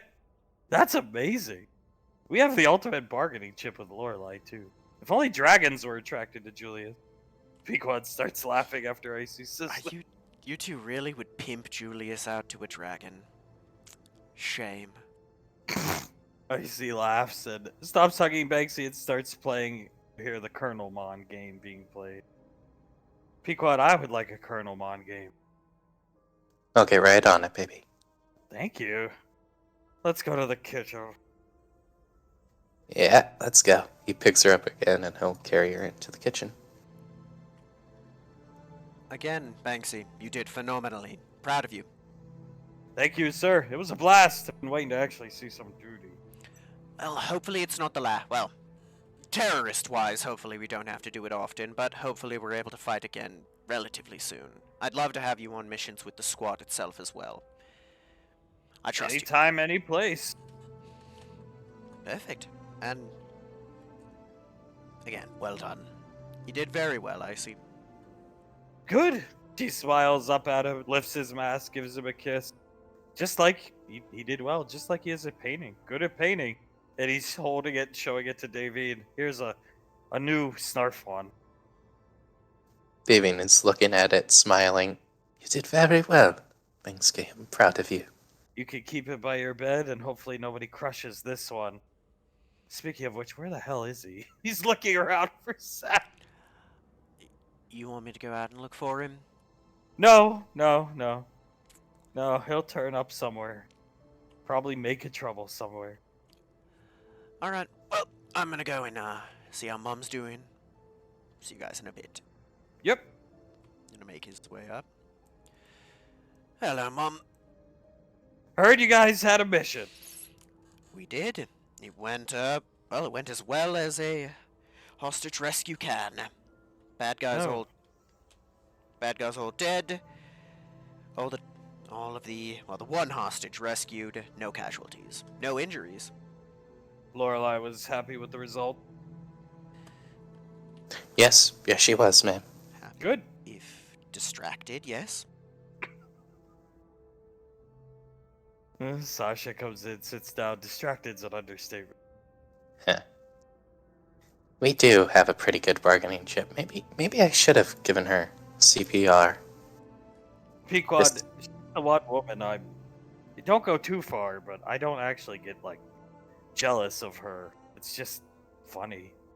If you think about her, the way she presents herself, and then the sight of you brings her down to almost a primordial bestial level. Sarah starts cackling. Sasha, yeah, in all the years I've known her, I've never seen her like that with anybody. Julius laughs. Yeah. Maybe next time she pretends to faint in front of me and mind controls her rangers to tell me to give her CPR. I'll do it so we can actually go out as a family. Get some leave. Sarah's what? She mind controlled her body. Yeah, she pretended to faint, or actually did, and then woke up. I'm not sure. And then mind controlled her bodyguards to tell me, you should give her CPR, Ranger Julius. What made her faint, Sarah's? She saw something. The sight of, Arnaki. Sasha, you see her face go white for a second. Oh. I've heard that name thrown around. Have you seen it? You heard the Spartans talking about seeing something in their barracks? Towns told me he saw something weird. I haven't seen anything, but Towns told me he saw something weird. Very weird down in the Mobile Soup Bay this morning. Yeah, during Jennifer and Frost's date, he told me about it. Sasha, how did that go? Frost seemed pretty perky. Well, they exchanged numbers and she gave him a kiss on the cheek as she was leaving. Oh, score one for the boys back home. Sasha's. Well, don't worry, we may be having score 2 in the near future. Hunk. Oh, right. Wait, who was interested in, Sonny? I believe that would be Flavor. Hunk, right, yeah. I was sitting on the couch relaxing. Yeah. As soon as he learned she was half human, he got real interested. Leslie starts laughing. Hey, there are worse people to set these girls up with than fine, upstanding young Spartans who have a bright future ahead of them. Hunk nods his head in agreement. Yeah, I mean, sometimes I look back on the beginning of Nicole and the Banksy guy and think I was being stupid. Don't say I was. He glares at you. Well, look at it the way I see it. I mean, as a parent, looks at Lazuli, looks at Pequod, who would you rather your young girl go with? One of those Spartans or Julius and I when we were starting in the Headhunters? You two were always good boys. You had your flaws, but you were good boys. If My daughter dates someone like me without the punk part. I'd be fine with it, but if he has the punk part, I would have to knock some sense into him. Pequod, now you're talking. Yes, assertive, Julius, right? Not assertive, Julius, to him. I only do that for one person, thank you. Terrifying, Julius. More like it, Sarah speaking up. Motion form, Julius. Yeah, it can be tapped, even if he can't fully tap into it on his own. Icy could just be called. Yeah, I'm sure she'd be up for it. Hey, sis, we gotta scare this guy who's trying to date my daughter. He's a lot like me in the Headhunters. Get down here. As you say, you see Zap walking around with a lit flare. Wow. Lastly, looking out the door, and Zap Zap? comes in here. It comes in here right behind baby girl with the lit flare. What's she doing? She's painting. She feels the presence and hears the flare going off behind her. She turns around. Oh my god, what the hell? Zap. Baby girl, you okay? Yes, Everything all right here? I'm fine. Why do you have a flare, Zap? Trying to expose this specter I saw. Trying to uncover him with different sources of light. I was in the gym watching the TV, relaxing. In the corner of the gym by your swords was just this figure staring at me. And he said, even though I'm old and frail, he wanted me to adopt him and bathe him. I was worried about you, and I carry a flare just in case all the time on my gear when I'm working on the mobile suit. Power goes out when you're in there. I see not saying. Davy nods. Oh. She puts a hand on her chest and breathes. Okay, Zap. Well, I'm sure it was nothing. Maybe just a trick of the light, and she glares over at Icy. Right? Istram? Icy nods her head. Yep, mom knows best. Is that if you're sure, Rolly? You know, now that he's saying it, I swear to God, I saw a nude man just staring at me, like human man, just staring at me briefly in the reflection of the mirror of the bathroom the other day. Icy starts laughing. Makes me nude. Jesus Christ. Nude, eh? She. Rolly, yeah, David, I saw him. It was early in the morning. He opens his little mouth. I do have teeth, thank you. I was brushing them and I closed the mirror, looked up, and there was just a nude man with a fucked up face looking at me. I turned and he was gone. And Integra said the same thing happened to her. But no nude. She smiles at Rolly, then over at Icy. Nude! That is. I see. Who would have thought? That's weird. That is so weird that a nude man would ask you be there behind you while you're trying to brush your teeth, Rolly. Well, if you see him again, give me a call, yes. Rolly, I'll scream for you. I almost screamed. Zap, you call for me too. We can deal with him. I'll hit him with one of these. Gesturing with the still lit flare, comes into the kitchen with the lit. Sits down. See him holding it on the table, spilling the magnesium all over the expensive table. Zap, can we put that out? Yeah. Oh, damn. Here, Joe, let's do something with this. Julius looks at it, lights up his own hand, and smothers the flame while he puts out his own.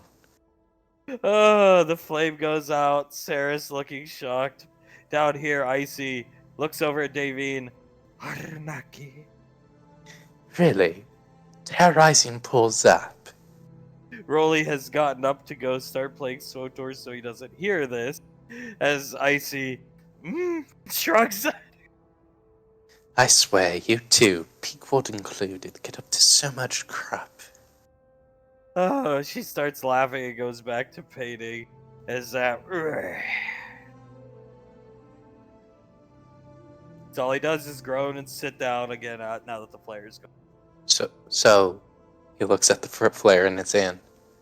Why did you have this flare? I saw a monster in the gym. It was a ghost. Lastly, A ghost? Right. What about it happened? He was just staring at me, asking me to adopt him and give him baths. Touch him. Put a diaper on him. Uh-huh. Right, and did he have like a fucked up face? It was hard to see because he was in the corner by where your mother's swords are kept, or trophies, really, excuse me. Yeah, it did look deformed from what little light was spilling onto the face. And one eye was more fucked up looking and lowered than the other. And as he said, it's time to change my diaper, the eye started glowing. Oh my. I'll have to. I'll have to, go check that out for you. Lastly, I think you know when Pequod, you and Banksy came to see me. I think we might want to look into getting this place looked at by a professional. Maybe we could have Nicole pull a string from Master Yen and have him come up here. Yeah, of course. I'll go talk to her about it. Hunk playing along. Yeah, Tommy's place is haunted too, and apparently the Spartans' barracks are. Seems whatever this is following us around. They're calling it Arnaki. It's Leslie. Yes, seems to might be tied to us. Maybe something from maybe it followed us when we went to the Emu Memorial. Sasha, yeah, Towns had a weird sighting. He didn't really want me to tell anybody. But yeah, Darius looks and just shakes her head slightly at Sasha. Well, I'll have to go talk to Icy about this. Pequod, yeah, I'll pull a string. Maybe I could have my dad come up here too. And as I told you, Laz will he'll take Arnaki head on. Even if he has to bring his marauder suit up. He's not afraid of men asking him to adopt them. She can't finish her sentence, it comes out here. He might have to bring his marauder suit with how dangerous Arnaki seems as he quickly leaves the room. Is that, well, maybe we get the tall geese up and run, fuck him and his marauder suit. And starts laughing with all due respect, Ash. Of course, I know there's all the respect in the world meant there. I'm sure we can handle whatever this Arnaki is. Sasha, well, I always kind of wanted to do an HRT, hostage rescue thing. That was pretty fun. A lot funner than fighting xenomorphs. She just fakes a smile. Anything is. Hey, look on the bright side, you got to be inside the APC the whole time. Yeah, but it was not fun. She shakes her head. Saris, you would rather be outside being grabbed by xenomorphs, and surrounded by them, and pecked to death by their tails, like I got by those little fuckers. And Sasha, anticipatory anxiety waiting for people to run power cores. And she just glares at Saris, and Saris, I should have ran a power core, I think. Oh, I mean, you had your leg broken for a good chunk of the fight, I will say. Not the beginning. You were helping. Hunk, I was too concerned trying to get Davine away from the goddamn things. I helped. I was scared. I think we all were. Those things, you see him kind of like stare into space for a second before shaking. He said, there's something about them. It just gnaws at you, even if it's just one of them. It's the way they move, for me. It doesn't look right. Leslie's wrist computer beeps. Alright, my break's over. Pats Ash on the head. Makes Hunt take off his mask and gives him a kiss. I'll see you guys later. No lighting flares in the apartment, Zap. See you, Mom. I'll be down to say hi later. You know where to find me. And Saris, I don't know. That it's not the way they move for me. It's they give off no scent. Everybody gives off a scent. She taps her nose. They give off no scent. They hardly make any sound. Even though if you look at the big ones with the rigid heads that we call warriors, they are bigger than Commander Jiren. Maybe not in mass, but height. And they don't look, a lot of them don't look physically strong, right? Like the little ones, Yeah. but they literally could take Jiren off his feet, probably. And Hunk took me off my feet. I got. You know how much power I have in that sneaking suit. It really does beef me up. And with this thing, he thumbs the unnatural selection orb. I'm stronger than most people because of those criteria, and it just. One of the regular ones, it just overpowered me like it was nothing. Saris, do you remember when we first ran into them? The bioengineered ones, the cloned one, the failed ones, whatever? Yes, I'll never forget it.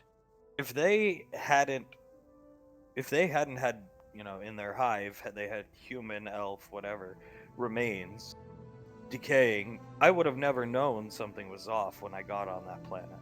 And that's what scares me the most about them. They give off no scent. Their hive, their excretions, or secretions, I don't know. I don't know what the word for it is. They give off no scent. They don't show up on infrared. It's, interesting. That's one word for it. They're a lot of things. I think we've described them as natural selection given form, but really they're just nightmares given form. Hunk, well, hopefully that's the last time we run into them. At least one more. Hunk, huh? We've got an empress to hunt down eventually. Hunk, oh well. Gotta find it first, and as far as I'm concerned, if we don't find it, I don't care. He shrugs. I don't care. You will. If it takes over the galaxy or something, attacks a colony, then I'm going in. I'll get tactical. But as far as I'm concerned, if it's out there somewhere in the reaches, like old Krellin, hiding away, doing whatever those creatures do, fuck it. Let it do what it wants. I'd prefer that as well, but let's be fair, knowing our luck, we're gonna end up fighting that thing sooner rather than later. Yeah, you're probably right. And looks at Zap. Hopefully, we can have the Torgies ready to give it a real wallop. Zap looks at you. I mean, yeah, but you all gotta buckle down and do something about this fucking haunting in this apartment. You're the ones in the military. We're the civilians. It's your fucking jobs to protect us. So I expect something to be done. Because, Sasha, you said town saw something down there? Sasha, yeah. Zap, I ain't going down there to work until that place is exercised. And he leaves to go play smoke toy. Right. Oh, God. Sasha, well, I'm gonna go hook up with Towns. I'll see you guys later. Yeah, give me one moment, everyone. I need to go have a talk with some family members. Sure. He's gonna walk down. Before you guys head out to whatever you're planning, a word I see, Pequod Julius? They're all here. Yeah, go ahead. I get you're having fun with the Arnaki thing, but can we have the mobile suit bay off limits for the time being? I see. Why? Zap is going on strike until it's exercised. And Pequod, I'll fix it. I'm gonna have my dad come up here with Master Yen and air quote exercise the place. I see, yeah, I'm gonna have Arnaki come out and smoke will come off of him when somebody hits me with air quote holy water, and we'll make a big scene out of it. Start crawling up the walls. Father! Very Why see. have you done, why have you done this to me, father? Very well, I have no issues with that. Just. Pequod turns to Ash, puts her hand out. Here's the question. Do we let Dad in on it and Yen, or just make them No. think that it's... Okay, fine. Deal. That's what I was hoping for. If you're gonna have your fun, then actually have your fun. I can't wait to see my dad freak the fuck out. Just remember, you guys are doing the paperwork for it, not me. I see. Oh, I got it covered. Trust me. This will be great.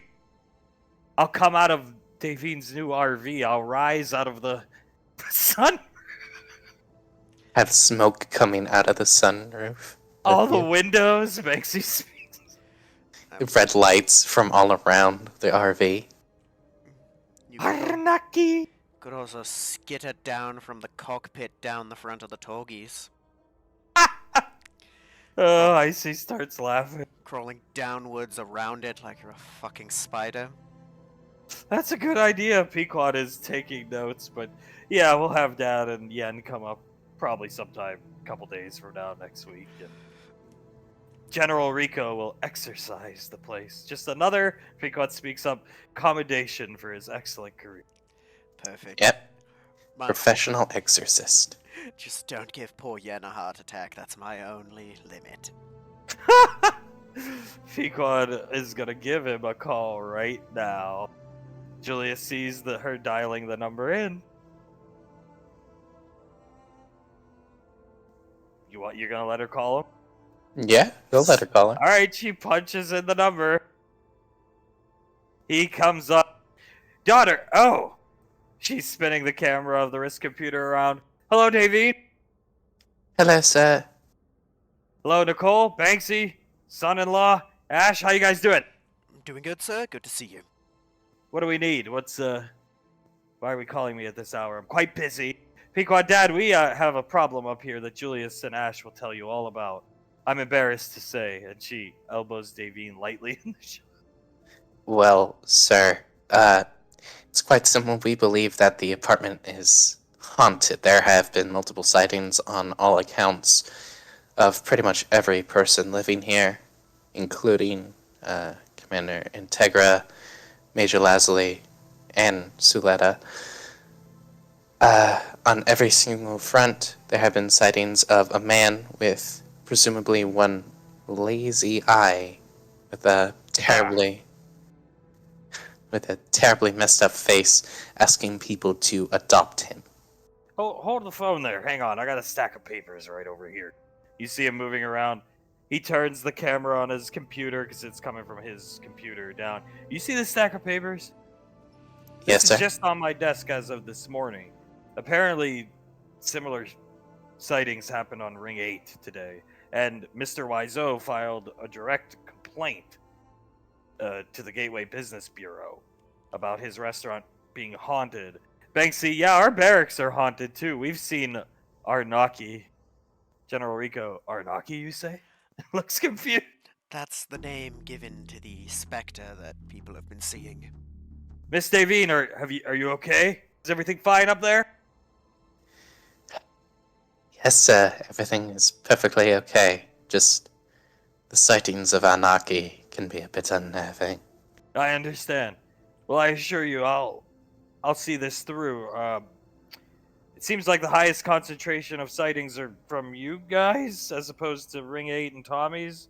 Is that where the first recorded one was?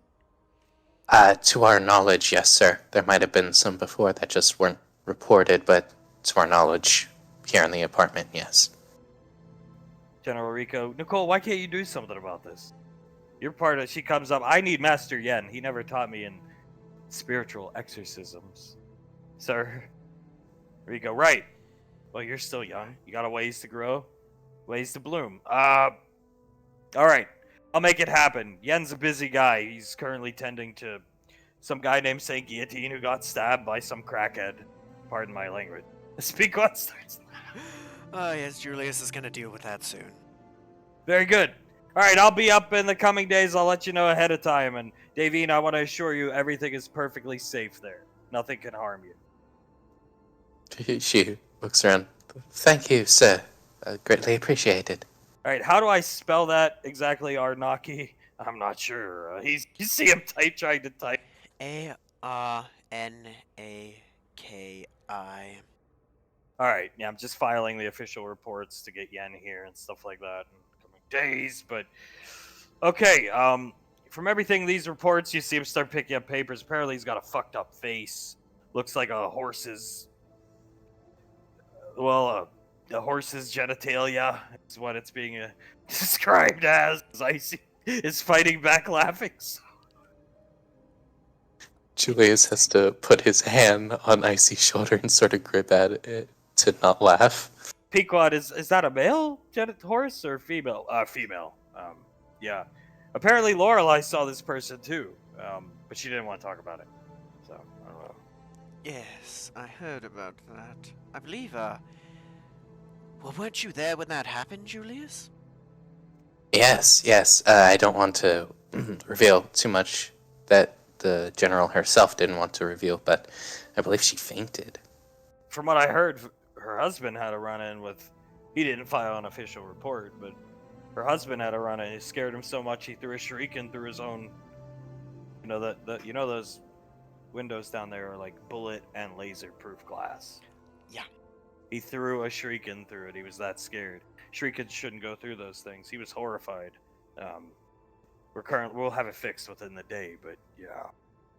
Be on guard when you go down there. If you see anything, report directly back to me. Of course, sir. All right. Well, I just want to assure you again, Davine, because you are a civilian. Everything is safe and sound in that apartment. Nothing can get to you. And if the Arnaki situation gets out of hand before I can get Yen and myself up there to address this issue, you guys are always welcome to come stay down at our place. Thank you, General. It is greatly appreciated. All right. Oh, I'll see you guys later. And he hangs up on Pequod. Goodbye, love. Says goodbye to Pequod, and Pequod just starts. Julius lets out the laugh he's been holding in, leaning on Banksy. Pequod turns to David. I want to assure you everything's safe. Oh God, he really does like elves, doesn't he? I see. He's a good guy. He's gonna come beat Arnaki. He'll be an even bigger hero. Make sure we record it when Arnaki is exercised. Yes, please. It'll put some peace of mind for Tommy as well. Poor Tommy. Pequod speaks up. Davine didn't know they were terrorizing Tommy's place. She pinches the bridge of her nose. Why did I not expect you to terrorize Tommy's place? I see. Shows her a picture of Tommy walking around with the cross. His face covered in sweat. And he has a cross. She looks closer. Is that holy water on the bar? Yes. Icy plays the clip. The power of Christ compels you. She pinches the bridge of her nose again. And she has to hide a smile. God damn it, you kids. He called Lorelei a devil woman. Because Icy plays the clip of Lorelei coming into the restaurant, Tommy whipping around with the cross. Devil woman. Banksy, oh wow. Yeah, is that why you had her brunch? Banksy speaks. Yes. Yes. Mind you, this is all going on while we were setting up Frost and Jennifer. Pequod, worked out for the best, David. She smiles at them both. Pequod and Icy. I'm sure it did. Julius wasn't even in on this one. Icy speaks. It was all Pequod's idea.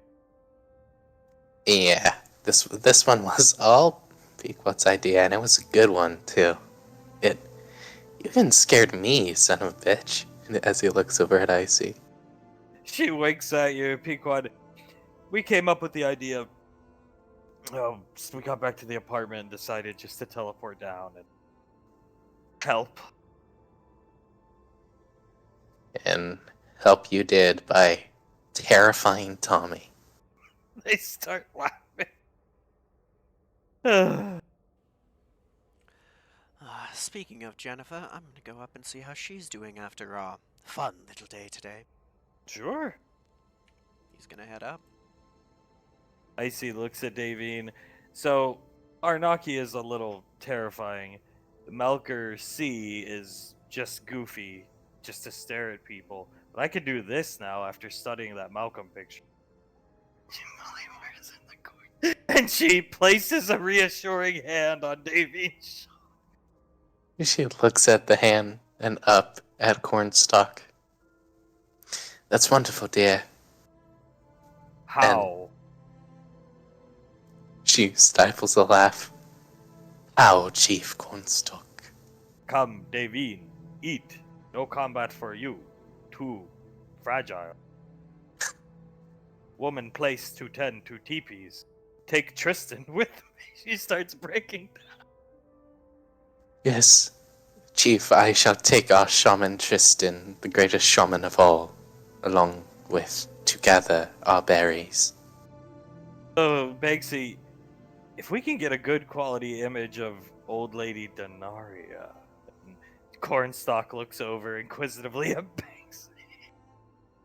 We could have the ghost of old lady Denaria start terrorizing people. Equad taking down notes. So Dad and Yen will come defeat Arnaki, and then Denaria will surface. Start talking about the natural preservation of the world with random people. Icy breaks her polymorph and comes out of it. As up here, what's Ash doing? And walk in, see what everyone's doing. Oh, it's SWTOR time. Sunny's even playing SWTOR, the children playing amongst themselves. Well, the infants in the cribs, these two playing with some toys. You gonna walk in? How was your day, Jennifer? Fun! I had a date, actually. It was pretty serendipitous. Hunk called me down to a restaurant, and he never showed up. I asked Major Lasley about it. She said no big deal. Plans changed. But you ditched Frost. Yes, I did. I got called away. You remember I had all that stuff going on with SIS today. He ended up there with you. Yeah, it turned into a date. It was pretty fun. Strange. Mr. Wiseau was very in duress, is the only way I can put it. I talked to him a bit ago. He thinks the restaurant's haunted. I wouldn't be surprised the way he was acting. He had a cross, he was whipping it around, but we didn't pay him too much attention. And he didn't even ask us to pay. He just left. Sounds like Tommy. Well, I hope you two had you ended up on a date with him. Good. I'm happy for you. He was good to you, right? Very good. He bought me a mobile suit kit. Apparently he'd wanted to ask me out, but he couldn't work up the nerve. Well, then I'd say a bit of bad luck for me accidentally having to ditch him, but good luck all around, all things considered, right? It was fun. Scar, nice. As he's playing sort of. Well, Did you touch the sign on your way in? apologies. He'll go back, touch it, and then come back in. Zap, it's very important to touch that there, Ash. It's the only thing keeping us from Arnaki, I think. Snarf spirit protecting us from that creature. Uh-huh, of course. Sunny shivers in her chair. Arnaki. And just goes to start playing.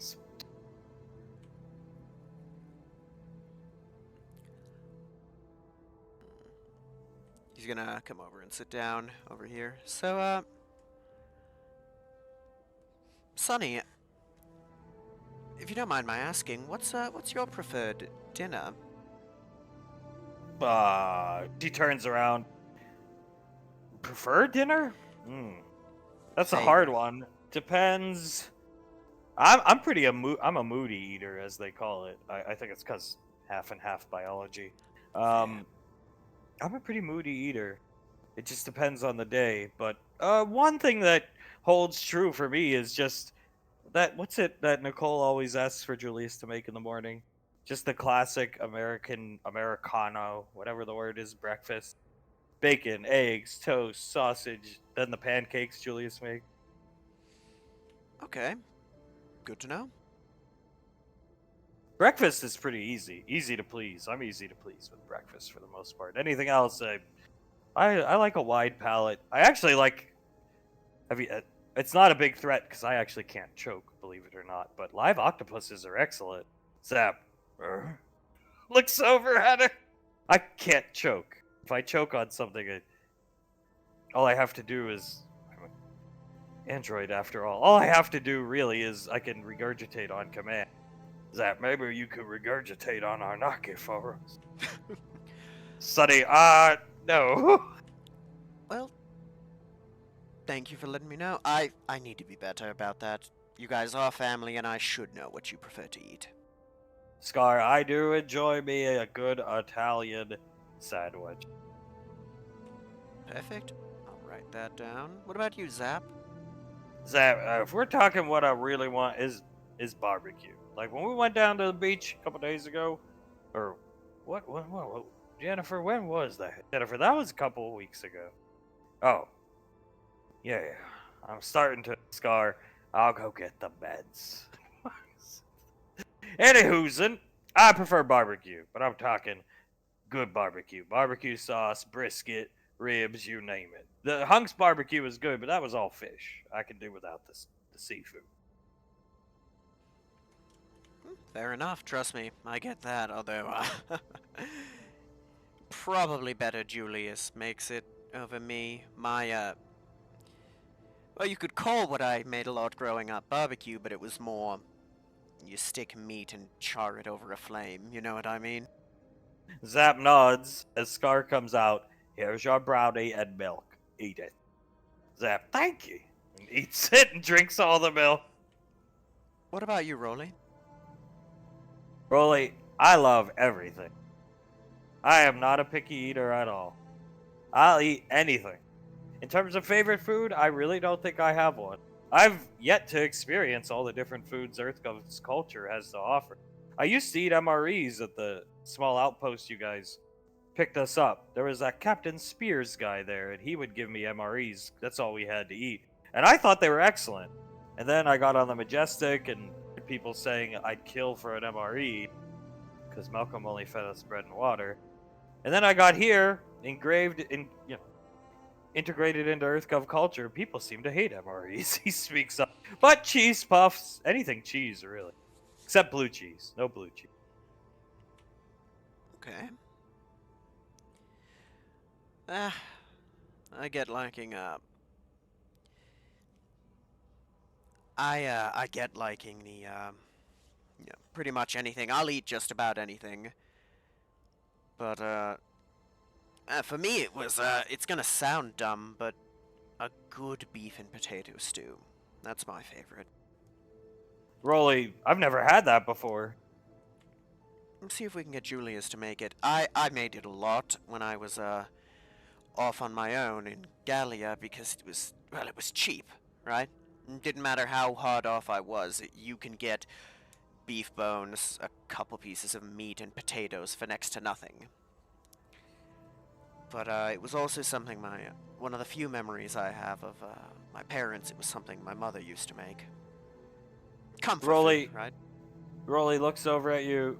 That jerky your wife made was good, but you have to get a deer. She said something like you got to get the deer meat and it's got to be fresh if you want the real gamey taste. I only got 2 pieces because there wasn't a lot to go around. It was delicious. We can only really do that during deer season, but I think next time it comes around, I'll see if we can bag a few deer. Get a nice reserve of jerky, see if it'll last the year.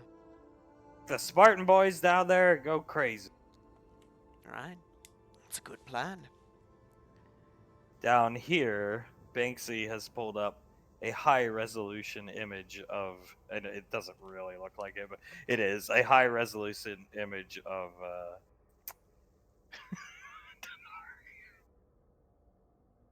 and Icy is studying it with great intent.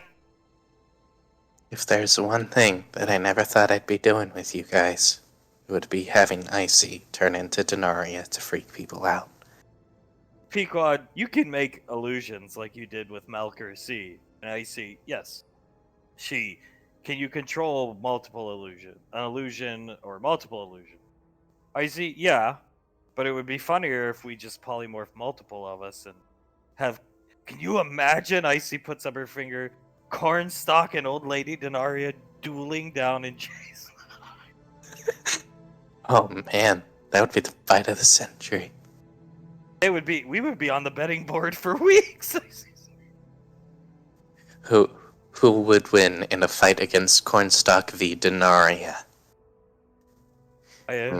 Icy's gonna snap her fingers. Malcolm to Davy.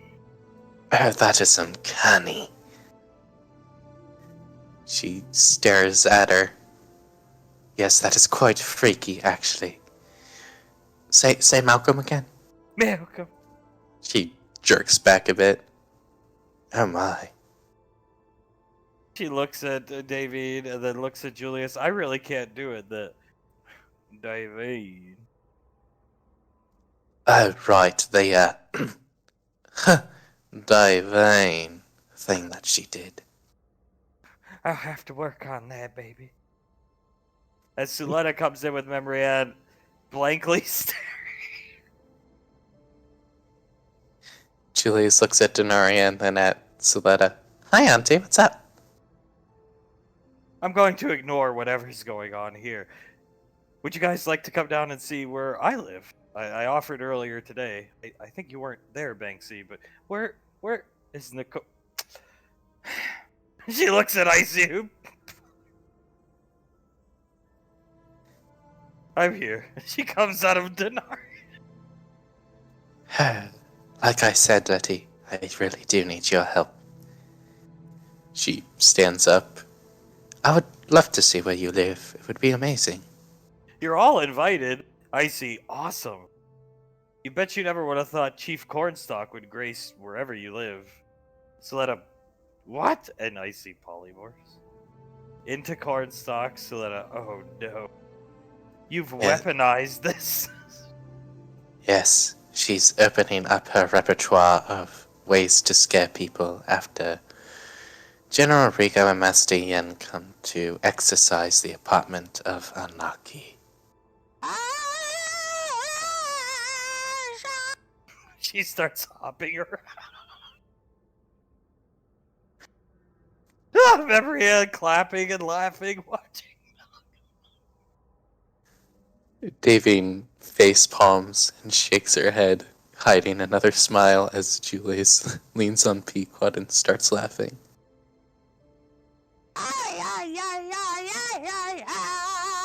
Up here, Zap, what the fuck? Turns around. Starts walking out here. He's gonna walk too. Yeah, I got another flare. Give me a second. He No. goes to reach for No, no, let's not light a flare. It's fine. I can handle it, right? Come on. I see hearing somebody coming down the hallway comes out of it. Let's go. Touch the side. Touches the sign. What's going on? You okay, baby girl? Yes, I'm perfectly fine, just... Julius and Banksy were trying to make us laugh with loud noises. Isn't that right, boys? Banksy, yes, ma'am. As Zap, here, I saved you some of my brownie, Davy. Eat it.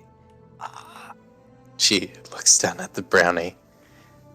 Oh, I'm okay. Trying to cut down on carbs. Oh, you don't need to. You're a beautiful woman. Look at you. Don't be so self-conscious. Enjoy the brownie. I saved it just for you. Of course, if you don't mind, I'll save it for later, though. I'm not very hungry right now. Okay. I'm always concerned about you, baby girl. You're not eating like you used to. I know, and I appreciate you being concerned for me, Zap. Good. Well, as long as everything's okay out here. Here, Davine, take this flare in case Arnaki tries to get you. She takes the flare. Of course, I'll make sure to light it if... She looks over at Icy. Arnaki comes to get me. Maybe he's weak to magnesium. Or avocados. Zap, I love me some avocado. Touch the side on your way back when you come back, Ash. Touches the side, comes back. Maybe Arnaki's visual acuity is based on movement. Be quiet, cackling. Oh, yeah, so it's like T-Rexes. Maybe that one will mess up your leg too, Julius. Oh, I really hope not. Imagine that, Arnaki biting Julius by the leg, breaking it, and tossing him into a building like the T-Rex did. Oh, jeez. Davine looks down at the brownie and the flare. What am I supposed to do with these? Don't I eat see. Those brownies are medicated. Yes, I was trying to get him to take it back. Wait, Ash. She hands the brownie back to Ash. If if Zap doesn't eat all of that, that wouldn't be his full dosage of medication, correct? Yes, I'll have Scott take care of it. Yes, of course. Don't worry, I'll keep an eye on it. You go have fun. She nods. I'll try my best. Denaria appears in front Oh god, she was so old at the end. Malcolm! Malcolm! Mayoko. I still cannot believe. I don't feel bad for her anymore, but I cannot believe she looked like that at the end. Julius taught me how to fight. Denaria comes up. Julius shakes his head, and Davine taught me how to fight. Davy. As old lady Denaria starts walking around as if she's struggling to see what's in front of her. Memory and clapping, laughing. Now the thing Julius hopefully didn't teach you to do was put a hit out on my wife. Denaria turns around. Ash is gonna pay you for kicking me to the curb. If that's what you call it. So will Julius. I don't believe he's married to General Rico's daughter. Comes over. Didn't she appear completely naked on your bed once, Julius? Sadly, it was during the middle-aged version of her. It was weird. Pequod, she's lucky she's dead. Yeah. Yes, she is. As he looks down at Pequod, you would have torn her a new one. I would have tore her jugular out, her throat out. Yeah, fair enough. If that one lady just flirted with me and you put her in the hospital for, what was it Sasha said, 3 months? Pequod nods and then got her and her delegate group banished to the back end of the universe in terms of known EarthGov space. Well, look on the bright side, it only happened to him once. She tried it with me on 3 separate occasions. I see. It seemed as she got into the older years, she more focused on Julius, though. She was a cougar. Her Icy speaks. Just seems to be my kind of luck. Zuletta even laughs at that comment.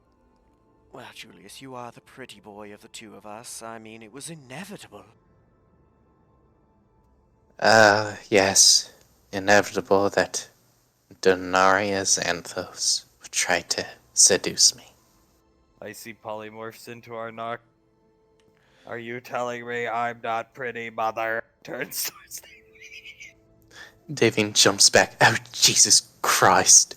And she backs up into Banksy. Mother! Oh my god. I'm not your mother, god damn it. She puts the I am so sorry if I ever did something that made you dream of me like that. Oh, shit. Oh, it's fine, Ash. Just, we have weird dreams sometimes, and Arnaki comes to haunt us. That's a pretty fucking weird dream, if I do say so myself. Yes, very weird, just, I don't like to think about it. I would rather dream of Snarf, because at least there's hurt, but they're good dreams. I know what you mean. When we were on the frontier, the best dreams were ones of Ceres. They were good while you were asleep, even if it left an empty feeling in your chest when you woke up. Yes, I would rather have those than fucking Arnaki. Icy, sorry, and looks up at Davy. It's okay, dear, just... Oh, you could do it to me all you want, it's fine. Cornstalk will come comfort you when you need He was the best leader. Yes, he didn't even make me fight, talk from or not. Suletta claps her hands together. May we go?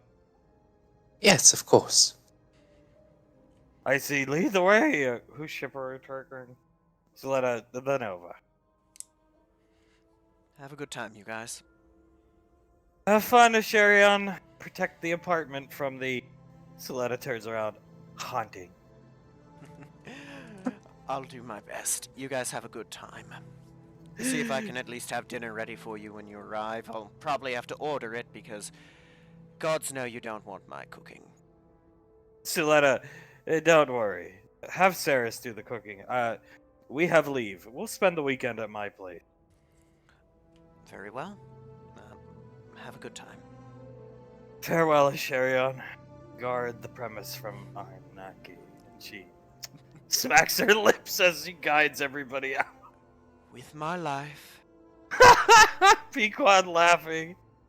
I see Arnaki. Arnaki. They're gonna go to the Nova. Ash, you are free to do as you wish. Hunk has come here, touch the sign. He's with the kids. Saris is working out in the gym. Sasha and Towns are doing their own thing. Integra's out here. Okay. Well, first things first, touch the sign and walk in. Ah. How are you doing, Dad? Oh, good. Good. I gotta move these kids because they're coming too. Good. He's watching the Walrun baby. Not playing Sotor. He's gonna reach over and pat, I believe this is Segoy. Mm-hmm. Pat Segoy on the head. How you doing, little one? He looks up at you, drooling. Gods, they're adorable. Hunk, yeah, one kid more than enough for me and Laz, but we're probably gonna adopt some of those when Julius Jr. is a little older, at least so we're planning. Sounds like a plan. Saris and I, we've talked about it. We probably are gonna end up adopting because of, well, you know. I mean, you got the best line in the world to adoption. You go down to Gondar, talk it out, you'll get whatever you want. I mean, same with Lorelei. The orphanage is pretty big. You see them all running around all the time. I think so. I think it'll be good. Always wanted it. Wanted to have children. Well, you can. Just adopt. Blood doesn't necessarily mean love, you know, if you catch my drift. Of course not, or else you wouldn't put up with me. Exactly. I mean, look at the. I don't think it should have had to come to what it had to come to. He awkwardly shuffles in his chair. But Nicole, Julius, Pequod, Banksky, Davine, and even Suleto, who's a bit, reserved. Too reserved, in my opinion. It's good for him. I just don't think it should have cost Snarf, but that's besides the point. I agree, but life is rarely fair. Yeah, exactly. But it's good for them. Ah, it's very good for them, actually. Julius might not want to admit it, but he still does need a mother figure, even beyond Mum. And I think reconciling with Davine is good for him, and while Icy always needed it. I don't think she wanted to admit it to herself, but she did. Yeah, I mean, being a dad ain't easy, but the girls need a mom. We can't understand certain things women go through, you know. Of course. Just, I don't know. Hope to one day. Well, it'd be pretty hard not to, but all I want is to be able to give not just mine, but pats them on the head, all the little kids in the apartment a better life than I had. Yeah, well, we're working towards it, fighting xenomorphs and purple freaks. And if we can sift through the shit, they'll have a good future ahead of them. They will, and that's all one can ask for. I feel bad for the poor soul who tries to bully them someday. Oh, I mean, yeah, any of the kids, really. Uncle Scar beating up people trying to bully these two. As Scar, yes, sure. Just imagine that. I'm gonna call the Ranger General. If somebody tries to beat up one of them. Oh, little Carter pulling up the phone of his now adoptive aunt, the Ranger General. Okay. Yeah. Or he could flash a picture of his dad's dick. That If might he's work anything too. like his mother. I mean, That might work too.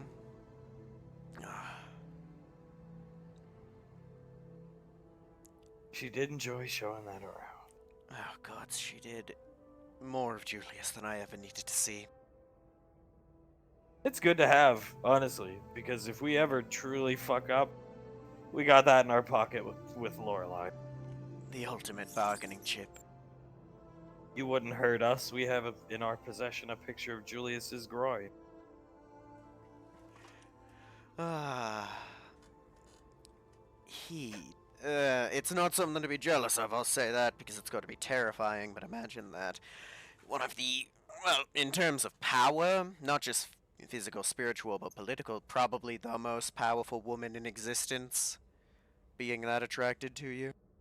Better to be in her graces than her wrath. I would. Well, if I had alcohol, I would drink to that. He laughs. Zap has finished eating the brownie at Scar's request. You see him eating it. I wanted baby girl to have it, but she all worried about being skinny. When she don't need to worry about that at all. Have you seen those fucking hips and that ass? This really starts. Yeah. Yeah. Narf knew what he was doing when he picked her. Then he got killed because of her. I mean, sorry. It's alright. Yeah, I don't think I can really think of Davine like that. My first introduction to her was my brother's mother. That, well, glad I don't feel the same way, because baby girl nice to look at. Fair enough. It's surprising the amount of really beautiful women we've come across in our journeys. Not just the most beautiful being my wife, but just the sheer amount. That, yeah, well, if you're a good looking man, you're going to see a lot of good looking women. Suppose so. I don't know. I'm happy things turned out like they did. What do you mean? Well, I'm married to the most beautiful woman in Earthcarver. We all have a wonderful family here. Things could have turned out a lot worse. He nods. That is true. That is very true. Got a good deal going here. We do. And Minus the haunting of the apartment. already taken care of, General Rico himself is bringing down Master Yen to deal with it. Scar, hot damn, did you pull some strings or something? Jennifer, wow. Looking at that. Well, pays to, be the basically brother-in-law of his daughter. That's pretty impressive, Ash, I gotta say. I never would have thought back on the Majestic you would have had this much weight you could pull. When I first met you, I thought you were a cool guy. Then Malcolm pulled me aside and said, "Stay away from him. He's the devil. He will eat your brain with his backstory." And I believed Malcolm at the time because I didn't realize how evil he was, though he did Shanghai me onto the ship. Gods, eat your brain with my backstory. Nom nom, Scar. Ugh. He really hated that backstory. Really hated everything about me. I thought you were a good guy on the ship, Scar. I will admit I didn't get to spend much time around you, but well, that was unavoidable due to Malcolm. Scar. Honestly, turning around in the chair, I was told you were dead. The first 6 months, there was a span of what seemed like, I think, it's hard to remember numbers, but 2.5 months, and Malcolm said you had died, and not to worry about you, and forget about you. And then one day you just reappeared, and I thought I was going crazy. It was, I suppose, because he had you locked in that room. In that solitary confinement, you say? So we were on that ship for 2 years, right, Zap? Yeah. I spent 9 months in that room. Zap, what the fuck? I unironically spent nearly half the time we were on that ship in that bedroom. Zap, why? He didn't want to hear me or see me. It was a punishment. You wonder why I kinda like to stay in more open rooms now. That'd be why. Or why I won't sleep on the Nova anymore.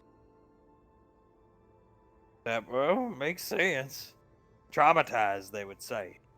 It was even worse, you can ask Dad. When I first got here, guess what? I couldn't sleep on the station. Hunk nods. Yeah, those are. Yeah. I think it was I'd gotten so used to the way the no... Remember, not just the time I spent in the room, we spent out of that 24, I think it was closer to 25 months we were on the Majestic. We spent about, counting everything, 23 of them on the Majestic on the Frontier. Zap, hot damn. I'm surprised I don't have more long-term effects from it, because I know staying in a ship like that, not a station like this, I know it can cause rather serious long-term health effects, can't it? It was Malcolm's plan all along to kill you. I would... I wish I could say he was that smart, but no, it was just him being paranoid. I mean, you've heard about the fucking fax machine, right? Zap, I seen the comedy sketch on SNL. Done having him mumbling in front of that thing for hours. Did you hear about the sat phone? Yeah, that's why we have this Zap phone down here. Apparently, that's the actual one. Yeah. Sonny told me I was talking into it one night, but I don't believe her. Sonny starts laughing. Mm-hmm. Well, do you want to hear something very funny about that? Yeah. We ever told you about Dagon? Really? Okay, so the cult we're fighting summoned what was basically a deity, or a demigod at the worst, called Dagon. We were sent with an experimental ship to fight it, and it was going very badly. So we told Malcolm to pull out. We had been given a flute by a time dragon, that if you blew it, it would summon the time dragon, right? Instead of blowing the flute, Malcolm attempted to set up his satellite phone to call Grundark, the bounty hunter, to save us. Gondar? You mean that Gondar guy? That Yes. guy? Malcolm He was back around when I was around. That's how I know his name. Yep. Malcolm referred to Gondar as Grundark, Gondark, Grundark, and Glondark? All interchangeably, but that day it was Grundark the bounty hunter. He's just not good at names. I don't know. He called me Nick Ash. Julius became Tristan.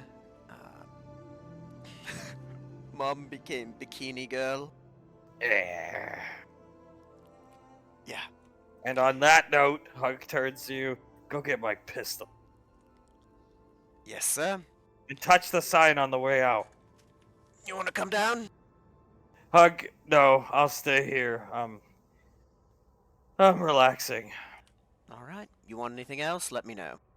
No, hook up with Saris, go down, have fun. Go hook up with Grundark. And Hug, really, don't tell anybody. He stands up, looks around. The real reason I don't want to come down is that he goes and sits down and starts playing. This isn't that bad, actually, when you have friends to play with.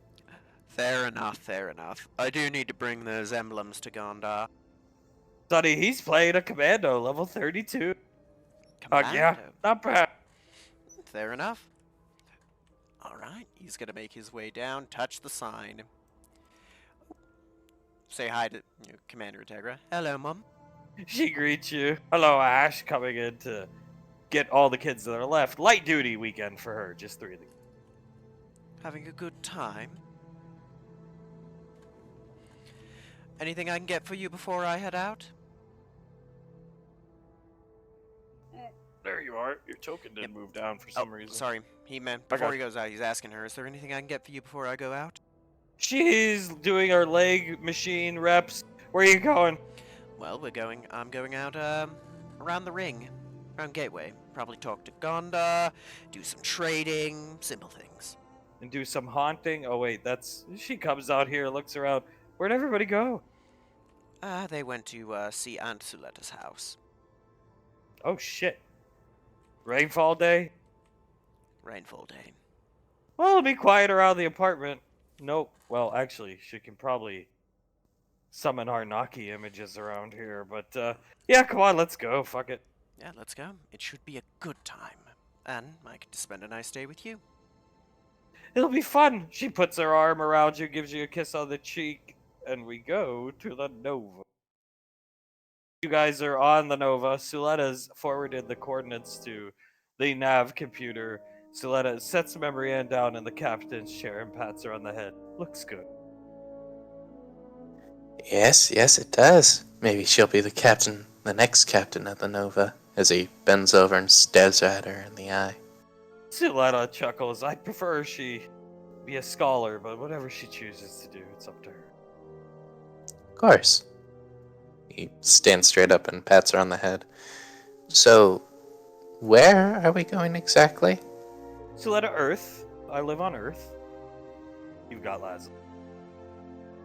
Right, Earth, but like big city Earth or Boondocks Earth, you know? You'll see, Julian. Alright, yes, ma'am. What do you take me for? She looks at you and then David. Icy looks back at her confused. Banksy, where do you think I live? My sister, you probably had no idea she enjoyed a bunker. But the more you got to know her, you most likely could infer A, she didn't like people, B, she preferred seclusion, and C, given her reputation you learned over time, she probably, wherever she was set up, was probably very nice. So Yeah. what do you think of me? And Icy, I have no idea without cheating and reading your mind. Well, you have an apartment on Gateway, so I would assume something like that. Something more high class and higher up, maybe? Banksy, like the Empire State Building kind of thing or something. And Suletta scoffs lightly. Okay, so it's not a big apartment. Damien looks around. Would it be something akin to your sister? A bunker? You take me for a troglodyte. She laughs, just kidding. No, I do actually quite envy my sister's bunker, but not the Antarctica location. A frost wizard, the cold is excellent, but that does not mean I enjoy freezing my face off. Her bunker is very nice. Especially if you get down to sub-level 2, which none of you have. Huh. I see. And just looks at her. Pequod turns with a slight snarl. Hold that over our heads forever. I wish I had fucking just said Julie. Oh, sorry. Pequod looking up at the infants. Kisses soul on the cheek. I wish I had just freaking told Julius to buy her a Mother's Day gift. But I didn't want Julius to get upset at me if I was like criticizing him or getting him to conform to. I should have just bitch slapped you, Julius. You should have. I would have definitely listened to you. Bitch slap the fuck out of you. Oh god. AC growls. And then just have you choke me all night long as Icy takes so He chuckles. Yeah, you should have. And I deserved it. Probably still do most of the time. The Pequod, I deserve it too. Yes, yes you do. Sorry, kids. Oh, Suletta, there will be no copulation at my house this weekend, or you will never be invited back. Is that clear? You can do it on the ship. We can land the ship really close. Pequod, excellent. Looking at the nav computer. Yes, ma'am. Understood, ma'am. But not in my house, please. Of course, we wouldn't even think of it. I'll give you a hint. If you want one. I would like to hear a hint. It's close, if you're aware. She shuffles Memory Ann around in her arms, types on the computer back here. To the Cascade Mountain Range here on Earth. A mountain range? Yes, very close. Here, she pulls it up for Davine. You might not be too familiar with Earth's geography, but there you go. I'm not, I just... A mountain range, really? I would have never expected it. Near the state of Washington. She chuckles and nods. Julius, do you remember those mountains in Gallia that were basically visible from, like, everywhere if you were higher up in elevation? And he looks at her. Yeah, they were called, like, the Kyanathan Mountains or some crap like that. Forgive me if I don't remember. Davy nods. I always did want to, like, go over there and climb them, but she shrugs. She looks at Icy and Suletta. It was said that there was, like, this beautiful, gigantic waterfall there. I always wanted to see it, but, right, and she gestures over to Julius. That... I see, sounds like Niagara Falls. I always wanted to go again. Hunk took me once when I was very young. I see starts typing on the computer. Suletta, Niagara Falls is quite beautiful. Really, She rubs the base of her neck. Forgive me, but I never really familiarized myself with monuments, beautiful things with that kind of thing. Suletta, understandable. Earth has many beautiful places to offer. There are planets that I would say are more beautiful, but Earth is my favorite place to be, personally. I only have an apartment on Gateway because I am the head proctor of the Marauder Academy now. I had one a long time ago when I was a mere teacher. It was smaller. Much smaller. She nods. Well, that is good. Maybe one day we can all go see Niagara Falls. It would be interesting. I see, that'd be great! Her eyes start to sparkle, holding Soul, as Pequod calls Banksy over, and Banksy's looking at the coordinates with Carter. This place is in the middle of nowhere.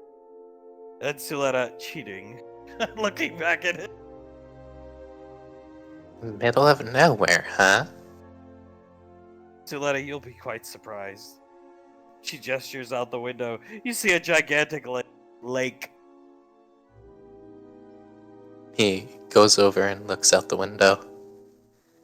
So, like a lake house you live in? She comes over here with Memory Ann. Do you see all those mountains in the background? Yeah, of course. Cascade Mountain Range. The side that the lake exists on, and this side of the mountain range I own. I see. Huh? Davian's eyes widen. Oh my. Banksy, you can own mountains? Suletta, when you save the planet and EarthGov, you can ask for whatever you wish. Not that I asked for it, but yes. Oh. Davian tilts her head. Who asked for it? My husband. Pequod sets the ship down.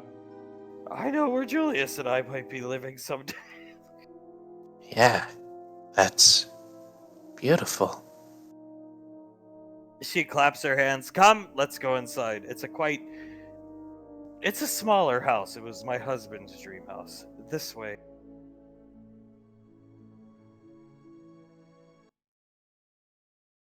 And it's almost just a small cottage. But she takes you right out front.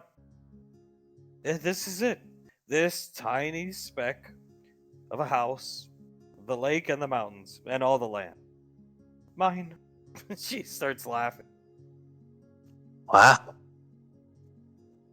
Julius looks around. It's beautiful and calm. Very. Similar to Antarctica, if you will, though the environment is much harsher for training purposes. As she comes up here and starts opening the door, Mikasa Sukasa, and stands out of the way. Davine turns around, takes in a deep breath of like the woods and all the smells it can contain as she takes a step forward and peeks into the house. Beautiful little cottage. The only thing moving is a little robot moving around, doing some cleaning and stuff like that. Keeping the house in pristine order.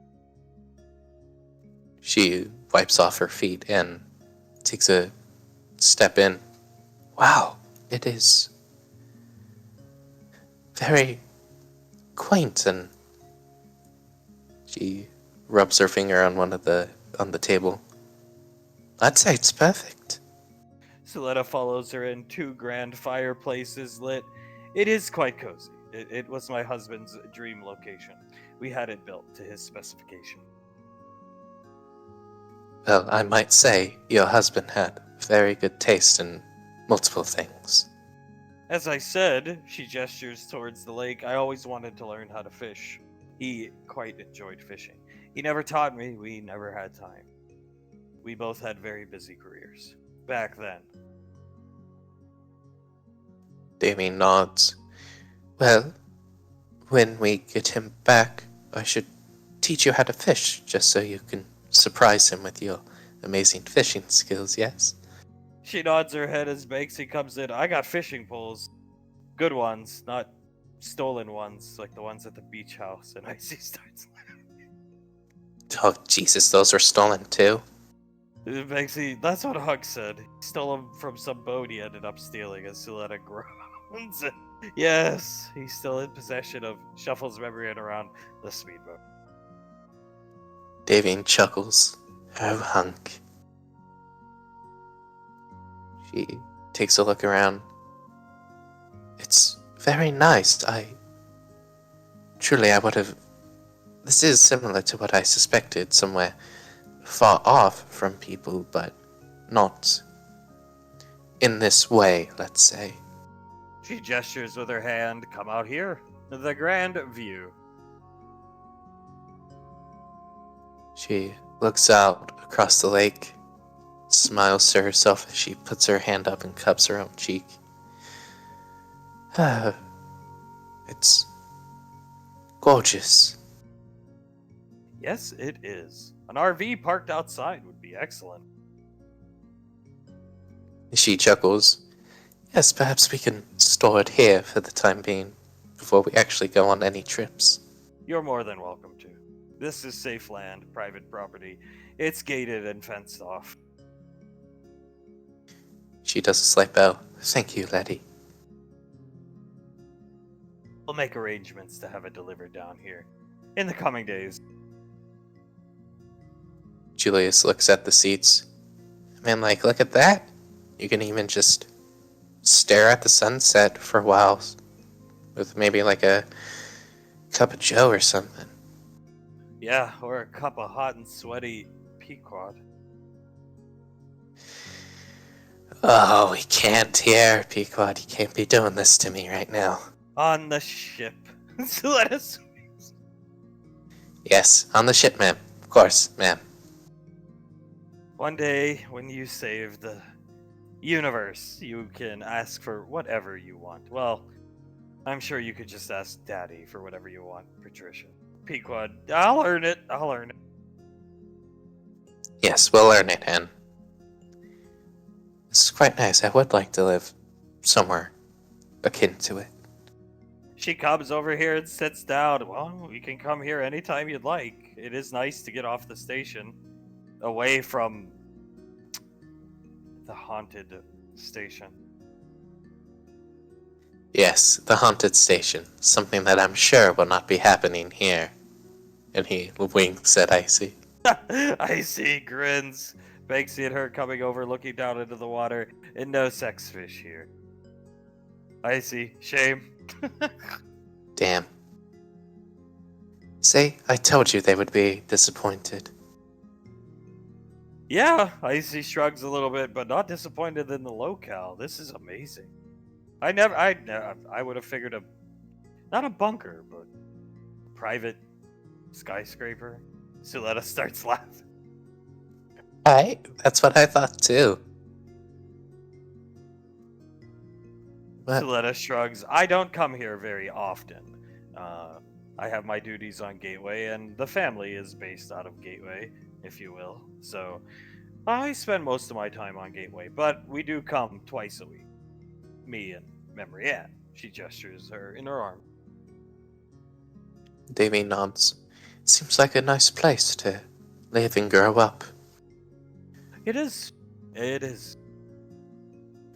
You can even teach the little one to get more acquainted with nature, if you will. She pats the couch for Davy to come sit down. Which she does. You can feel very close to nature out here. And if you look around closely, no insects.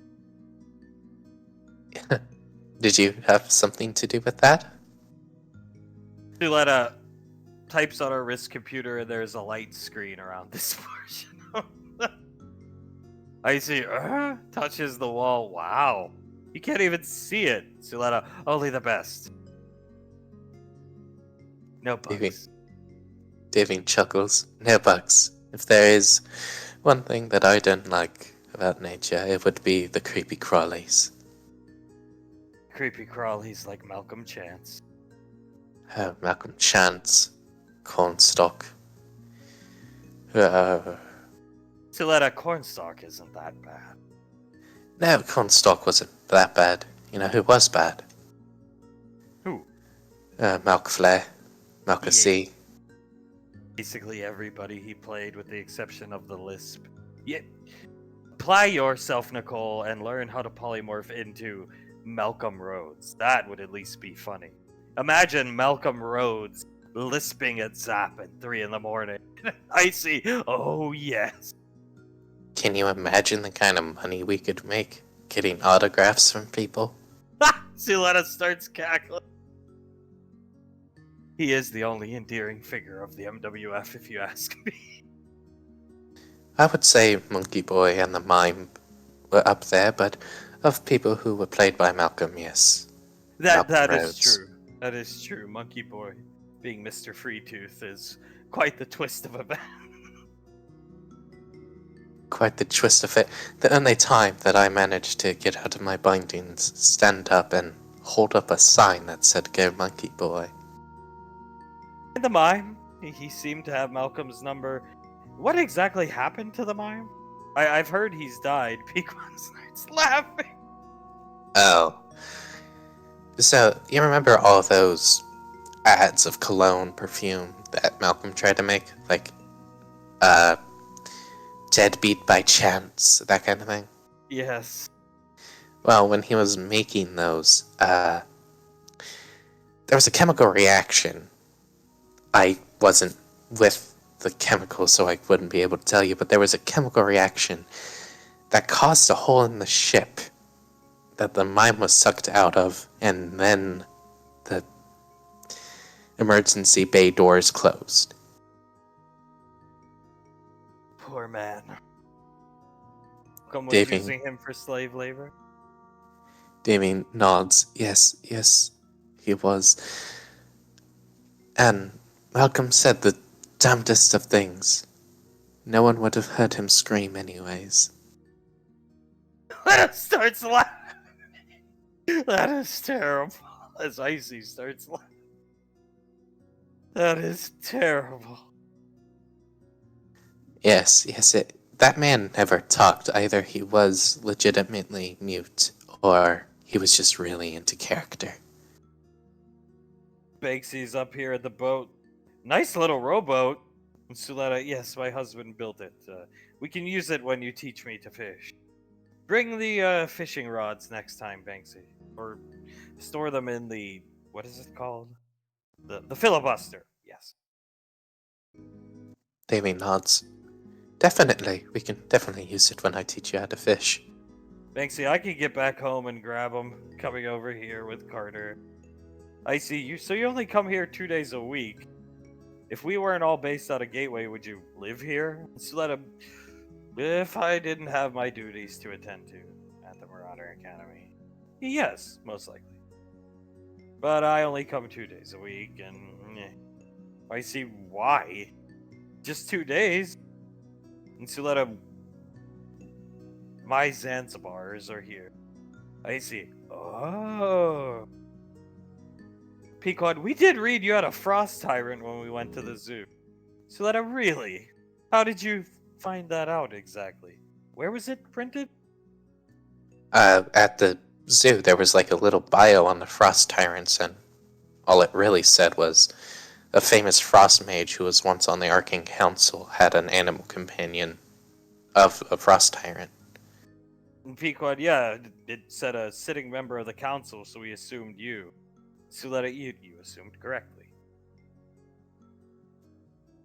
That's why Okay. we needed so much land. My Zanzibars and or companions live here as well. Companions, plural?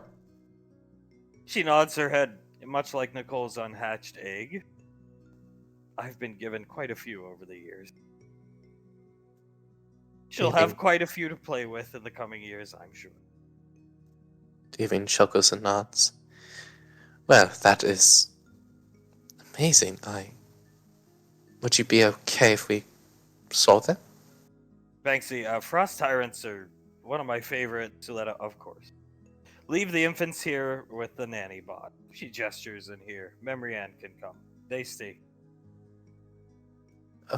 Of course, yeah. It's a long walk. You don't want to be carrying them all the way.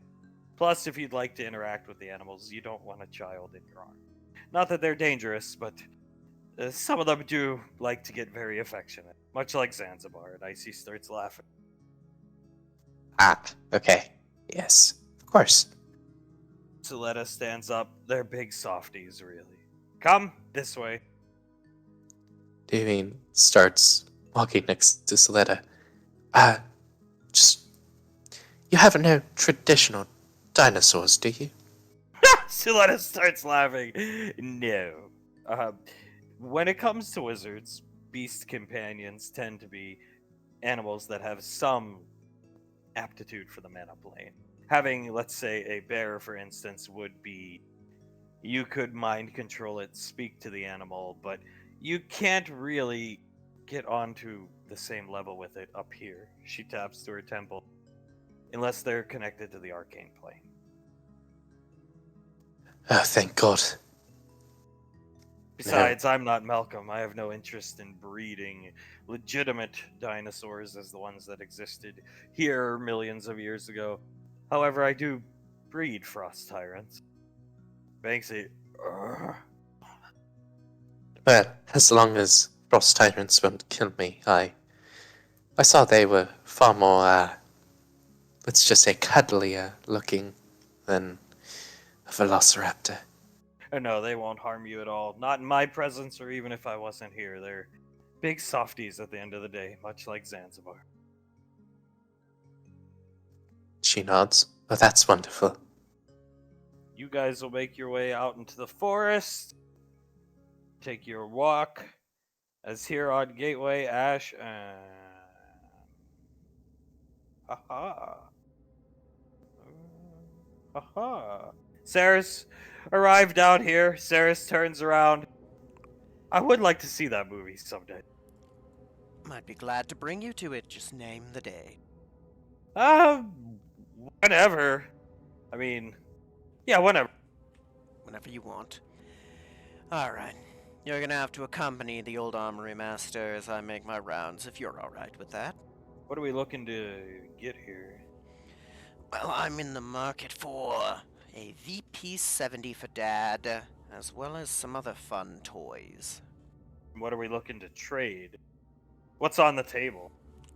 Some rockets, possibly. The pulse rifle is on the table, and if need be, the AN, but I'd prefer to only do a couple rockets on the pulse rifle at the moment, right? Oh, pinheads. Yeah. I'd be okay with parting with pinheads. I would too, but I think it'd be best to keep it around for a rainy day, right? Keep at least one really high ticket item. I don't think there's any reason to go all out. I hear Blaze will be back relatively soon, and once Blaze is back and you can start full production on firearms, yeah, we should probably hold on to it. You're right. Yep, but there is something fun we can do first. I need to find Sergeant Hamer. Let's go. And start walking this way. Does he see him on the way by? Yes. He's gonna walk up and knock. Door opens for you. Hello, Country. Hello, Hamer. Dr. Country, Ash! Just How- who I wanted to see, Hamer turns to you. Oh, really? Yes, gotten tons of psych reports sent in from people who've seen a spook or specter, if you will. And apparently, here, the first four are from your apartment. Care to explain what's going on? I don't know. I think it's just icy fucking around. If not, either way, to my understanding, Master Yen's coming down to figure out whatever the hell it is right now. Sergeant Hamer, Master Yen coming to exercise the place, huh? Yep, him and General Rico himself. Ah! Friends in big places. Humble Pays- beginnings in the headhunters, huh? Pays off. I mean, I got friends in high places like you two. Yeah, that's true. Country, Zap's doing well. He's doing wonderfully. We've actually been able to keep him on his meds for, I think, almost a week now, right, Saris? Consistently?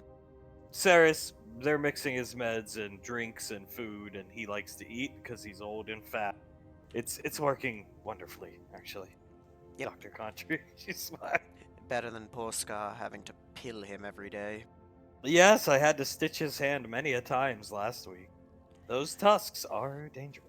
Yes, they are, and he is a lot stronger than you think he is. Hamer, that little dude, I seen him down here. Saris, yeah, he destroyed Ash and destroyed Banksy. He gets immense amount of strength when you mention LD50. He shoulder checked me across the room and managed to overpower Banksy off of him. A Spartan off of him. Hamer LD50, huh? That's something else. A guild from his old MMO days in the early 21st century. Country. Right. What can we do for you? We're about to leave. What can we do for you? Well, I made a promise to good old Hamer here a couple weeks back, and I can make good on it right now. What's that? Remember how I told you the first time we got a smart gun in, I'd let you play around with it, fire it for a while, once we got it in? Yeah. Take a guess what we just got in. Where'd you loot that?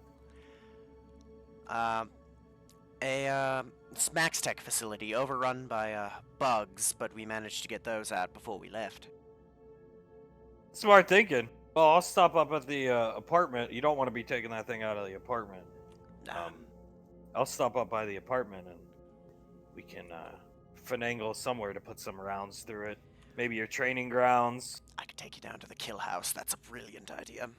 Yeah, elevator. I'm sure you got an elevator that connects to JSOC from there, and yeah, that'd be a fun afternoon. Pepper! I think so. I think it'd be delightful, and I think the boys would get a kick out of meeting you. You got any data on that laser? I OMG. actually got a little bit today. He's gonna... It's not much, because it was more of a, it was a hostage rescue and assault, but here you go. He's gonna send it over. All right. Anything, something. I haven't gotten... Because it's, like you said, it's more limited charge, should be used for shorter assaults. We've been mainly fighting, extended fights since I got it from you, so I haven't had much of an opportunity. Understood. Don't rush it. Don't push it. Whenever you get it, you get it. Of course. But it's always good to see you two. I won't keep you too long. I see you had somewhere to go. Yeah, we're going out to dinner. We were gonna go to Tommy's, but he closed down for the night, canceled all reservations. So, absolute best steak and potatoes. Well, you two have a wonderful time. I'll see you both later. See ya as they leave. That should be a fun time with good old Hamer. Sarah's Tommy closed. They haunted poor Tommy. He was walking around with a cross. She's grabbing her stomach. A cross? Oh, that's great. That is great. Oh, I wish I could have seen it. I'm sure Icy has pictures. Or Pequod. I'm sure. Alright, next stop is our good friends Buck and JD. Lead the way. He's gonna walk up. Hello, boys. Hey, looking at you. What's going on? Well, I'm in the market for some weapons right now, actually. All right. What are you looking for? Ammo, weapons. What's the down low? Weapons, specifically. The first thing is... Let me check my notes, sorry. Trying to keep better notes of what I need from now on. A T-31 pistol. T-31 pistol. T-31 pistol. What else you looking for?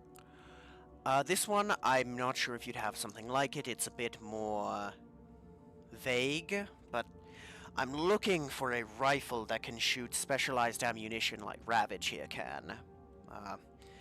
Preferably single shot. Something I can mix and match the ammunition as I load it with. Oh. Buck's gonna speak up. Okay. Semi-auto rifle. Oh, you want something like a Mark 17? What kind of platform are you looking for? Thinking older. Maybe,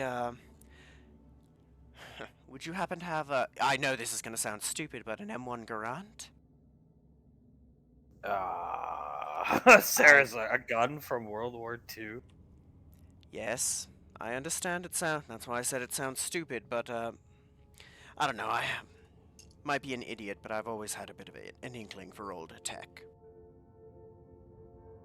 Buck, I mean, you'd be surprised.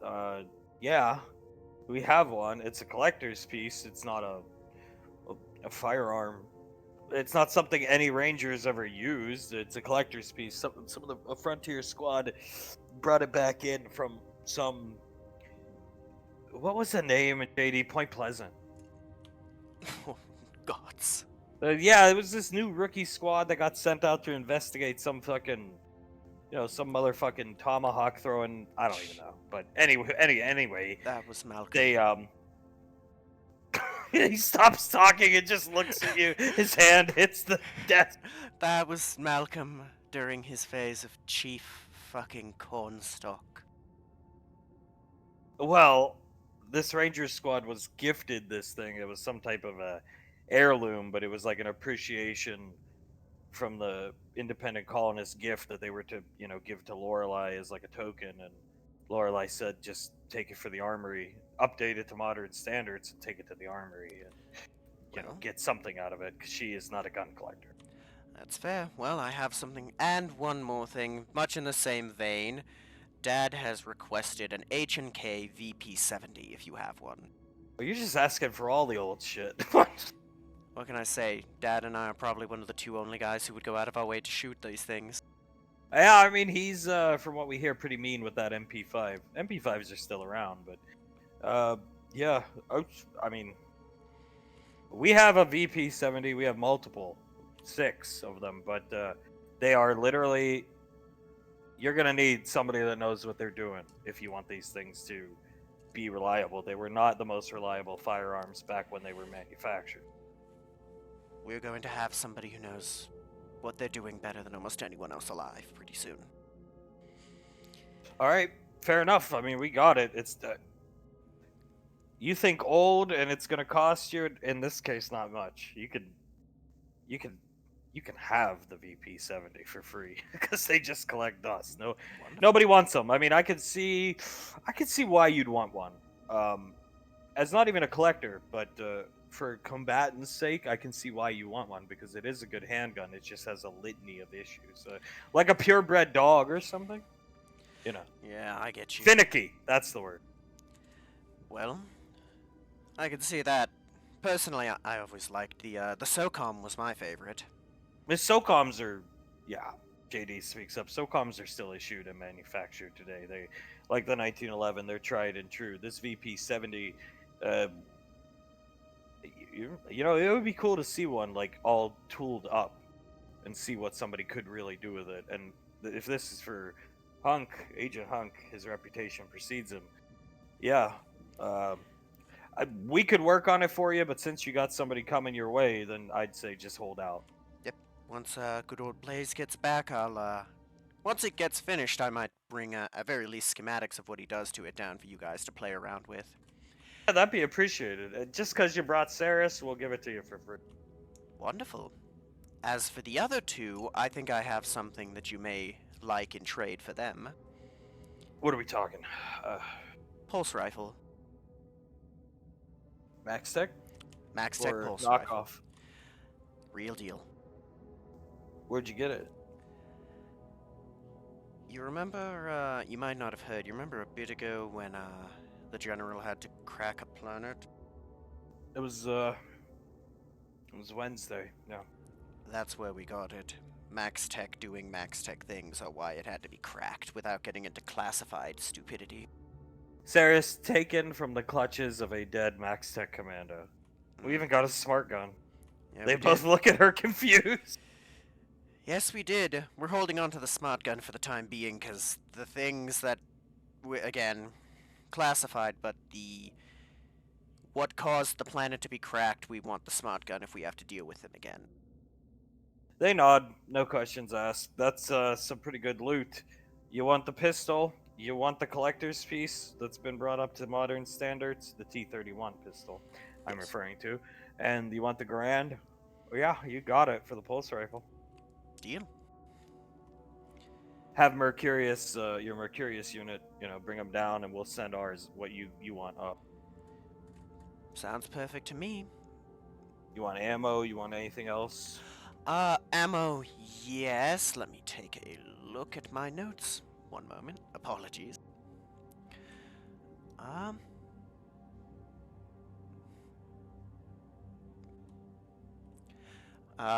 10 gauge rounds for the pistol. Well, it comes with 5. You want more? I can put up. This would be a mixing the two ammo types for a rocket, but because how much if I go half and half with the T-31 and the Garand, getting some ammo for each with a rocket? What do you think we can do for it? Depends on the type of ammo you want for the Grant. Up to you, whatever you want. Let me think.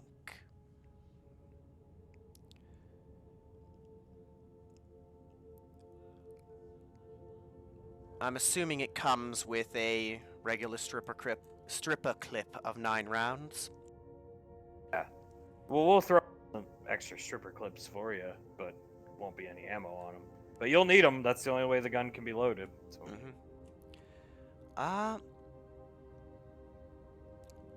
Let's say some force bullets for that one. How many? If we're going half and half with the pistol and the Garand, what do you think of each? I trust your judgment. You've never been anything but fair to me before. For a rocket? For a rocket. How many of those you got? We've got 5 left. I want to keep at least 2 or 3 in reserve. Yeah, we'll give you 50. We'll give you 59 for the Grand. And we'll give you 40. Well, that's 10 gauge. JD looks over. Yeah, I mean, whatever. 10 gauge. These are slugs. I'm sorry, these are flechette. The T-31s can only fire flechette. Bear that in mind. This is a very close range weapon, okay? Understood. It can't be loaded with any slugs. You'll fuck up the barrel big time. You lose your hand, basically. Understood. That's part of why I was looking into it. The suit General Lorelei gave me lends itself to close quarters combat, and I feel I need to actually start, well, doing it, right? We'll give it 59 for the Grand and just make it an even 60. Because they're only 10 gauge. They're just basic 10 gauges. They're incredibly cheap compared to the Grand stuff. Perfect. Thank you too. Have Mercurius safely bring down the rocket, not like last time. Drake brought down the rockets last time with a note from somebody named Zap. So, if we could avoid that, that'd be great. Yes, I will make sure the Mercurius unit does next time. Apologies for that. Yeah, who's the Drake exactly? It's again gonna sound dumb. Bear in mind, Arcane Council Strike Team, so it's less dumb. He is Icy's wizard animal companion. Sarah's nods. She's had him since she was 16. They both, okay, fine. Fair enough. Well, I'm cool with Drake's bringing down guns and ammo, but no explosive ordnance. Yeah, that's fair. I No rail guns, no grenades. agree. Well, thank you boys for the help, and I will probably be back very soon with more kitted out AKs and other goodies to trade. Yeah, we look forward to it. Been a lack of supply from the only Arcane Council strike squad because of circumstances. Yes, things should be ramping up again soon, and it's always good to see you two. Likewise, bring Sarah some more if you want a discount. Well, only if she She wants to laughed. come. She laughs. Where are we off to next? The General. Sarah's, oh, fun. Yeah, don't think we got a chance to last week, but we need to tell her about the Emu Memorial. Sarah's, well, I'm with you, so she won't do anything to me. Yeah, let's go, darling. Works. You'll come back here later. Back here, you guys have made it to this beautiful clearing where there is not a big waterfall, but pretty big and substantial, and there's all these tiny little blue creatures running around, pecking at the ground, eating insects. Pequod's mouth is agape, looking at them, Julia. Julius, closes her mouth. You'll catch flies, dear. Suletta laughs and claps her hands together, shuffling memory into their arm. And all these little things, little tykes, they're small, they're not this big, start running at you guys. Davine will get on her knees and put her arms out so she can catch one when it eventually reaches her. Oh, one comes right up to her. One comes up to Icy, one comes up to Julius. Bakesy's gonna come over to get a look. You do breed Frost Tyrant pups. And Suletta, yes. Yeah, Mom's right. Way more cuddlier. Suletta laughs. They're very young. They were born 4 months ago? Oh, so very recently. Yes, it took me quite a while to acquire a female. Frost Tyrants are protected. EarthGov goes to extreme lengths to protect them in their natural habitat. So strings had to be pulled she puts 2 fingers in her mouth and whistles sharply as coming out of the lake is a big Frost Tyrant looking, tilts his...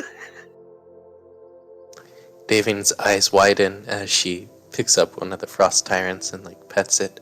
Oh my! This would be the female. It starts boom, boom. Every step it takes leaves the water behind it frozen, and it quickly unfreezes. Boom, boom, boom. It keeps coming over, and this would be Hubble. That's her name.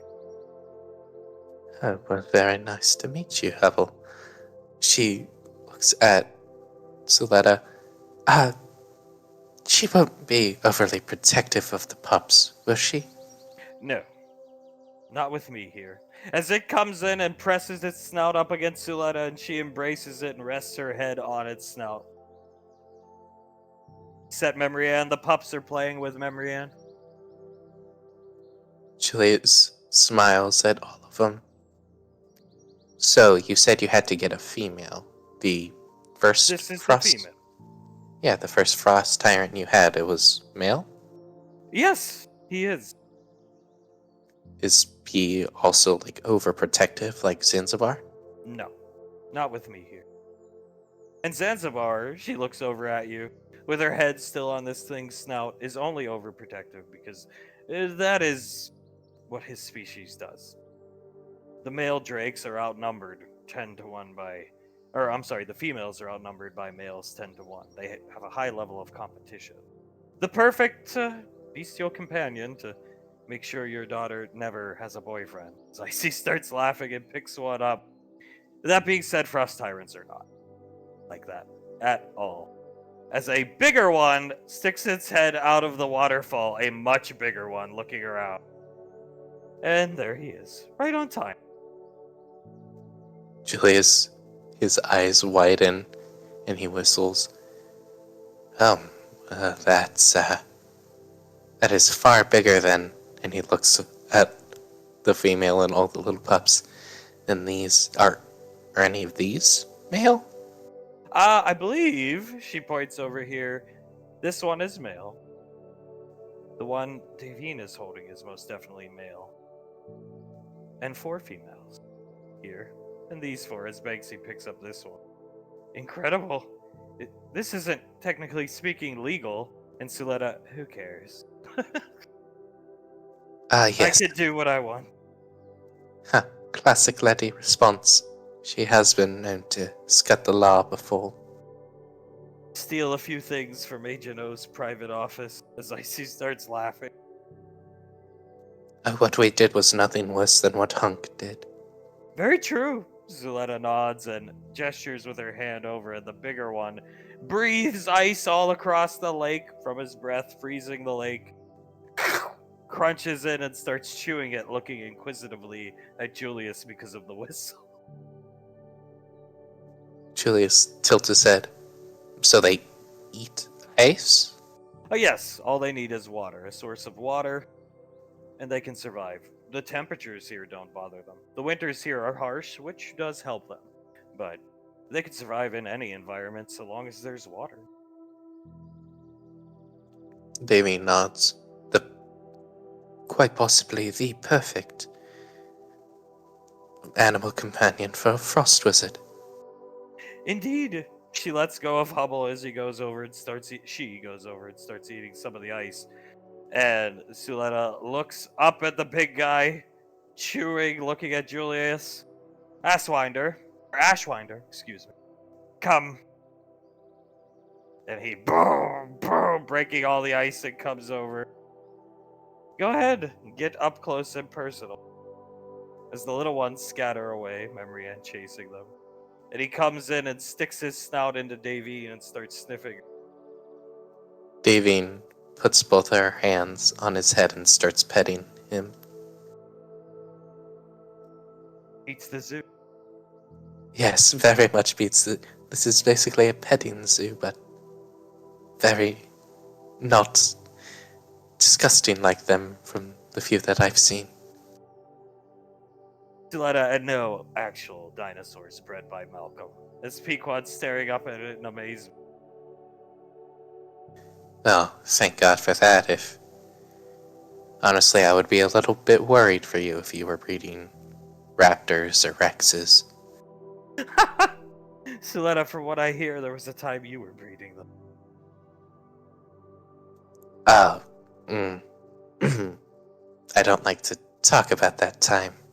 Pequod, what? Malcolm tried to build a park, like an actual Jurassic Galaxy. A park where people could see the dinosaurs, and guess he was in charge of breeding them. She starts laughing. I see. What were your qualifications exactly? I was an alchemist. I see. What did you do there, David? I was the entertainment manager. Did you know anything about modern entertainment? With all due respect. I didn't even know what bowling was. He starts laughing, picking this one up. Suletta, yes, Malcolm was very good at delegating tasks, I'm sure. Yes, he had the most inexperienced one trying to figure out what the hell a cabana ball was. Osdower is going to come in, press his snout into David, and Suletta, go ahead. He's looking for an embrace. She's gonna hug him. Icy petting the side of his head. He was a gift from my late husband. Ostauer means perseverance in German. It's a wonderful name. He's a She, very, looking up at him, persevering creature, at least to look at him. yeah, very persevering. Plus the whole perseverance of just being able to survive off of ice only, or having a source of water around, that also makes sense for the name. They're quite docile creatures by nature, as she gestures over to Memory Ann, playing with the baby. So they aren't usually hostile to other creatures? No, what need do they have? They don't need to feed off of other living creatures. They're not like animals from Unova that need to feed off the mana plane. So, Julius starts petting the other side of its head. Alright, so if it isn't predator, is it prey to other things? Is that why it's mostly protected? Suletta, you'd be surprised. I see. The planet they come from is basically just them, right? And Banksy, yeah, doesn't make a lot of sense, but nobody's been able to figure out why. And Suletta shrugs. The planet is protected because, take a good look at them. You could easily weaponize these things. But it is not allowed. That is why the planet is protected. Julius nods. Yeah, this thing's just. And Davine finishes the sentence. It's too sweet to be weaponized. She buries her face, or nuzzles her face against Ashwinder's. As I said, beats the zoo. Suletta laughing. That it does. A gift from my late husband. I got him when he was like. She points over to one of the pups, one of the ones that the one Pequod has. I got him when he was a pup. Was it surprising when it started to grow this large? Yes, I was not told. I I did not know what a frost tyrant was back then. He was an experimental pilot. He went to the far reaches of the galaxy often. He stopped on their planet one day and stole him and brought him back to me. It was quite endearing. And then, about a year and a half later, well, she gestures up to him. You know the rest. As he's picked his head up and he's starting to look around and he goes back to eat ice. Julius laughs. Now, was this before or after you had a small apartment? Before. Well before, Hooligan, Juligan. Well before. He chuckles and nods. I was still living in the barracks back then. Wow. Damn. You think Zanzibar is difficult to hide on Gateway? Imagine if Hunk had returned with one of those, Nicole. She starts laughing. Yeah, that would not work. He'd be permanently caged in the mobile suit bay, which is not good. No, I wouldn't say it is. Too many important things down there. Pequod, Ash's mobile suit's the only thing down there. And Banksy at the RV. And Pequod, oh, yeah, right. I forgot about it, sorry. Well, it won't be there long. There's nothing else down there. Ah, yeah, true. I guess you can count the power loader. Icy nods, yep, Scar's power loader. Pequod, she's too interested in the pup to care. She's kissing and hugging it. Julius nods. So, it was companions plural, right? What other ones do you have? You'd like to see more. Davine is still staring up at Ashwinder, and she looks over and nods enthusiastically. Come this way. Pick up Memory Ann, Banksy. He goes over and picks her up. I'll take you. I have two more The locations I can take you to, if you will. Preserves, she quotes in the air. This ways, we can come back here anytime. She will take you to the next. As we go back to Gateway and pour ashes outside of Lorelai's.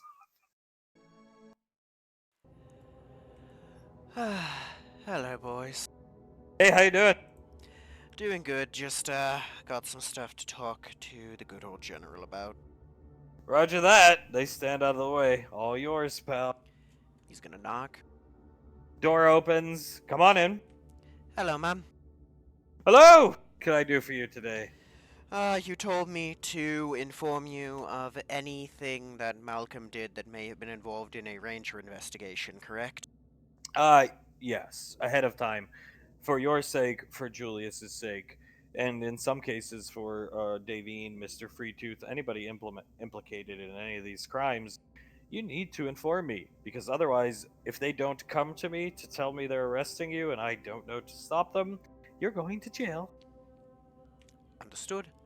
Well, this one's technically not a crime, although it is, from my understanding, a former Ranger investigation. Do you remember the colony you sent Rangers out to clear out a large amount of emus from? Yes. You remember how there is a memorial on that colony? Towns was supposed to destroy it. Well, that, I'm letting you know that memorial is about Malcolm.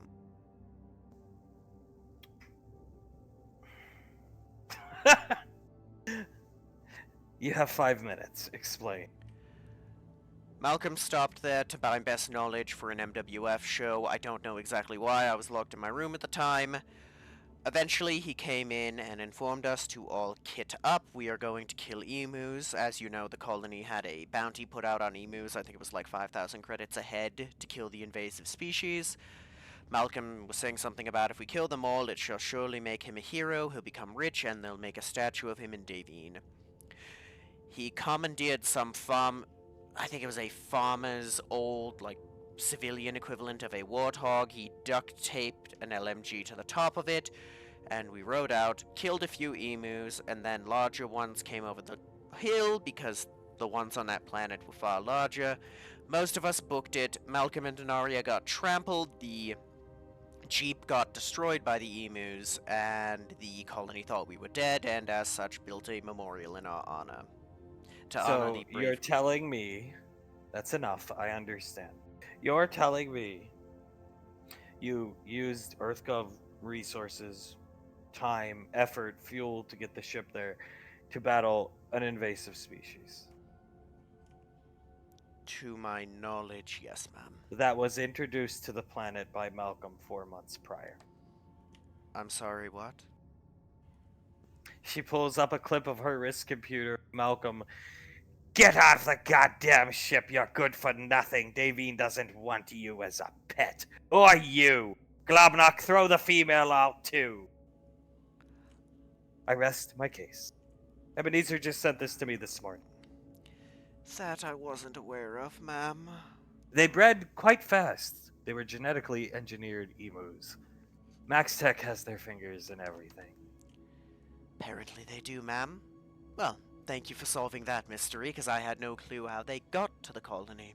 And then, a couple months later, you came back and tried to fight them, ill-equipped. Yes, ma'am. I suppose it just slipped his mind due to the curse. I don't know. She starts laughing. I don't know either, ma'am. Oh, it's so frustrating. Every little while, remembering or, in that case, finding out new and inventive ways he managed to waste EarthGov resources. Apparently, he was trying to find the perfect pet for Davine during what Ebenezer is calling it his father phase to Julius. I don't know. Yes, the one where he gave Julius a litany of pets, including a rooster. She starts laughing. Right. There was the rooster. He tried to give Julius a pig, but he got rid of that quickly because Denaria tried to eat it. What? She tried to kill and cook the pig because she was hungry. Oh, that poor girl. Well, not really, from what I've heard. Denaria Martin. Yeah. Yeah, I no longer have sympathy for her. Ah, just, I'll be coming to you, hopefully, less often, but whenever I either find out about or remember something that may be connected to a ranger investigation. There's Like illegally breeding dinosaurs, Mr. Lambert. Don't worry, I've already There's covered that. your sixes on that. Yes, that's one of them. George Lambert. George Lambert. Head Honest, of security. head of security. Honestly, the most impressive part about that is that Julius somehow managed to actually make them. Saris! Wait, what? General Lorelai. Go ahead. Explain. I am not. Julius was, for some reason, appointed by Malcolm as the head genetic engineer.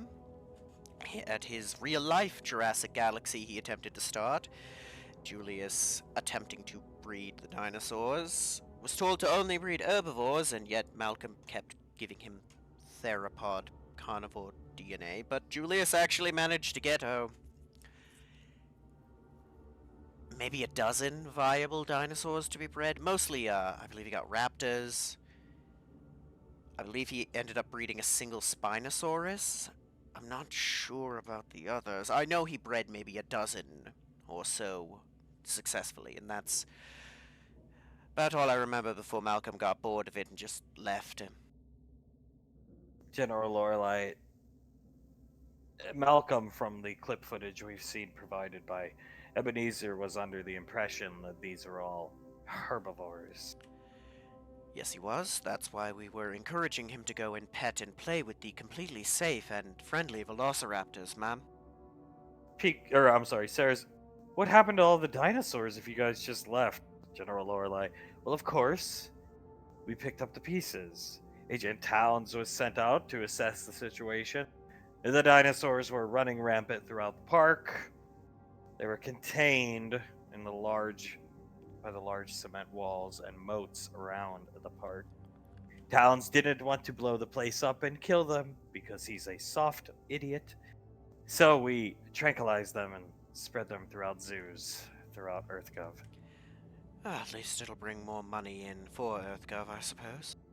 Yes, I suppose. I didn't believe it when Ebenezer told me Julius was breeding dinosaurs. Then I saw footage of him working in a lab, Yes, and yes. I believe he referred to him as Dr. Julius Wu. Sarah's Woo? I think he stole it from the Jurassic Park novels. Sarah starts. Well, it was a good thing I made Malcolm put those moats in, wasn't it? Oh, General Orlai, yes. He did pick an mostly uncharted planet, which is surprising. I would have expected Malcolm tried to build his park in the middle of a large colony where people could be eaten and lives ended.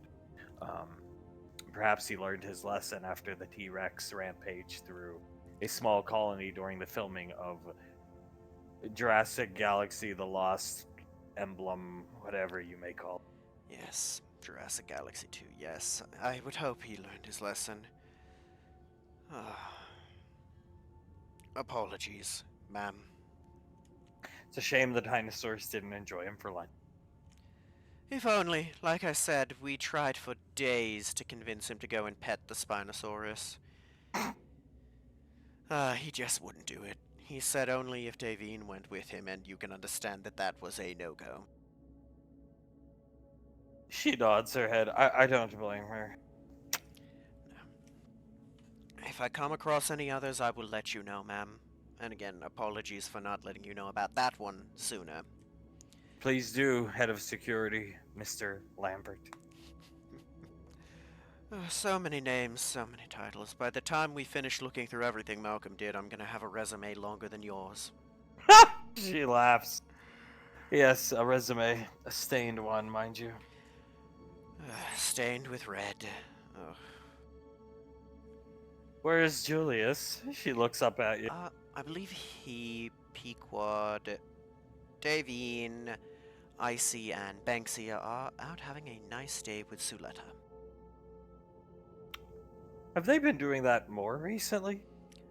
They have. They're the Rainfall family, I suppose you could call it. She smiles big. Good. I agree, ma'am. Very good for them. Very good. It's excellent. It's what they all need. And I think they wanted. They just. Maybe sometimes we don't know what we want, even if we know what we need.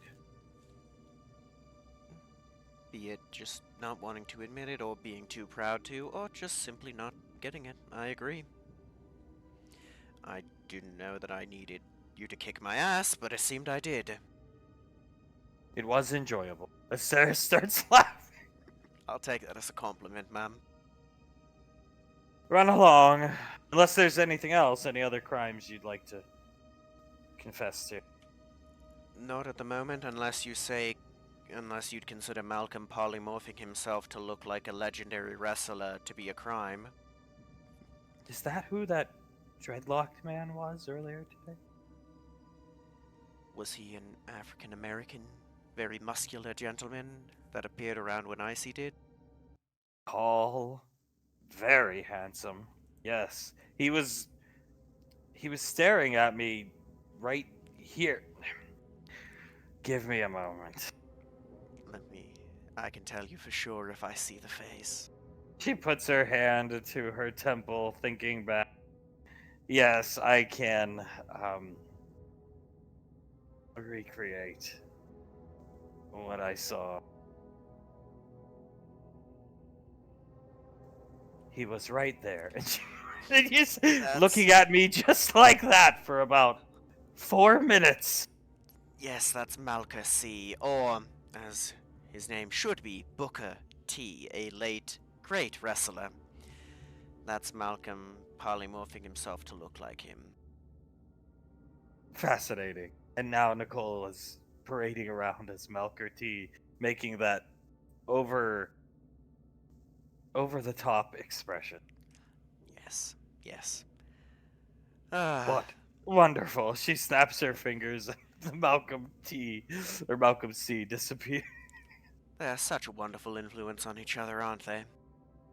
Quite mischievous. Quite.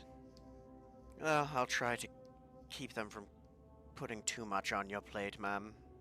I'm not worried about myself. I worry for the denizens of the apartment. Well... Arnaki came to visit me today as well.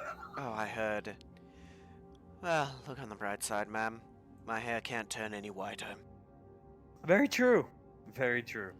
As long as they're having fun, it's fine. Yes, ma'am. As long as they don't give poor Zap a heart attack, we're cool. She chuckles. Dismissed. Thank you, ma'am. Have a wonderful day. Sarah salutes her. Now where are we going? Well, we've got a couple more stops to make. First off, let's go check in with good old Gondar. You haven't talked to him in a while, have you? Sarah's blanks. I can't even... No? Not really.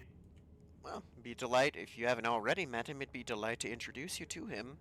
I've met him, I just never really talked to him. Well, this will be a good chance. He's a very good man. He came to the apartment one day, remember, for breakfast.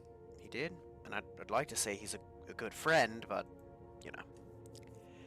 Got a couple gifts for him. Holy shit, there's a hole in his window. I heard that was a shuriken thrown at Arnaki. She starts laughing as this guard, Arnaki? And Sarah's, don't worry about it. He'll walk up and go to knock and just peek in through the hole and wave. Ruger waves you guys in. Door open. Hello, Gondar. Gondar with a shuriken sitting in front of him. Afternoon. Have some fun today? I got paid a visit. by what I can only describe is the most disturbing looking creature I've ever seen in my life. And I missed my shrieking throw. Ruger, he threw it and it went through the creature. Out the window. We've been demanding Rico do something about this horse shit. Apparently, he's going to kick in efforts into high gear and get Yen up here to exercise the place. Yes, he is. Gondar, this was the ugliest motherfucker I'd ever seen. Ever. Saris is not saying anything. She's trying not to laugh. Mm-hmm. Yes, Arnaki, I believe that they're calling him. I believe that's, yeah, he was like asking us to adopt him or something. He called me daddy. Interesting. Wonderful. Reports all over the ring. And we stopped down to have drinks at Tommy's. Tommy was a fucking mess. The place was closed. We saw him outside. He was putting up a couple of crosses on the restaurant window when he was putting up the closed sign. He closed down for dinner. We had to go to Absolute Best Steak and Potatoes to get our drinks. Yes, we saw that while we were helping Jennifer and Frost out, I remember. Poor Tommy. Yeah, he looked like a mess. I've never seen him like that. He was disheveled, sweating. He's seen Arnaki too. The station's never been haunted like this before. I could see it if it was a military base on Earth or something, but a space station being haunted is out there even for me. But Well, the universe works in weird ways, doesn't it? apparently so. I mean, this Arnaki individual is. Have you seen him? I have, actually. Where'd you see him? In the apartment and in Tommy's restaurant. Turned around and saw him while we were setting up those two. He's one ugly motherfucker. He looks like a twisted version of me when I got back from the Majestic. No, not even close. I mean, you looked bad, like a lump.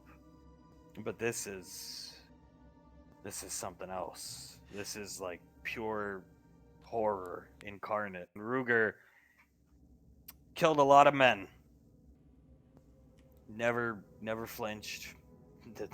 Never hesitated. There's no time in the bounty hunting business, buddy. I could not raise a weapon to that fucking thing. I was that terrified of it.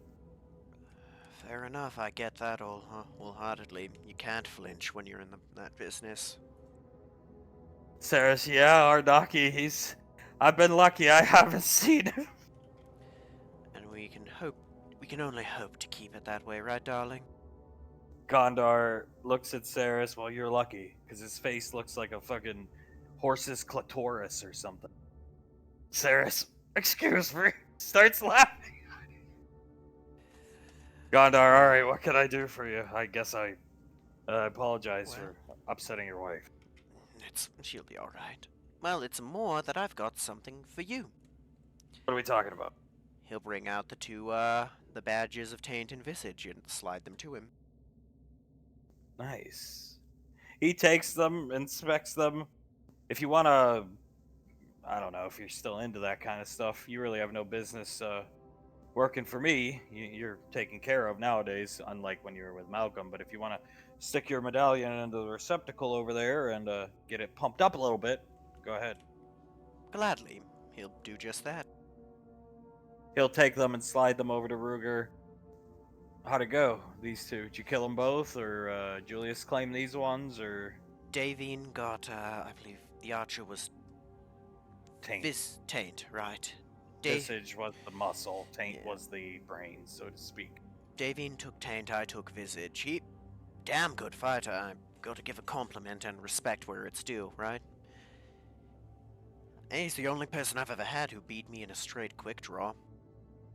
He was a notorious hunter. I mean, not in a bad way. He had a reputation. They got the job done. They were a duo. I don't know if they weren't lovers or something like that, but they came up in the business together. Which is rare. Hunters usually, are solo creatures by nature. But yeah, I mean, when was it? And Ruger 18. They were 18 when they had to be, and Goddard, yeah, you got to be at least 18 to sign up for the guild. So, yeah, they joined at 18, pretty sure. He was a tough motherfucker. Not anymore. Not anymore. Interesting, though. He's the first time I've ever had somebody armed put his weapon away and ask me to fist fight. Gondar, yeah, well, I mean, he was good with his gun, good with his fist. He was good all around. He was, I don't know. I mean, I know EarthGov has a scale for stuff like this, but I would, by our own scale, Ruger A plus for sure. S being the highest. He was A plus. He was a good fucking hunter. He got the job done, and honestly, I wish he never turned to working for the UIR. Once you do that as a hunter, you're done. Somebody's coming for you, whether it's an SIS operative, which you don't want, or another hunter, which eventually somebody's gonna come that's got your number. Eventually. It's a shame. He seemed like a relatively decent man. Or at least honorable in a way. Yeah, he was no complaints about him, but UIR's got money. Uh, Money talks if all you care about is money. Ruger, I mean, it was a fucking lackadaisical job. They were getting paid to guard a mountaintop retreat. Millions of credits, so yeah, I could see why, but one way or another they were going down. Whether it was by somebody's hands or the whole place get blown away. Yeah, they were either going down in a more honorable way there, or they were getting nuked from orbit. Either way. Saris comes back in. Gondar, did Arnaki freak you out? Saris, oh yes, I'm terrified, sir. I understand. Well, I don't know. It's just a real shame. Doesn't happen often, I'd hope, that people do that type of thing. Arnaki? Or what are we talking? Oh, the UIR? Deserting, yeah. Well, I mean, it's not really deserting. They weren't members of EarthGov. They were part of the guild, which they have standards to, live up to, so to speak. But a lot of hunters are going to go where the money is, and you got to work here. You have to work. You're not going to find jobs where you get to play glorified bodyguard or it's, you guys took some of the jobs back at Sigma. Some of them are extremely dangerous. So, Yes, they are. I remember, you gave me the job for B1, right? B1, finding some kids down on Nova, which is nobody would take that. I mean, a lot of the jobs that come through here are jobs EarthGov isn't going to send their boys and girls out to die over. But they will fork out a ton of money and say if you've got the skills and you really don't care about your life, go for it. So yeah. Right. The B1 fight, that one was rough.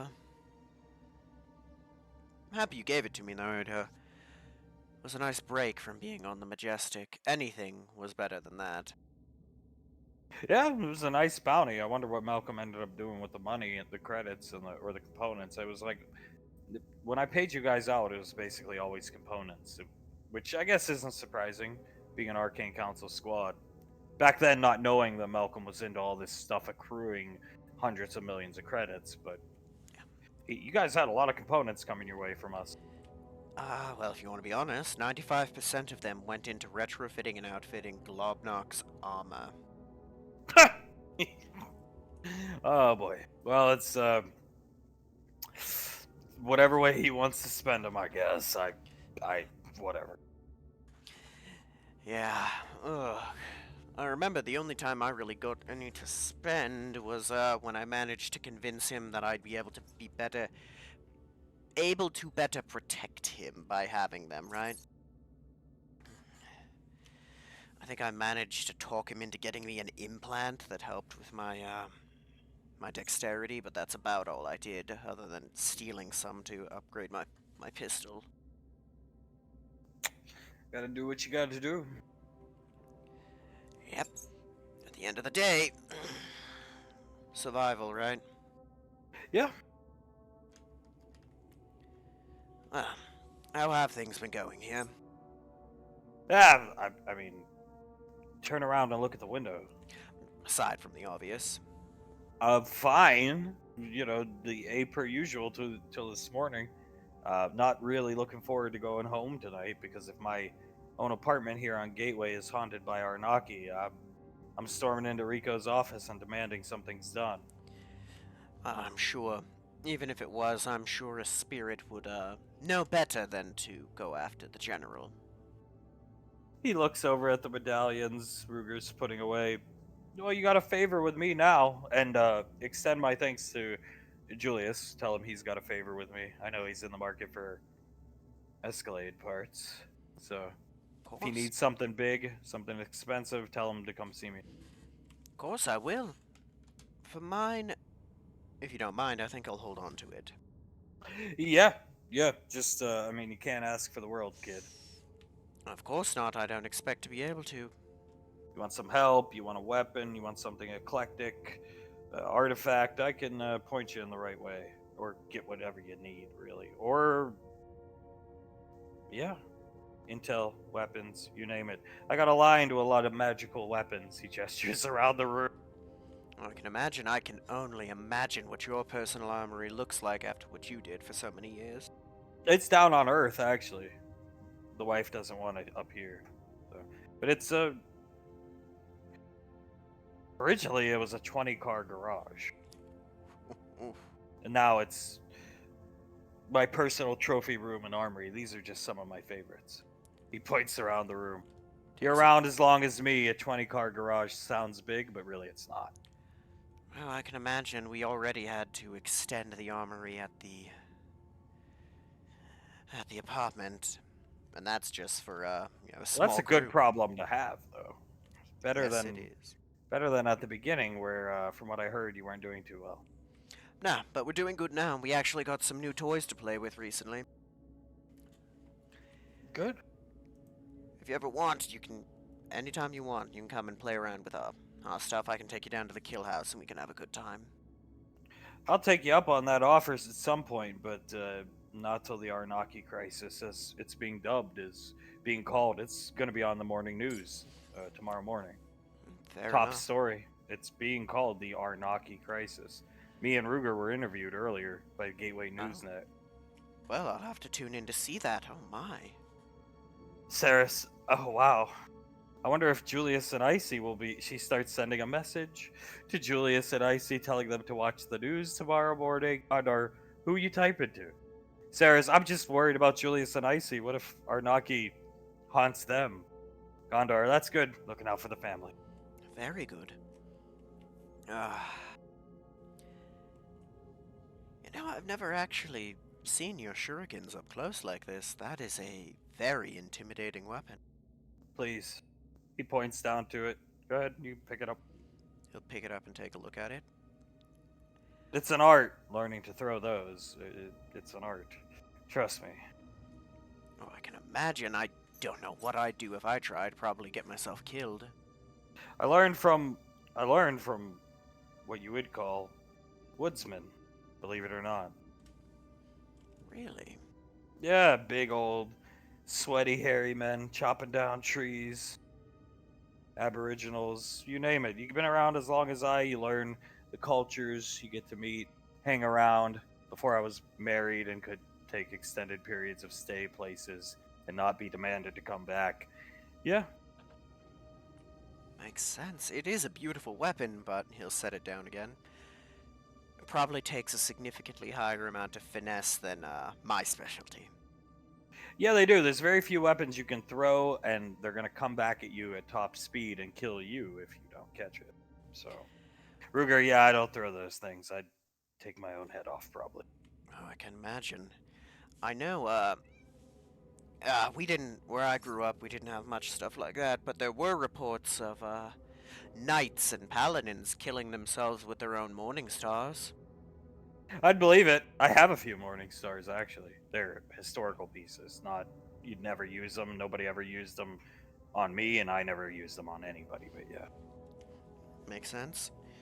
I mean, it's not like I just got what would be considered a historical piece in, and I'm gonna be using it in combat. I just got a charged M1 Garand in. Well, one day it'll be sitting in your personal armory wherever the two of you, settle down. Bed down. Ruger starts laughing. It will, once this is all over, right, Saris?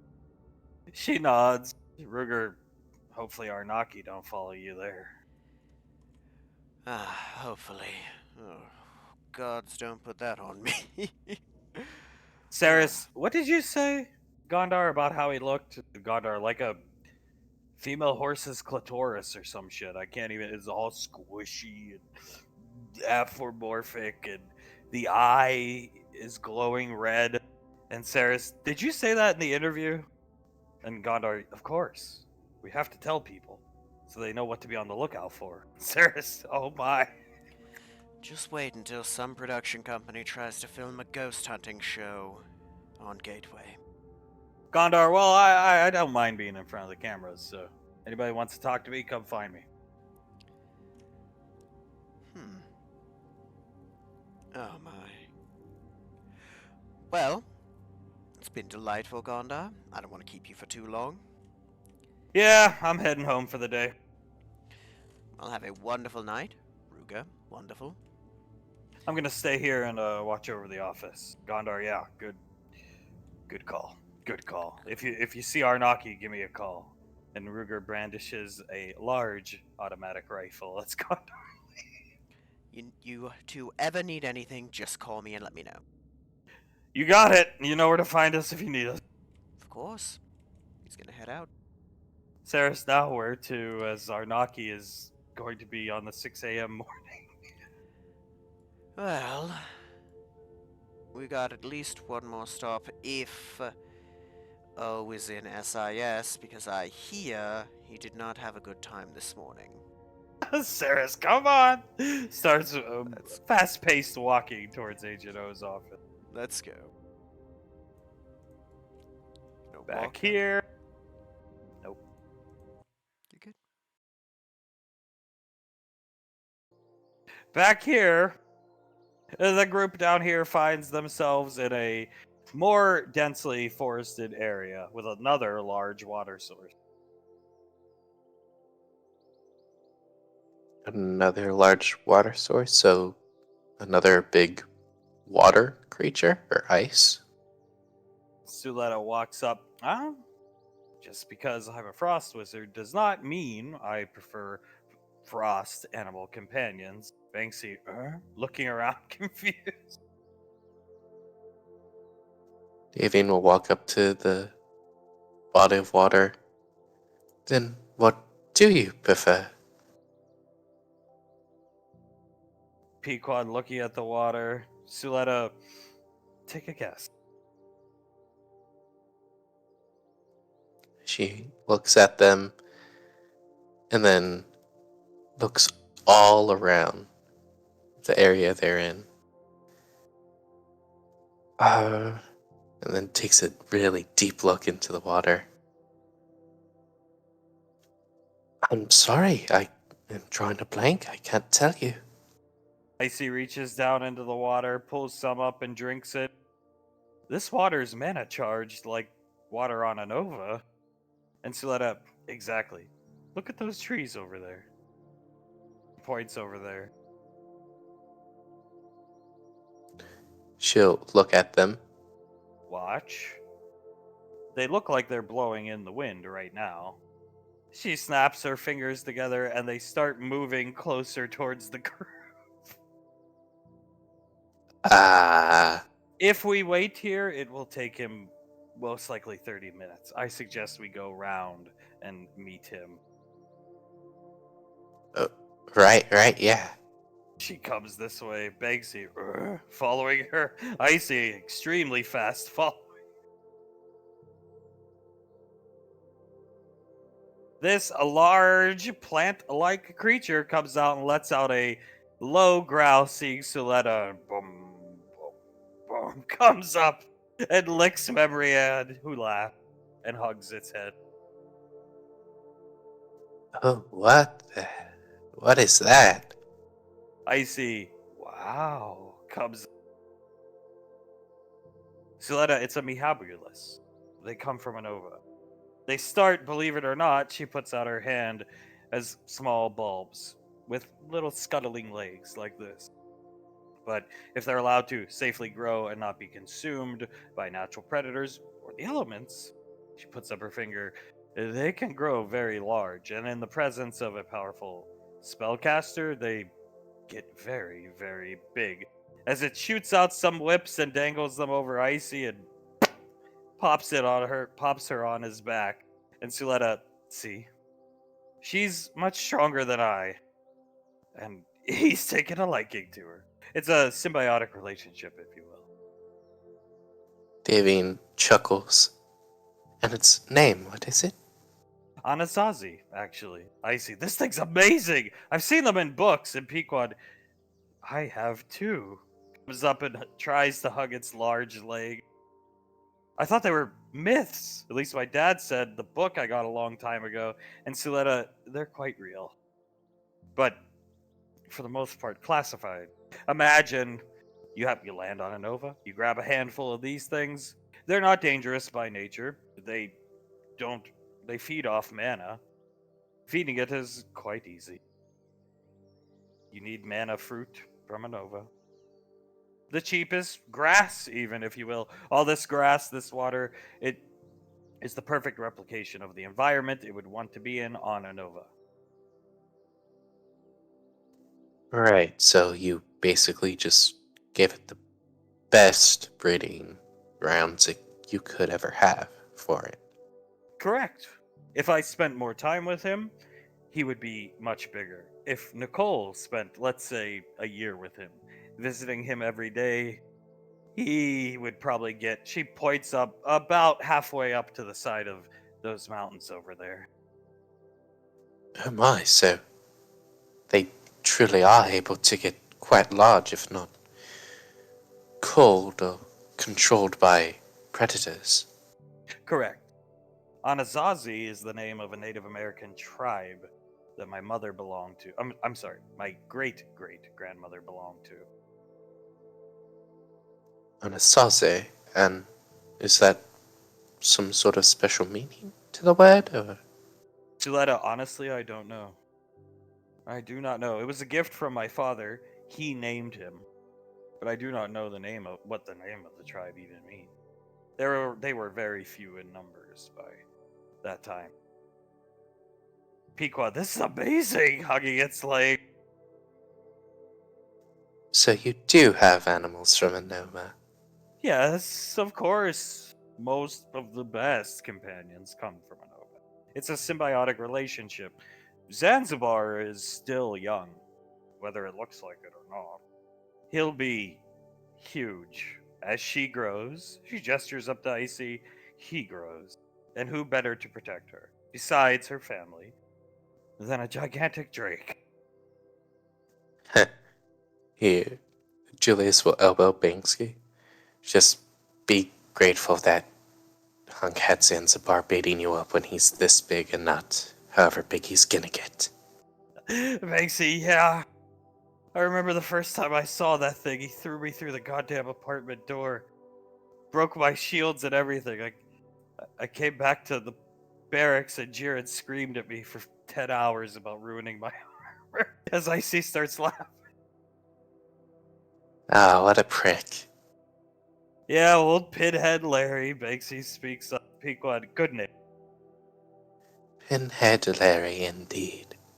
Suletta, I believe my brother-in-law bestowed that nickname upon to old Pinhead. Yes, he always called him that, even in the beginning. Oh, Anasazi's gonna take Icy for a swim, who's having a great time. He's drinking. Yes, my brother-in-law was never a fan of Pinhead Larry. Even going all the way back to the EarthGov games, Juligan was in those with a sherry on. He was never a fan back then. Never liked him. My brother-in-law is an excellent man. In another life, I could see myself with somebody like him had I never met my husband. I envy my sister in some ways. He's a very good judge of character. Just so strange sometimes. She nods. Yes, I too could imagine myself with him in another universe. I probably should have listened to him. He did at one point tell me that that Pinhead Larry is bad news, Davine. Well, perhaps if Mark worked on his tact and delivery, he would be taken a little more serious. Unless you really anger him, then you're in trouble. You should have seen him. She turns around. I wasn't there, but I heard he almost broke Julius's windpipe. Yes. Yes, he did. Pequod, oh, that was a bad day. Watching it just glide around with Icy on its back. All the bulbs on it are glowing because of her presence on its body. That was a very bad day. As Pequod waves to it, and it puts Pequod on its back too. Julius chuckles. Yeah, it wasn't the best day for the family or the squad. Suletta, Alright. let's go to an anime convention where everybody's dressed as Malcolm. And not ask General Lorelei for permission. She comes over here with memory hand, smiling, watching him just waft around with these two on his back. Yeah, that wasn't our best moment at all. Banksy, before my time. Pequod, yes, and you were lucky not to come, trust me. Yes, very lucky. Lorelei showed up and they thought she was a goddamn cosplayer, so Suletta starts cackling. Yep, they thought she was a cosplayer, and then she gave us that terribly terrifying look that she always used to give us. She even kneed Ash in the lower back. I see that Pequod told everybody about the truth of Malcolm, and everybody kind of went off to do their own thing. Some of them threw off their Malcolm costumes, even. Pequod, yeah, that's the only saving grace of that whole incident. I don't know why I said we should go. It was a dumb idea. Daving, well, we all have to make mistakes to grow, and perhaps that was just a mistake. Now we won't go anywhere without Lorelei's permission, other than the beach house that one time, which Julius had covered. I see, we can go wherever we want. We have everything covered always. Pequod, yeah, we've made our contingency plan. Yes, it involves me either dropping my pants, giving the general CPR, or just Pequod sending the infamous D-pick to her. So let out the D pick as it drops them gently from its vines and disappearing into the woods, falling asleep. You can hear it snoring as Suletta starts laughing. Yes, the D-pick that basically all of EarthGov. I wouldn't be surprised if her parents have seen it at this point. Julius, your wrist computer beeps the message from Saris being sent to you. It says Arnaki is appearing on the 6 a.m. Gateway morning news. And Gondar was interviewed saying his face looks like a horse's clitoris. Julius puts his arms up. Nicole, I have amazing news. What's up? She's looking over, looking back at where this thing's sinking into the earth, sleeping. Guess who's gonna be on the news at 6 a.m.? He comes over, who? Arnaki. She starts laughing. Pequod starts laughing. Suletta, oh dear God. And good old Gondar was interviewed. Do you want to hear the direct quote from him? Yes. The face looked like a horse's clitoris. Pequod and Icy are hugging each other, laughing. They can't stop. As Suletta, that's a very crude way to put it, but accurate from what I've been told. Quite accurate, as Davine covers her face and starts laughing. Actually, I wonder who else they interviewed. As Pequod, oh, I could pull up some info. Oh, please do. I would love to see. Icy Morpsent comes over and puts a reassuring hand on Davy. Davine looks at the hand again, pats it. Thank you, Chief. How? Devine, in woods, with nature. How? Yes, Chief. Davine in woods with nature. How? News Gateway call for celebration. Yes, we should all celebrate. Perhaps we order in tonight? Pizza? She lets out her Malcolm happy war chant out of the polymorph. I say Chinese sounds good to me as Pequod. Oh my god, they interviewed Tommy. I asked my dad. They interviewed Tommy Wiseau, who apparently suffered a mild heart attack.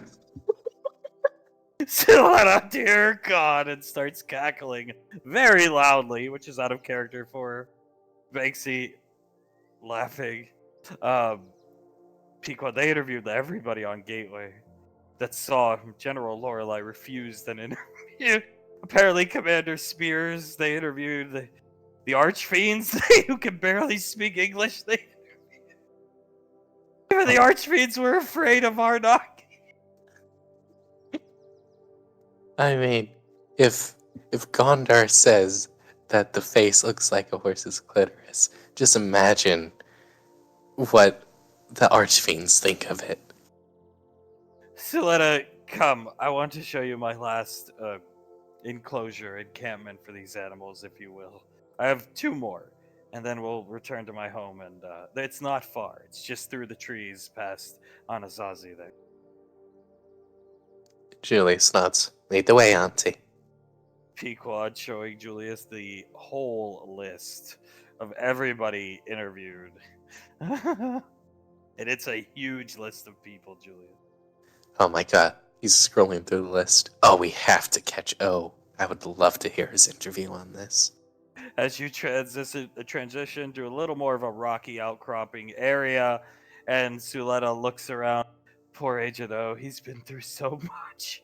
You know who you need to get? Ebenezer. She walks up here with the memory ad. That would be interesting. Well, if Master Yen and General Rico bring Eb along, well, he'll make sure to get him real good before he puts up quotes. The exorcism takes place. Suletta. General Rico reassuring you, Davine, that everything's under control.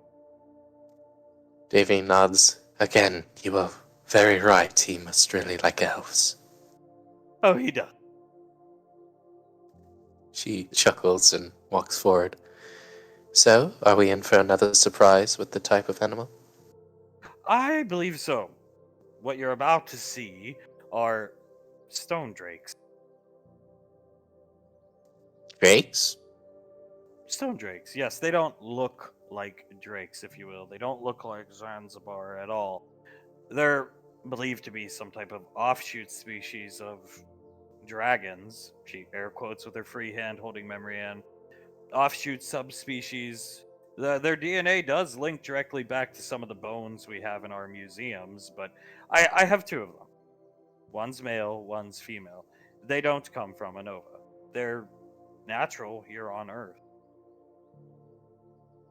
They're extremely rare. I think we have 30, maybe, known to exist, all protected.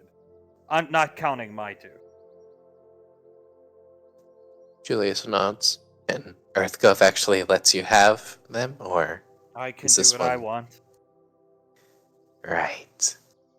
She laughs and snaps her fingers. A big one bursts out of the ground here, shiny reflective coating on him. And he's staring right at you, Julius.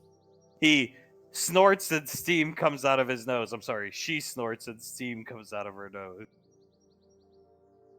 Julius tilts his head. Why is it staring at me like that? Perhaps it's sizing you up as Lorelei does. That is the female. Her name is Stark. Oh, great. I can attract literally different species than I. How lucky. Pequod, I can't say I blame it. As it jumps down, boom! Slams its foot on the ground, and another one, smaller, comes up with a big horn on its head looking at you. Just scanning the group over. So that one is the male? Yes, Kreisritter is his name. German. For Crusader. My husband got me him. She points at him. I got him before I got the female. The female was a gift from my sister and Hunk. The female I got during the events of the Majestic, so not long ago. Shortly after you two set out for the frontier. Davy nods. I notice the male is far smaller. Is it usually the male is the alpha protector. Is it an occurrence where it's the other way around, with the female being the alpha? Yes, Suletta nods. Much like our family back on Gateway, the females tend to be the dominant of the group. Isn't that right, Pequod? As Pequod starts laughing, the female picks up a big thing of water in her hand, starts drinking it as the male comes over. He's a big softy. He comes right up to Davine and puts its horn right in Davine's face. I think Suletta, he wants you to rub it. Davy puts her hands up to the horn and starts rubbing it. It's not used for combat. They can use it for combat. Banksy comes up, starts petting him on the back. Pequod, they're also docile. Icy petting him. Yes, I would assume they would have to use it for combat. At It's least. not for combat at all. It can be used. They can launch them and regrow another one within hours. It's used for mating. As Davine's hand is stroking. Davy's hand stops stroking it. It's clean. Suletta touches it. Right. They're very clean. They're very clean creatures, if you will. They constantly bathe. She gestures over as the female's in the water, splashing herself with water. The males are very, very affectionate. The females, not so much. The females develop a very hard chitin all over their body, which is akin to metal. That thing, if you were to shoot it with, let's say, an M20 Abrams tank, would not pierce that thing's chitin exoskeleton. Which is terrifying to think about, really, as Banksy's staring at it. So if we shot it with a spanker, Suletta, it would do nothing. At all. Then it would probably come kill you. They're very docile. As long as you're not hostile, they won't be hostile towards you. Right. So don't try to explode it, is what I'm hearing. Don't try to explode it, and just don't take its food. They are meat eaters. Big meat eaters. It costs about $50,000 to feed them a year. The males eat far more than the females. Davy looks at the male and tilts her head, and she continues to rub the horn. And they fall smaller and way more cute, in my opinion. Yes, I'm quite fond of him. I try not to play favorites, but I am more fond of him just because my husband gave him to me. That is extremely fair. I'm far more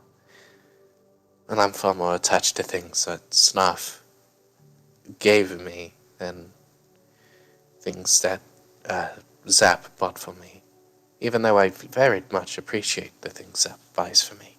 Yes, you should. $3 million for an RV. Oh my. He cares deeply for baby girl. As he speaks. Yes, he cares very deeply for baby girl. Yes, he does. He's following Snuff's instructions well. He always tells me that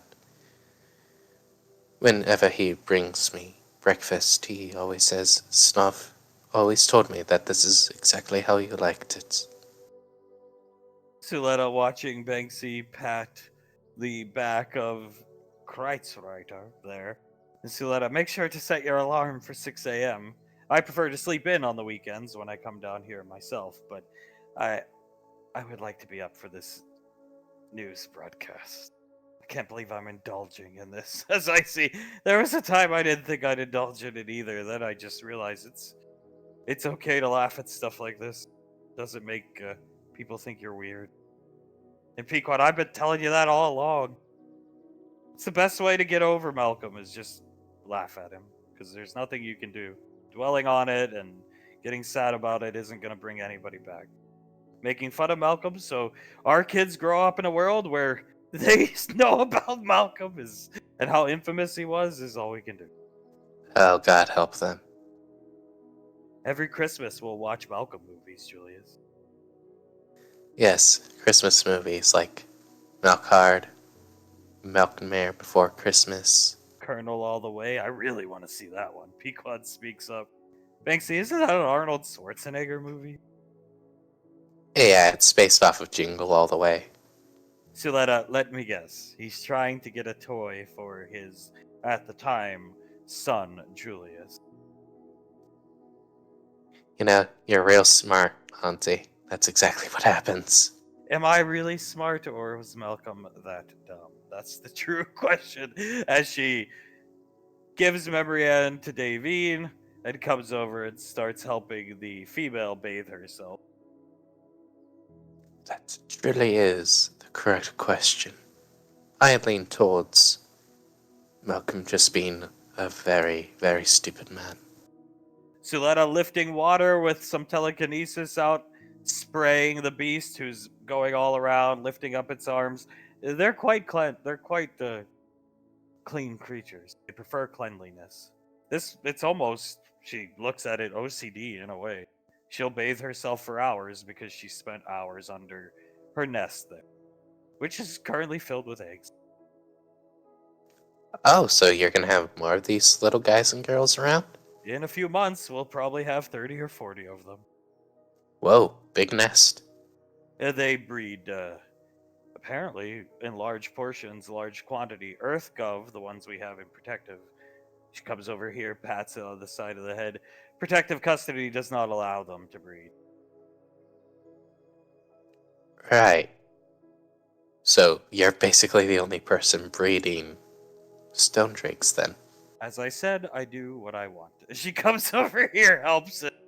Eventually, EarthGov will have them breed. They want to find the perfect planetoid, one that can be protected. Julius nods and leans It's quite over. hard to do so, Julian, nowadays. Every planetoid you find with some colonies on it have stories of the bearded man who came down and caused curses, or T-Rexes showing up, or built a city with statues of some beautiful elf woman, or started a war. Pequod, she's got you there. It is, yes, very difficult. Malcolm affected a lot of colonies. Suletta laughs. They'll find a place soon. It's high on your father-in-law's list. Julius nods, and until then, this is the main breeding area of these little stone drakes. And he hold the hand of the male. Suletta, let's go back. I am getting hungry. Let's go back to the house. Order your Chinese. I'll pay for it. Pequod, you sure about that? Because I can eat. I haven't eaten since breakfast this morning. And Suletta, order whatever you want. Okay. Julius looks at Icy. Actually, it'll be me and Icy this time. Suletta, that's kind of you, Julian. I appreciate that. Do you mind holding her, Davy? Of course. Come, we'll head back to the house. It's quite a hike. We're deep in. I have so much land. I would love another creature. Or more. One day this will be a preserve, really. Just not open to any guests. Come! And she starts walking off. I see. Yes. We'll pay for it. Julius hides a little evil cackle under his breath. You guys start making your way back to Suletta's house as Ash is finishing up on Gateway. Yep, just gonna knock on the door. H&O coming up from behind his desk. Lanaya. Huh? comes up with a side blade. Hello? It's just Ash. You can barely hear them. Open the door. If Arnaki's accompanying them, this is the time. Agent O, try not to hit them. And Suletta, Lanaya, I don't miss often. Agent O types and you guys are allowed to come into the room. Hello? Is everything alright? Agent O looking over your shoulder. You didn't see anything? You making your way here? No, other than the hole in Gondar's wall, I didn't see anything. Sit down, get comfortable. We're locking the doors behind you. All locks, triple level. Even poor towns couldn't get in earlier. Okay, I'm guessing this has to do with the Arnaki incident? Yeah. It's very rare SIS agents get in front of the camera, but we were interviewed for the news and everything. It was a hell of a fucking morning. I can imagine. Apparently Agent R saw Arnaki down in our armory. It's, space station's getting haunted. Who would have thought? People are saying there's theories out there all over the place. It's some dead EarthGov soldier or some dead UN soldier from back at the Calamity Wars. This was a small space refueling space station back during the Calamity Wars, believe it or not. Well, that would make sense, but why would he only be hunting now? I have you're asking the wrong person. I wish I knew somebody that had the answer. Maybe he attached himself to a ranger team when they were doing something on another planet. Maybe, or some people think it's like a curse that somebody brought to the station.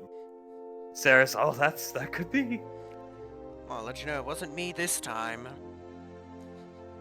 I wouldn't think so. I mean, besides the Malcolm issues and stuff like that.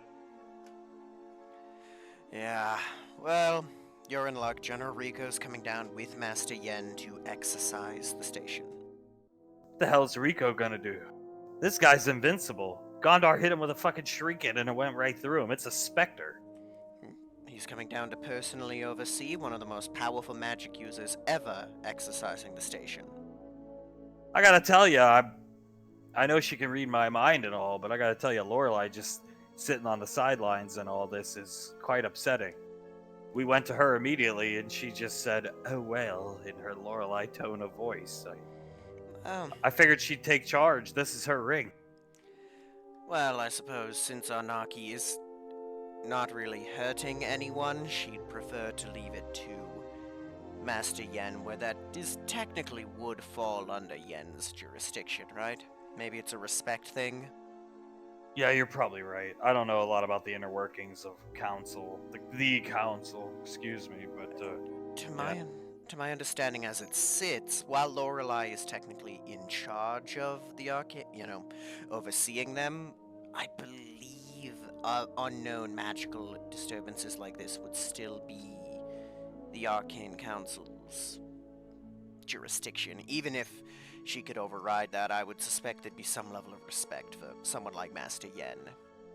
makes sense. I mean, have you ever been to the store? Yes. Building down here, one office down. Tortolins, yes. Oh, they got horrified by Arnaki. Oh, That poor lady nearly had a heart attack. They closed down. They've been closed the whole day. This happened this morning, mind you. no, poor thing. She's such a sweet thing, too. The archfiends here on the station are horrified. It's Anyway, to get my mind off things, what can I do for you? Let's try to stay busy here. Well, could use some Malca-Cola. We're done. We made the deal. I'll supply you. I'll have it sent up. How many you want? You want 48 packer this time? Let's go with that. All right. That little guy likes to drink it, huh?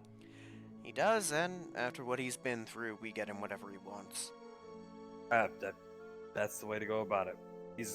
I don't know much about him, but he's a movie star. He's a fucking star. Yeah, and he could be swarmed by all the bug women back on his planet, but he chooses to stay here. So you must be very good to him. We try. Improve little by little in that regard. It's a learning progress for me. I'm still Well, you've read about my background. I didn't have people until I was almost 30 years old, so it's hard to figure out those relationships now as an adult. Yeah, I can imagine. But we do our best. That's all that we can do. Yeah. Other than that, any hardships with Malcolm stuff? I heard it's been a little more quiet the last couple days. Yeah, I mean, besides finding out he had his own, you know, Jurassic Galaxy and the other one are basically based off these movies called Jurassic Park. Well, Yeah. sometime along the line, he got the bright idea to try to make his own park, and well, you know all about that. You got to answer to Lorelai for that stuff. Already talked to her about it. That was interesting. I was head of security for the park. Yeah. I, thinking he'd listen for some idiotic reason, I told him I wanted heavy rifles. I wanted, grenade launchers. I wanted heavy ordnance because I knew what those things could do, right? The best I got was net guns and a large tranquilizer rifle. No live ammunition. Well, other than I kind of just took his credit card and ordered an ordnance launcher, but it was not what I would have wanted. I would have wanted something more akin to a spanker. What I got was more akin to a 20mm grenade launcher. Yeah, well, I mean, apparently he was under the idea it was all herbivores, but I mean they're all carnivores. So. Yeah. And you've never had to deal with them. Raptors, they look pretty frail from the outside, or about as frail as like a lion or a tiger, right? Yeah. They're not. The way they're built, hit his chest, their chest muscles, the way their musculature and their rib cage is set up, unless you're shooting them with a big caliber, it's gonna take like 3 to 10 rounds to put one down from a big gun. And even direct shots to the head don't kill the bastards. They just keep going. There. And the big ones are even worse. You get hopped up on some type of adrenaline or something, probably. Yeah. Yeah. I've had to deal with raptors on a couple occasions, and, well, there's only one thing in the universe I would rather deal with raptors than, and that's the xenomorphs. Other than that, I'd rather deal with anything other than raptors. He looks at you. Yeah, those things are. There's not been a lot of like EBE contacts EarthGov has had that we walked away almost knowing less. You know what I mean? Because it's like every time whoever it has been, in this case, like the Arcane Council squad, is the Alpha 9, you guys and the Headhunters first. Then the last Alpha 9. And now you guys now. Every time you run into them, we have more and more questions, which is disturbing. Saris, I never thought of it. That's even creepier, HNO. I was thinking of it a different way that terrified me, but yeah. That's true. Every time we seem to answer one question, or at least learn something about them, 3 more questions prop up. Like, why was it molting into a king instead of a queen? How do they molt like that? A whole slew of others. Why was it just killing? Yeah? HNO, I mean, it's been confirmed now for sure that, those Max Tech commandos and the scientists, whoever were down there, didn't release those things. They were released. So something tells me it was our buddies trying to, not draw you in. There's no way they could have known you would get called in. But I think create chaos, waste EarthGov resources. Yeah. And cracking a planet, that's a lot of resources. So. Another thought, what if it was a trial run? Could be. Could very well be. I mean, from what little we have from Crease, Max Tech definitely dicked around with these things, but for most of, like, we have documents, emails, correspondence between executives. They didn't even seem to be interested in dealing with these things because these things couldn't be controlled. And every time they tried, well, you were there back in the Headhunters. So Yeah.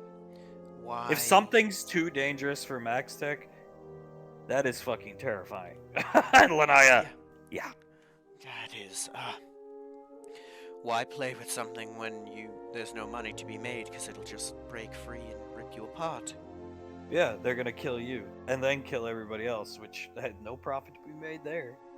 And I mean, you got to think about it. A lot of the Max Tech's research facilities are, for the most part, hidden around the Milky Way. The Raptor Island thing was in the Milky Way back in the. But anything involving those creepy crawlies has always been way out. So even they were afraid of the potential spread throughout a galaxy, and those Max Tech executives were not good people. Let me tell you. No, they're the ones we killed, right? They were horrible people. They basically ran slave labor off their own private planet. They were despicable, and yet they were smart enough not to want to deal with those things. Yeah. Which says something. I hope we never see them again. Let's just put it that way. Or if we do, it's not that many of them. Well, I hope so too. I get the feeling that we're gonna have to fight them at least one more time, because as long as that Empress is out there, things are very dangerous. Oh, I mean, all we gotta do is lock down its position and nuke the motherfucker. If we can. It's never that easy, but can we hope? Yes. We can hope, and, well, in theory, we've got our squad, one of the best out there. We may have the mobile suit finished by then. We'll have options, and we can handle it. We'll have to if it's anything like that big one you fought from, mind you, what little I saw the combat footage. All that stuff's deep sixed. But I'd rather look at those xenomorphs than Arnaki. I'll have to disagree with you there, but that's just because those things and I have well, Saris and I, we have a rather personal gripe with them. Why is that? Well, you know what happened when we met them in the Headhunters, right? Hey, I'm sure I've seen briefings, but, Malcolm. Would you like to tell him, or should I? Sarah's not interested. You know how they breed, yes? Yeah, pretty gross if you ask me, but... The ones we encountered when we were in the Headhunters, the engineered strain, Saris got grabbed by them, and, Oh. yeah. Icy was able to get the thing out of her, but it was a very rough experience, and so I, have a bit of a personal vendetta against the fuckers. It's understandable. Hey, I mean, you guys wipe them out, that's a win for everybody involved, good and bad guys in the galaxy, in my opinion. I mean, you won't, it's not all on you guys, though. We have Trat. Have you ever heard of Trat? I'm not sure I have. The name's You probably familiar. wouldn't have, given you don't work for SIS directly. Hunk's definitely heard of them, because he worked for us for quite a while. Trat is Tactical Reconnoitering and Acquisition Team, and they'll be following up any of the leads on the Xenomorphs after, if it comes to this Empress thing, after that. Try to track them down, figure out where they come from, stop them at the source. Correspondence from Kreesig suggests that Max Tech didn't breed them. They came from somewhere. Max Tech didn't even know where they came from. So we got to get somebody on the case to answer the questions. And exterminate them wherever they're found. Exactly. Yeah, and Trat will do so. But hopefully there isn't too much to find. Just a planet filled with them, nuke it, and be done with it. Wipe your hands clean. I hope so, because these things, Well, like we saw, from my understanding, that colony that got cracked was perfectly fine and thriving 2 days, right? Before we got there? Yeah. 2, 3 days before we got there. And by the time we got there, there was a couple dozen survivors left. Yeah, I mean, we w- we always do scans before we crack a planet. There was no sentient life left, at least in terms of humans, elves, stuff like that. So, God, imagine how it wouldn't take more than a couple weeks for Earth. well, it won't come to that. So, because of you, and Trap will be on the case, sniffing out any leads, because you're too busy to go chasing these things to their source. These things are whether they're a tool of, the bad guys, the Tewazes and Glovnoks of the world, or they're just something getting out of control that they don't care to try and control. Trap will take care of it. Yes, they will. And, trust me, isn't that fun? We might have to work on it because we got two Calamity War level threats toying around in the universe now. At the very least, the xenomorphs, as long as you find their source, can be stopped. Tewaz and company, on the other hand, playing the long game. Yeah. I might be jumping the gun here, but at least the bugs aren't as... He's gonna tap the side of his head. Forward thinking as them. I hope so. Because if they are, God help us all. Oh, God. If they are, then we may have lost already. Oh. Then I, one problem at a time. First, Arnaki. And Agent O, yeah, Arnaki, right. We're getting out of here for the day. Day's closing down, shops are closing down here. Anything else I can get for you? No, just the Malca-Cola. I'll let you know if you can get anything else, but for now, that should be good. Alright, be careful. Watch your six around here until the exorcism or whatever it's being called. The seance or whatever is taking place, because Arnaki is afoot. Understood, thank you. You're welcome. Have a good day, guys. Night, excuse me. You too, good night and good luck. They disappear. Saris. Arnaki starts laughing. Arnaki. Oh, I'm starting to come around to it. Saris, well, rainfall weekend. You want to go get something to eat at not Tommy's? Or just get takeout, take it home, and have Sunny bloodify it? Yeah, let's get... What do you want? Do you want to get like a whole bunch of pizzas for the family? I'm feeling burgers myself. Whatever you want. Let's get a whole bunch of In-N-Out.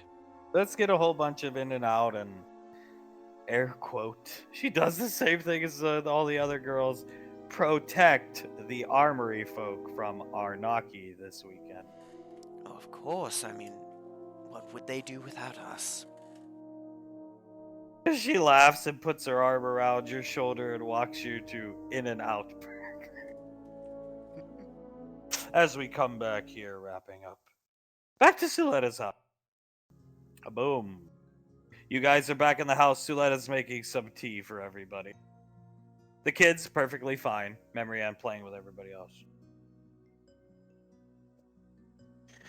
Julius will walk over to Soletta and start helping out. Oh, Julian, you think you can make better tea than I? Oh, by no means, Auntie. I want to help you out. She laughs. Well, then follow the recipe. She pulls out a piece of paper. Mr. Chirac gave me this. All tea made for baby girl. She speaks up so Davy must be made to these strict specifications. And she starts laughing. Davine chuckles as Julius shakes his head. I'll try my best to follow the recipe. To the letter, ma'am. To the letter. Davine hears Icy's voice in her head. She said she wanted more animal companions. Davine will think. I'll try my best to find what animal she would want. Whatever it is, the rainfalls can get her. Davy nods. Yes, yes, we can. The sun is setting. Pequod has ordered the Chinese. It's on its way. Suletta's gonna take 2 cups of tea. Care to join me outside while the children play? Of course. She stands up, takes a step forward, and gently takes one of the cups of tea, and she looks at Icy and Pequod. Have fun, children. Pequod waves at her and Icy smiles. And they go out here and sit down. Suletta, it's a beautiful place to enjoy a cup of tea or coffee, depending on what you enjoy both. Yes, yes, it is. She takes a sip of the tea. That is perfect. Yes, Mr. Track left the instructions. He even made me practice, then taste tested it. She chuckles. How's that? I believe he said baby girl will enjoy the. He's quite fond of you. More so than just as a grandfather looks towards a daughter or granddaughter. I heard him mumbling about your ass. Davine chuckles. Well, I could say the same for you. Really? Sets down the cup of tea. Davine nods and sets hers down and leans back in the chair, takes in the view. I have a question for you. Sure. If you were to have another animal companion, what would it be? Oh. Uh-huh. She starts thinking, believe it or not, there are many. I've fantasized over the years about having many different types. Could I give you a top 2 because I can't pick one between the other? Of course, that would be fine. If I had to have one, it would fall between these 2 categories. Have you ever heard of the Himalayan mountain ranges here on Earth? Yes, those I have heard about. The Himalayan mountain ranges, apparently, over the years, long before Earth Gov's time, produced legends, stories of frost specters. Are they specters exactly? She looks at Davine. Not quite. They're a tangible physical animal that exists in reality, but they appear to be specter in nature. They can change their shape, much like your daughter. They have a command over polymorph. Have you ever heard of legends of the abominable snowman? Of course, yes, Malcolm said something about that while he was filming Superman's Car Squatch. Oh, God. Right. So, as you can see, she pulls up a picture. Frost specters. Very rare, very notoriously hard to catch. None exist in captivity, but they have been recorded live through footage. It's just, you can be looking at let's say, a deer, even though you wouldn't find a deer that high up. They exist near the peaks of the mountains, the mountain ranges. You could be looking at, let's say, a deer or some other type of natural wildlife that exists up there, and it could be one of these things looking back at you, not a deer, in fact. Impossible to catch. They won't show up on any technology. A powerful magic user could sense them because they're one of the very rare species that exists on the mana plane here on Earth, not on Anova. One of less than a dozen. Wow, and might I say, it looks very cute. They grow apparently large, slender, and beautiful. They are the quintessential perfect, if you will, though I don't believe there's any perfect animal beast companion for any spellcaster, but it's been theorized that they would be the perfect companion for a frost specialist. One for Memory Ann would be a dream come true, but I would prefer to have one for myself. First, selfish as it may be.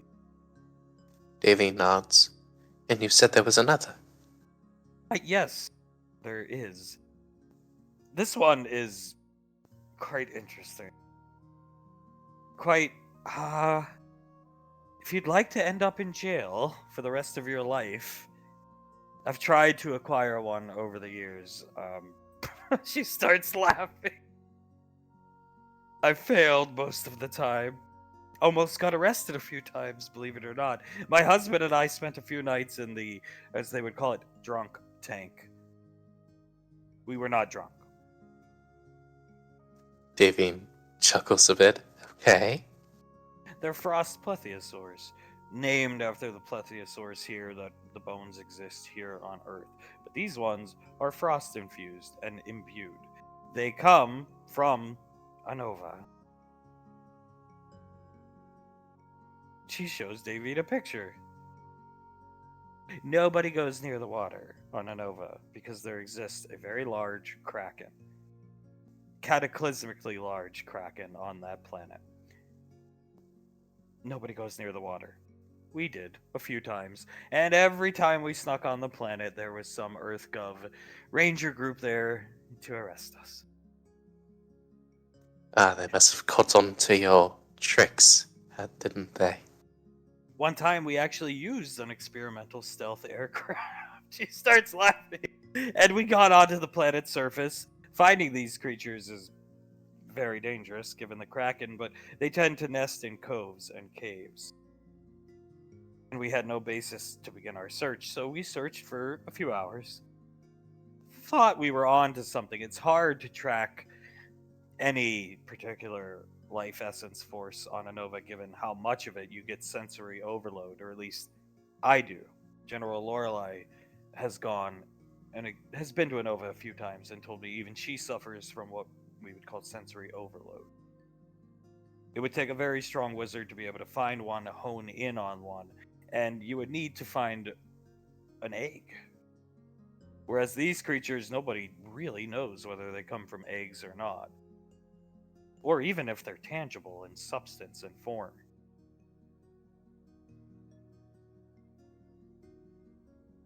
Right, so. Huh. She scratches her chin. Both are very difficult to find. One more dangerous and illegal than the other. Huh.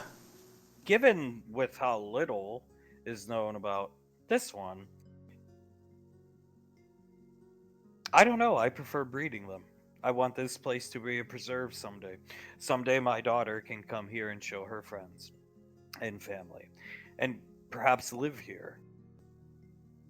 I don't know if you can breed these, but we know that frost plesiosaurs breed from eggs. What little we know about them. Drone footage, stuff of that nature. These could be bred. These, perhaps they do breed. Don't know. But I would prefer something I could breed tangibly. And one day, the waters of this lake, she points out, could be filled with them. Davine nods. So they would survive just fine in these waters. It isn't like too hot or too cold for them. No, not at all. They would be fine. And I can replicate the waters of a nova, just as it's been replicated for Anasazi back there. The big lug. She chuckles. He does look like quite the big lug. Those would be my top two. There are many others, and I plan to acquire more over time. It's a hobby of mine. It gives me something to do, gets me off Gateway. I've always looked for reasons to come here after my husband passed, and this is a good reason. They don't necessarily have to be endangered species, but eclectic species, and she puts the pictures away and let them live here. In a more open environment where they're far more free to wander. Yes, it's a Lasley family trait, I suppose. Perhaps a connection to nature. My sister, you should see sub-level 2 of her place. She looks back, making sure nobody can hear her. She has beast companions as well. Not a wizard, but our family always gave them to us. Davine chuckles. Does your family produce a lot of spellcasters? They did for a time, yes. Not very accomplished. Most of my extended family, they would be akin to. I don't like power scales, but let's say if Malcolm had truly applied himself a couple steps below Malcolm. But they serve their purpose, serve their uses to EarthGov. Some of them are healers, menders. Davy nods. Hmm. It is quite fun to learn more about you. Well, we could come here whenever you'd like. It's nice to get off the station. As I said, I struggled to find reasons to leave. When you're depressed, it's hard to will yourself to do things. But these creatures don't depend on me. I've made it so they're self sufficient here and protected. But from a bonding standpoint, they do.